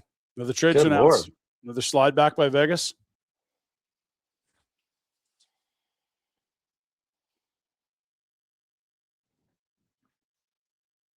Anaheim's moving up 1 spot. Vegas slides back again. They're picking up shrapnel to move down. I have a feeling that Anaheim's going to take Igor Shilov here. Yep. Okay. They took Klepov already. Yep. Interesting. Shilov and Hextall were 2 names I'd written down. Can you slide to 30? I think Shilov's the guy for Calgary if he's there at 30. Okay. And for Vegas, again, they suck at picking in the first round, as you illustrated, but they keep getting more picks later in the draft. They've slid from 26 to 28 and now from 28 to 29. Flames are 3 picks away. This is a well-traveled pick as well. This was Colorado's first that went to the Islanders for Brock Nelson, and then the Islanders sent it to hang on, mate. Oh, that's the St. Louis pick I'm talking about. I've confused myself entirely. Montreal, this was the trade back. I apologize. This is the Montreal trade back pick, and now it goes to Anaheim. Okay. The next one is the well-traveled Colorado to the Island to St. Louis to Anaheim. Holy moly. And now to Vegas. There's your well-traveled pick. That's next. Okay. 3 picks away from the Flames. Is there 3 guys you like? Well, the interesting one to me is the defenseman from Moncton, Tommy Blyle. Okay. Who D-man, right shot, 6 right foot. Shot.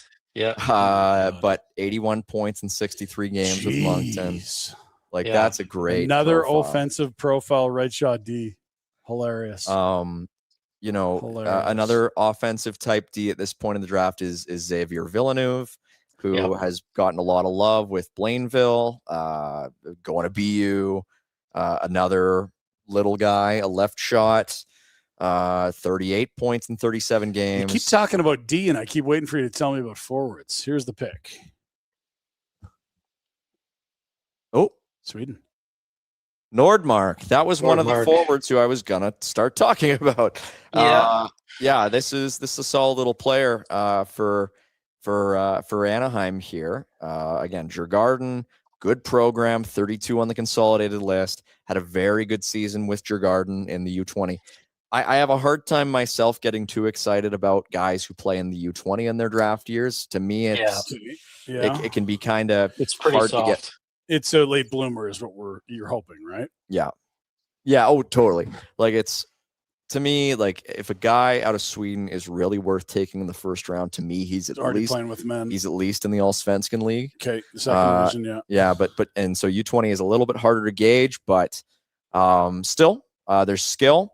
It's the Ducks taking another winger, and you got lots of centers. They've done a good job in the draft the last little while because this is kind of their second rebuild that's finally coming to fruition. The first one was like the Troy Terrys of the world and all that. Let's find out more about the diminutive forward from the J20 League in Sweden, Marcus Nordmark. Nope. Maybe we aren't ready for that.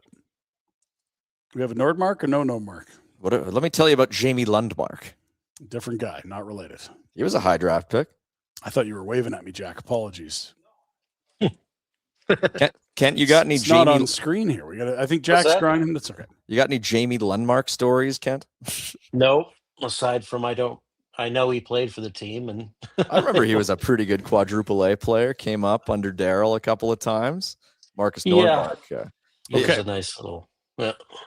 I want to tell you about this story of the most well-traveled pick of the draft because I jumped the gun by one pick because I had to move lines on it. That's so many names. It's Colorado 2 years ago. Go get Brock Nelson at the deadline. They send their first to the Islanders with a haul of other assets. The Islanders then turn around and send that pick to St. Louis. That's the Braden Shen deal. St. Louis sends it to Anaheim for the Mason McTavish deal we saw earlier today. And Anaheim just traded it to move up a spot. It's now Vegas's pick. That's a circuitous route to get to pick number 29. It is the pick ahead of the Calgary Flames. And the Vegas Golden Knights have slid back twice already here. Will they do it again? A la the Connor Zary drop with the Flames. They might as well. Yeah. And if you're the Flames and you've got one guy you like more than the rest, all right. Take a fifth, take a fourth. We want the guy we're getting. Or maybe it's like, shit, all these guys we were talking about, no. We love our list. We got a lot of guys we like at 30. We're going to sit tight. We'll see. I love the comment in the chat when you were trying to throw to Marcus Nordmark, Heavy E saying, I think Jack's reading a book. It hasn't got that bad. Yeah, he's not yet turned literate, but the boredom's starting to stack for him. Jack's over there. If this is the NFL draft, he is jacked right now. That is, if the Steelers are on the clock, he'd be well tight. That's his name. But he got his ruck. He's happy. He did get his ruck. Who's getting the next ruck? You. Yeah. Flames picks. Do you have the numbers of them? I know I sent a graphic to Jack. They got 30. I know that. Well, so they have 30, 36, 36. Yeah. Let me just pull it up. Yeah. And it's the next pick in the seconds. So 30, 51. 36, 51, 55. All right. So they have 2 picks ahead of the next Penguins pick. If you're trying to play the ruck game, but I'm kind of with Kent. Vegas is making a pick. Can you imagine if they take Marcus Ruck here? That would be a very Vegas-coded thing. Vegas would be the perfect team to get the other one. Let's stand by and listen. Oh, it's Pipparainen. Yoo-ho. All right, so Juho Pipparainen, good for him. He's a right shot D from Finland. Who's available for Calgary at 30 now? Jack Hextall, Sheilov, Blale's the D-man, but I'm trying to keyhole it forwards here. I think Jack Hextall ultimately is going to be a little vanilla for the Flames here. So it just profiles as a 3-4C? Yeah, I think they're going to try to take a bit of more of a Sheilov. Yeah. Like I think Hextall. Tell me about Sheilov. High scorer, very similar to Gridden in the way that he profiles. Went from the USHL to the Q, just like Gridden did, playing for Victoria. But he's a center. That checks a lot of boxes. It does check a lot of boxes. He's 6'1". I think Sheilov might be the guy. He's committed to Penn State. And this was one someone in the chat was calling for at 30, like an hour ago. Yeah, saying should you trade up to take him? Apparently you can wait. I think Super chat coming in. Take Marcus Ruck. F off Jack and the Penguins. That's $2 coming in from Hellbent PH. This might not be a time to pick a fight with Kyle Dubas, but you do have a pick tomorrow to mess with them if you'd like. What about a Ryan Robrick at this Ryan point? Robrick is very interesting because the OHL production has been really something. He's very old for the draft. But the funny thing is that if Ryan Robrick was 10 days younger, I think. Yeah, if he was 10 days or older maybe. Yeah, if he was 10 days older, he might have been a top 10 pick last year. Oh, he didn't have the great year this year. He's coming off of a 41-goal season 2 years, or I guess that's 2 right. years. And where does he play? And tell us the position. Niagara. He's a winger. Okay. He's a big winger. He's 6'3". But the thing is, he's fallen. You might get him at 36. Yep. I like the center with the skill and the scoring you were telling about in Sheilov. I think Sheilov is really interesting. It feels like it'd be right up the Flames' alley here at 30. What about a Thomas Krenko as well? Cherenko is a guy who I mentioned earlier as well, out of Slovakia. And like there's a whole host of good forwards who you feel very comfortable taking here. Okay. Well, it sounds like a good spot for Connie. I feel very good about that. 2.5 minutes till the pick is in. Please don't be a goalie. Yeah, the goalie will be tomorrow if they do the goalie thing. There was one other forward who I wanted to mention before they made the pick, and I'm trying to remember who it was. You try to remember, and I'll talk to Kent. Yeah, Carl's a D. No, Adam Valentini is who I was thinking. Oh, yeah. A very small forward for Michigan, who is already at Michigan. Yeah, so he plays in his draft year. 27 points in 40 games, very Cullen Potter-like. But how small? Smaller, 5'10". Is it Wittenbach? Generous 5'10". So Wittenbach-y. Yeah. Yeah. Interesting. So, and I believe there was chatter that he interviewed with all 32 teams. So, April birthday too, so he's not even that old. So there's a lot of forwards here. Like if I'm a fan of one of these teams that has been taking Juho Pipparainen or Maxim Sokolovsky right here, I'm maybe thinking, oh boy, don't love it. Because there's a lot of higher upside forwards, in my opinion. Yeah, unless it's the one big guy that pops. But yeah, you're passing on skill for size. Feels like you're taking a guy sure. where you might bat 100 over a guy where you might bat 300. Sure. Right. Yeah, it's a safer pick. Yeah, it's the split the aces, follow the odds, right? Yeah, I think Sheilov might be their guy. They're letting the clock go down here, 1:20. I haven't seen anyone jump early. I think the clock is here it comes. Here comes Gary. The pick is in. Okay, well maybe we are speeding it up. My bad. Picks in. Here's the Flames pick 30, second pick of the 2026 draft. It'll be Carson Carrolls and who? Lanny's coming back. Is Lanny going to do the speech that he did last year too, where it's like, all you fellas out there, if you don't get picked in the first round this year, don't give up? I don't think so. Lanny can come up and speak. There we go. Once. Sure.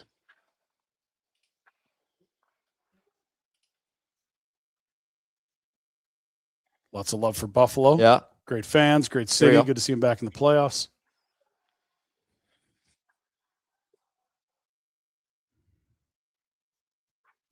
Oh, they're showing the dome. Look at that. They are. They got a DJ on stage. Is that DJ Power Play up there? Who they get tonight?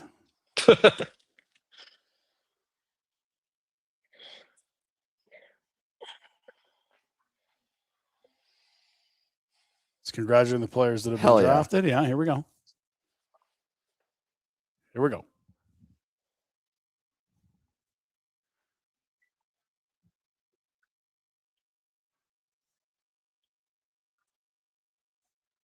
Hextall. Centerman Jack Hextall is a Calgary Flame. Interesting. Yeah. You don't love the ceiling. I don't hate it. I think it's cool. I think it's a cool pick. He's going to Michigan State, a very good program. Okay. You know, I think there is the production in the USHL is pretty good. Pretty good, yeah. Yeah. It's a center. They're light on center organizationally. We've talked about it ad nauseum for years. And they're showing it 7 points in 5 games at the Holinka. That was top 5 scoring there. Yeah, okay. And there's only 2 picks left today, but they'll be right back up early tomorrow. That's right. Do we have a profile on Jack Hextall? No, I think we don't. We're dusted. We have him, but the computer's killing us. Oh, man. Boo. I think once Jack got the ruck, he's in full sabotage. Yeah, Jack's over there reading The Catcher in the Rye or something. He's just. I thought that there was a Victoria's Secret underwear. Oh. He's reading something. I'll say. Okay. Right shot centerman. No relation to Ron, as far as I know. Show us the numbers. Grab the card if you can, Jack, if you don't mind. But Jack Hextall was a guy we thought might be in this range, and we knew this team needed centers, and he ends up being available in the range. They select him, and he still is a center. Youngstown in the USHL and now off to Michigan State, you said. Those 2 programs are loaded. Totally. Everyone's committing to Michigan and Michigan State. This upcoming year, that'll be a hell of a battle. We saw DuPont there. Muse is there. There's a ton of great players headed to those 2 programs are already there for the coming season. Well, and I mean, he's an American, which who cares? It's the 30th overall pick. I will say, playing at Youngstown, behind some on a relatively highly skilled team where there were some legit prospects playing in front of them. Cooper Simpson is a good prospect for Boston, who was sort of their number 1 guy as far as production and offensive opportunities. So, a little younger on the team, maybe poised for a bit more of a role going forward. He'll probably go back there next season. That's what the expectation is. Next year. Yeah. Well, as of right now, EP has him going well, actually, no, check that. As of right now, EP has him going to Michigan State next year. And EP's usually good on that. Yeah. So let's do that. There was somebody else I was looking at who was going. This is interesting. At MSU, he would play with Cullen Potter. Geez, yeah, the transfer. That's right. So the place that recruited Potter heavily. And with Nikita Klepov, actually. Yeah, it's a very, very good team. And with Chase Reed. So it'll be a one-stop shop to see the guys who Calgary has and the guys who Calgary didn't take. Could have had, yeah. Okay. Yeah. So and Ethan Belchitz. So, fellas, that is the player that the trade for Noah Hannafin turns into. Correct. Yeah. Like, let the evaluation begin. It was an unprotected pick because it was originally going to be a 25 first.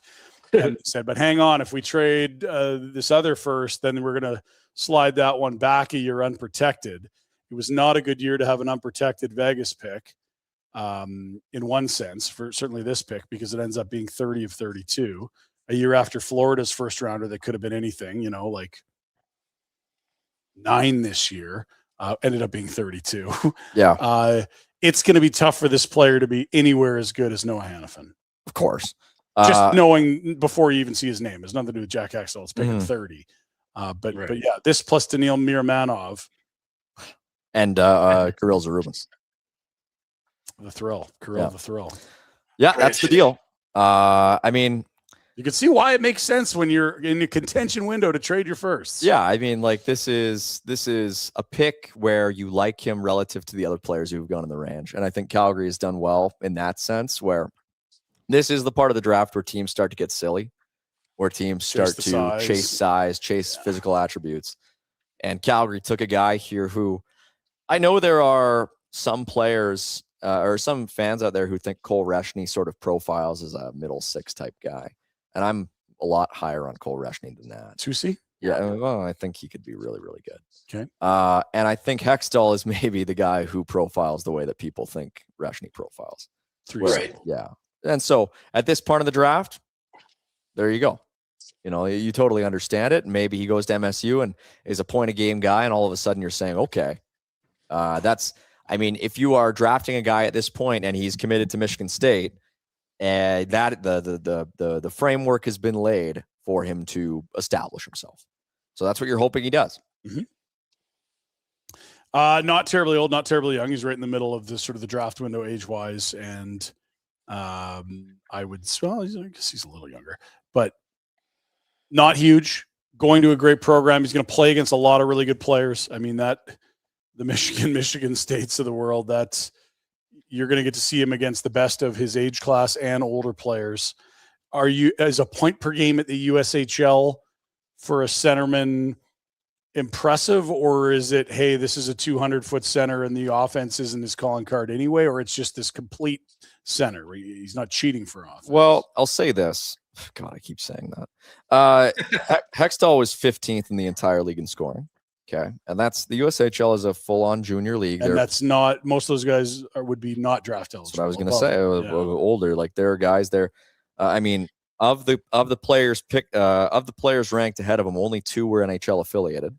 I'm talking Cooper Simpson, who was his teammate, and Ryan Rusinski, who was his teammate. Okay. So those are the only 2 NHL prospects ahead of him as far as scoring in the USHL last year. Okay. As far as draft eligible guys, so if we're going draft year, let me just sort of pull it up here, but I think he's number 1. So he'd be one of the best. How many USHLs have we had so far? I'm trying to think. We had one from Youngstown earlier. Or am I just... The only guy ahead of him is another one of his Youngstown teammates, Evan Jardine, who is perceived to be a little bit lower of a prospect. Okay. So is that the first USHLer off the board in round 1 then? Looks like it. No, Tynan. But Lawrence, but he's BU. Tynan was in the season. BU. Yeah, so Tynan Lawrence, Wyatt Cullen, but Wyatt Cullen was a national team guy. Yeah. Okay. So that is the first pure USHL player taken in the draft. If they got the best draft eligible USHLer, I think you're okay with that at 30. Yeah. Okay. Next pick comes in at 36. You were saying? That's right. The Calgary Flames. Yeah. The next Pittsburgh pick is 39. We'll see if there's a ruck play to be made or if it's a goalie. Here's the Carolina's pick. making a trade.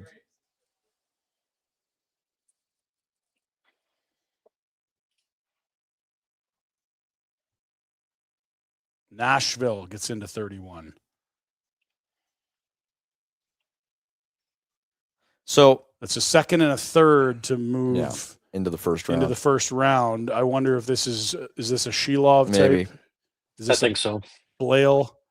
Those are Yeah, the that could names be. you're expecting. I don't know the positional needs in Nashville, but those seems to be, if you're moving 2 picks to get into the first round, you got to like a guy. And so the other aspect here, we talk about Matvei Gridin a lot as a prospect who Calgary drafted, who went the USHL, the QMJHL route, and that's very similar to this Shilov guy who might go here soon. It is worth noting, though, that Gridin only went to the Q after he was drafted. He was also the top guy drafted out of the USHL that year, I believe.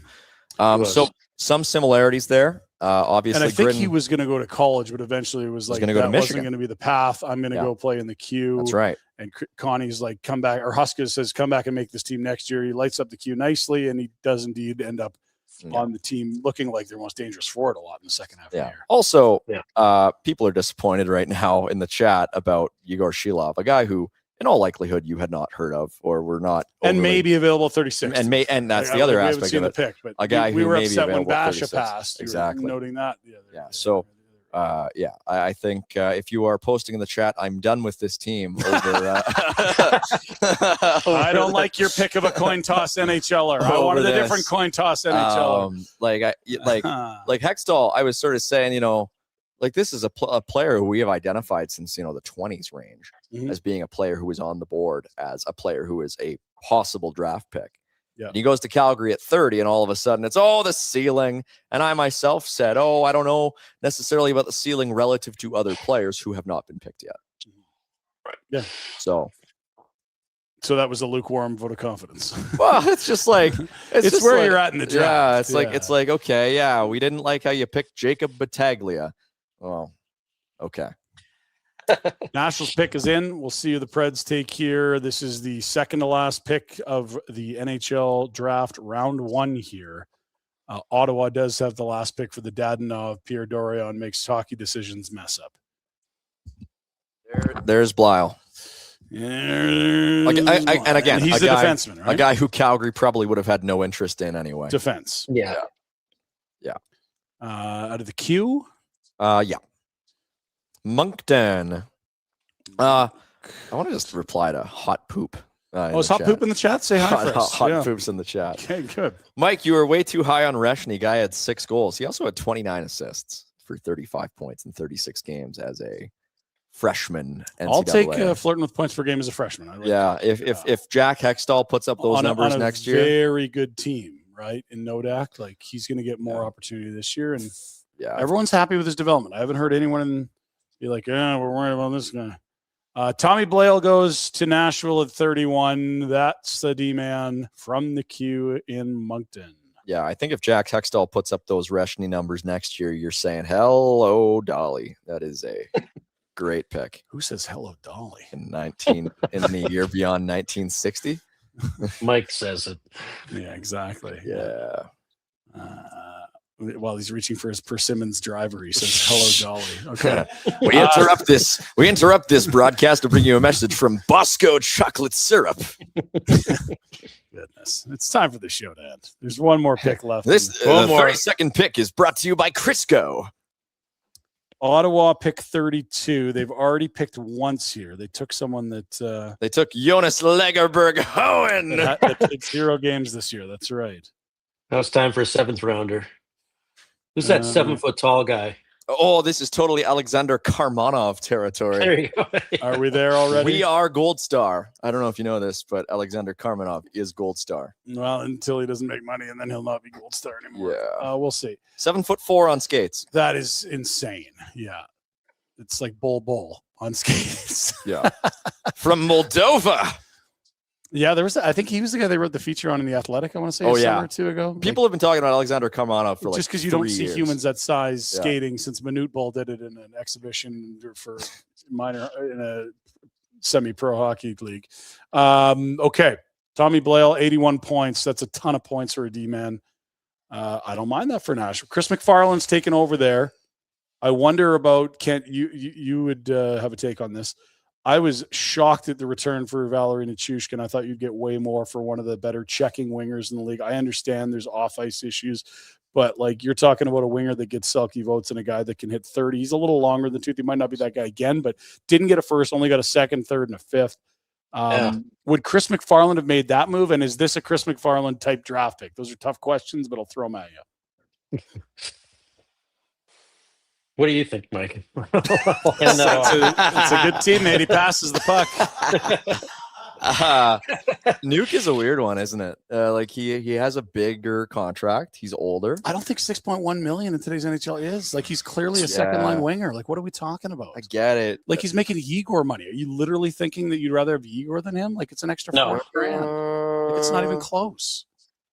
I understand it's not his best year, but like he's such an ox out there. He can affect the game. He can check top lines. I don't know if he's that guy anymore. He was that guy, and maybe that's what I'm. I press clippings. Maybe. I don't know if I love the fit. You know what it reminds me of a little bit is the guy who Ottawa got into trouble over, is Dadonov, where he had such an incredible fit in Colorado.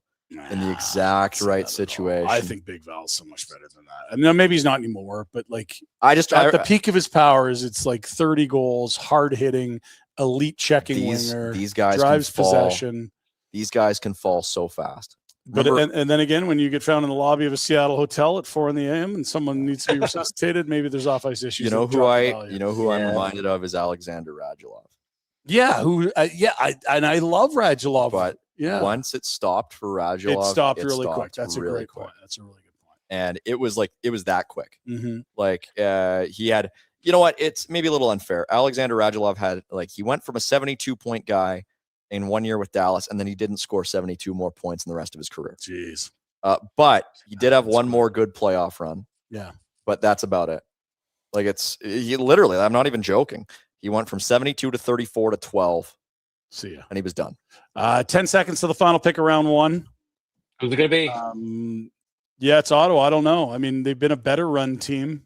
They've upgraded from the Melnick-Dorion combo to Andlauer and Staios. And Andlauer even got this pick back, which I don't know what happened under the old regime. Let's see who it is.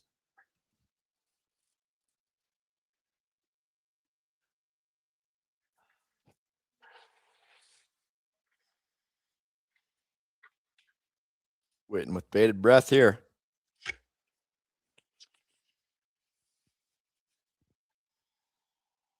Jackson this is a cool story. Okay. This is a really cool story. So Jackson Cover, new to hockey. Really? Just flat out new to hockey. Has played hockey, I think, for 4 years. Whoa. What? Yeah. And is playing for the London Knights. You got to be shitting me. Yeah. Yeah, he went from I think he's from the Cayman Islands. That's right. Yeah, they did a feature on him before the draft started. Yeah, so that's incredible. Yeah, he has played ice hockey since 2020. Goodness. And he's a first round pick. Wow. So 52 points in 67 games in the OHL. He was a great roller hockey player. I love the ceiling you're chasing here. That's that is super cool. That's a great pick. I thought Michael Furland was late to good hockey. And that's a super cool pick. Story. I will. You know what? I'm going to say it. Mom's crying. I love it. The Ottawa Senators. Who did they take with their first pick again? The guy that hadn't played all year. No. They had a pick. Oh no, they traded their pick for Eklund. That's correct. So I will say, God. Just say if you're the Ottawa Senators here and you have 2 late first round picks, you're taking crazy swings. You should. This is and nuts. I respect it. I love the cut on skill. Like if you miss, okay, you tried. Oh, you'd rather hit on a replaceable part you can find on waivers? Like chase the ceiling. I think when you get conservative later in the draft, it's just I don't know what why. What for? You look at all the plethora of bottom 6 forwards we have. Who cares? I'm going to go back to Jonas Lagerberg-Hohen. Yes. Who last year, not this past year, but the previous he didn't play year. This year. Well, he did play a little bit this year. The ACL this year? Yeah, and he played 9 games in the U20 league this year, and he scored 9 goals. So not bad. Yeah, okay. The previous year, get this stat line. This is one of the craziest stat lines. This is like Rene Bourque on steroids stat line. Okay. 38 games with Lex Sands in the U20 league, 27 goals and 30 points. Oh, Cy Young. That is nutty. That's awesome. Jonas Lager. So Ottawa is going to get roasted a little bit. They're probably going to be named losers of the draft for whatever the first round. But I got to say it. I think it is if you're gonna do something like this, you might as well just go all out. And I love the just no holds barred. This is way better than taking Tyler Boucher at 10. If you're going to use picks 20, 25, and 32, go all out. They're showing his roller hockey highlights. This is unreal. Yeah. This is awesome. I can't believe he's a first rounder, but I love that he's a first rounder. That's amazing. And mom's crying. Right in the feels. Look at that. That's a great way to cap off the first round. Is that ever the way you end it? Yeah. And for a pick that was taken away by the league to get it back, that's a hell of a story. I love it. Great stuff. Okay. Their drafting since 2020 has not been great, by the way, if you look at Ottawa. No, but again, can't how long is Steve Staios been there with his people? Like, I really feel is it going to be different now? Right? We'll see. Like Connie from Treliving is a very different drafting strategy. You wouldn't lump those two together, and you almost give the guy a year to figure out the staff and the process. Like, I didn't love the Nashville draft, but the 2 cents I've really liked for finding value and chasing skill. We got to let Staios cook, but I'm with you. It was a disaster in the regime prior. Yeah. I mean, I agree with Kent to a certain degree. Even since Staios has taken over, they've made a couple of picks that I think are kind of head scratchers, but I think they're on a better track. Carter Yakimchuk is a very good prospect. He was Staios' first pick. Yeah. Logan Hensler is all right. Very defensive guy at Wisconsin, so maybe. Gabriel Eliasson in the second round a couple of years ago was just a perplexing pick. You're playing the deep cuts here. Yeah. We got to get off. We've been on this damn show. He was a high second round pick, but yeah, no, absolutely. Hey, top guys as we go into day 2. Top guys left. There's a ruck out there, but again, there's the whole game of what the hell's happening with the other ruck. Quick question: why did Matthias Preston drop so much this year? That's from Scott Kerr, Super Chat, $2. Well, that's the thing. I mean, it's you see these. It is a common thing with these smaller, skilled forwards. And I remember a couple of years ago, everybody was asking why Riley Height didn't go in the first round. He was supposed to be a first rounder. He ends up going with the very last pick of the second round to Minnesota.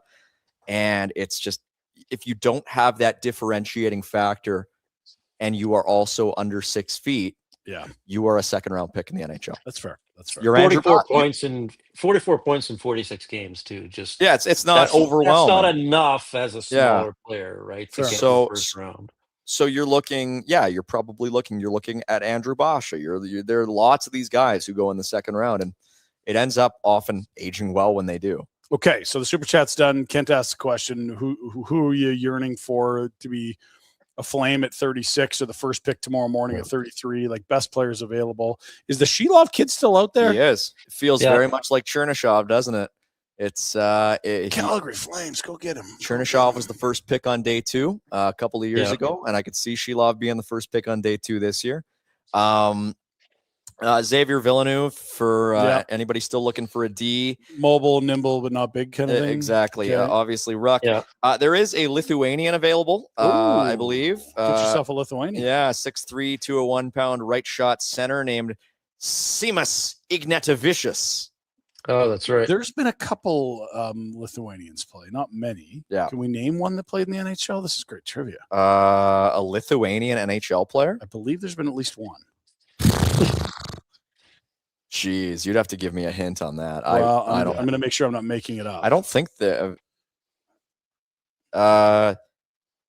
Dinas Zubris. There it is. Zubris was Lithuanian. I knew there was one. Hey, he was pretty good. He was pretty good. Good player. Was Darius Kasparaitis from Lithuania? I think he was Ukrainian. Let's see. No, Lithuanian American. Born in Lithuania as well. Yeah, Darius Kasparaitis. Okay. There you go. Very good. So there have been a couple very high picks. I mean, Kasparaitis was the 5th overall pick. Zubris was a first round pick.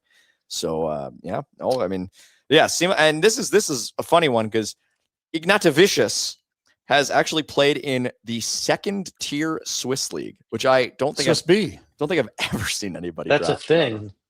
Yeah, there was a first rounder taken at Junior B before. I'm trying to remember. I think it was Pittsburgh and the double O's somewhere. The odds. It was, look, the scouts find you wherever you are, and if you're a Lithuanian, there probably isn't just this freeway of talent to follow and nowhere to go. It's the Swiss Challenge League. Okay, the Swiss Chalet League. Another super chat here. We go to Zaki R. Wow. $6.99. Thanks for the coverage. Favorite hockey content on the net. Thank you, Zaki R. We appreciate it. Lots of great programming over here on the Barn Burner channel. Thank everyone for the super chats. Do appreciate it.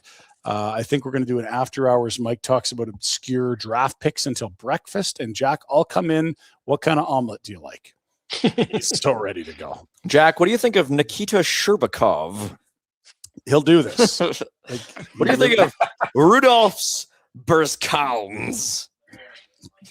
Can you give us a Husnudinov before we Marat Husnudinov. Okay. Kent, thanks for joining us. I'm going to put a muzzle on this guy with the fluorescent legs to my I'm gonna have to, my left. I have received so many compliments on my calves, and I don't even work them out. You can go look in the mirror and write poems to yourself about your calves. We're That's going to get fantastic. If you want more content, here we go. Pierre Maguire, Jeff Merrick.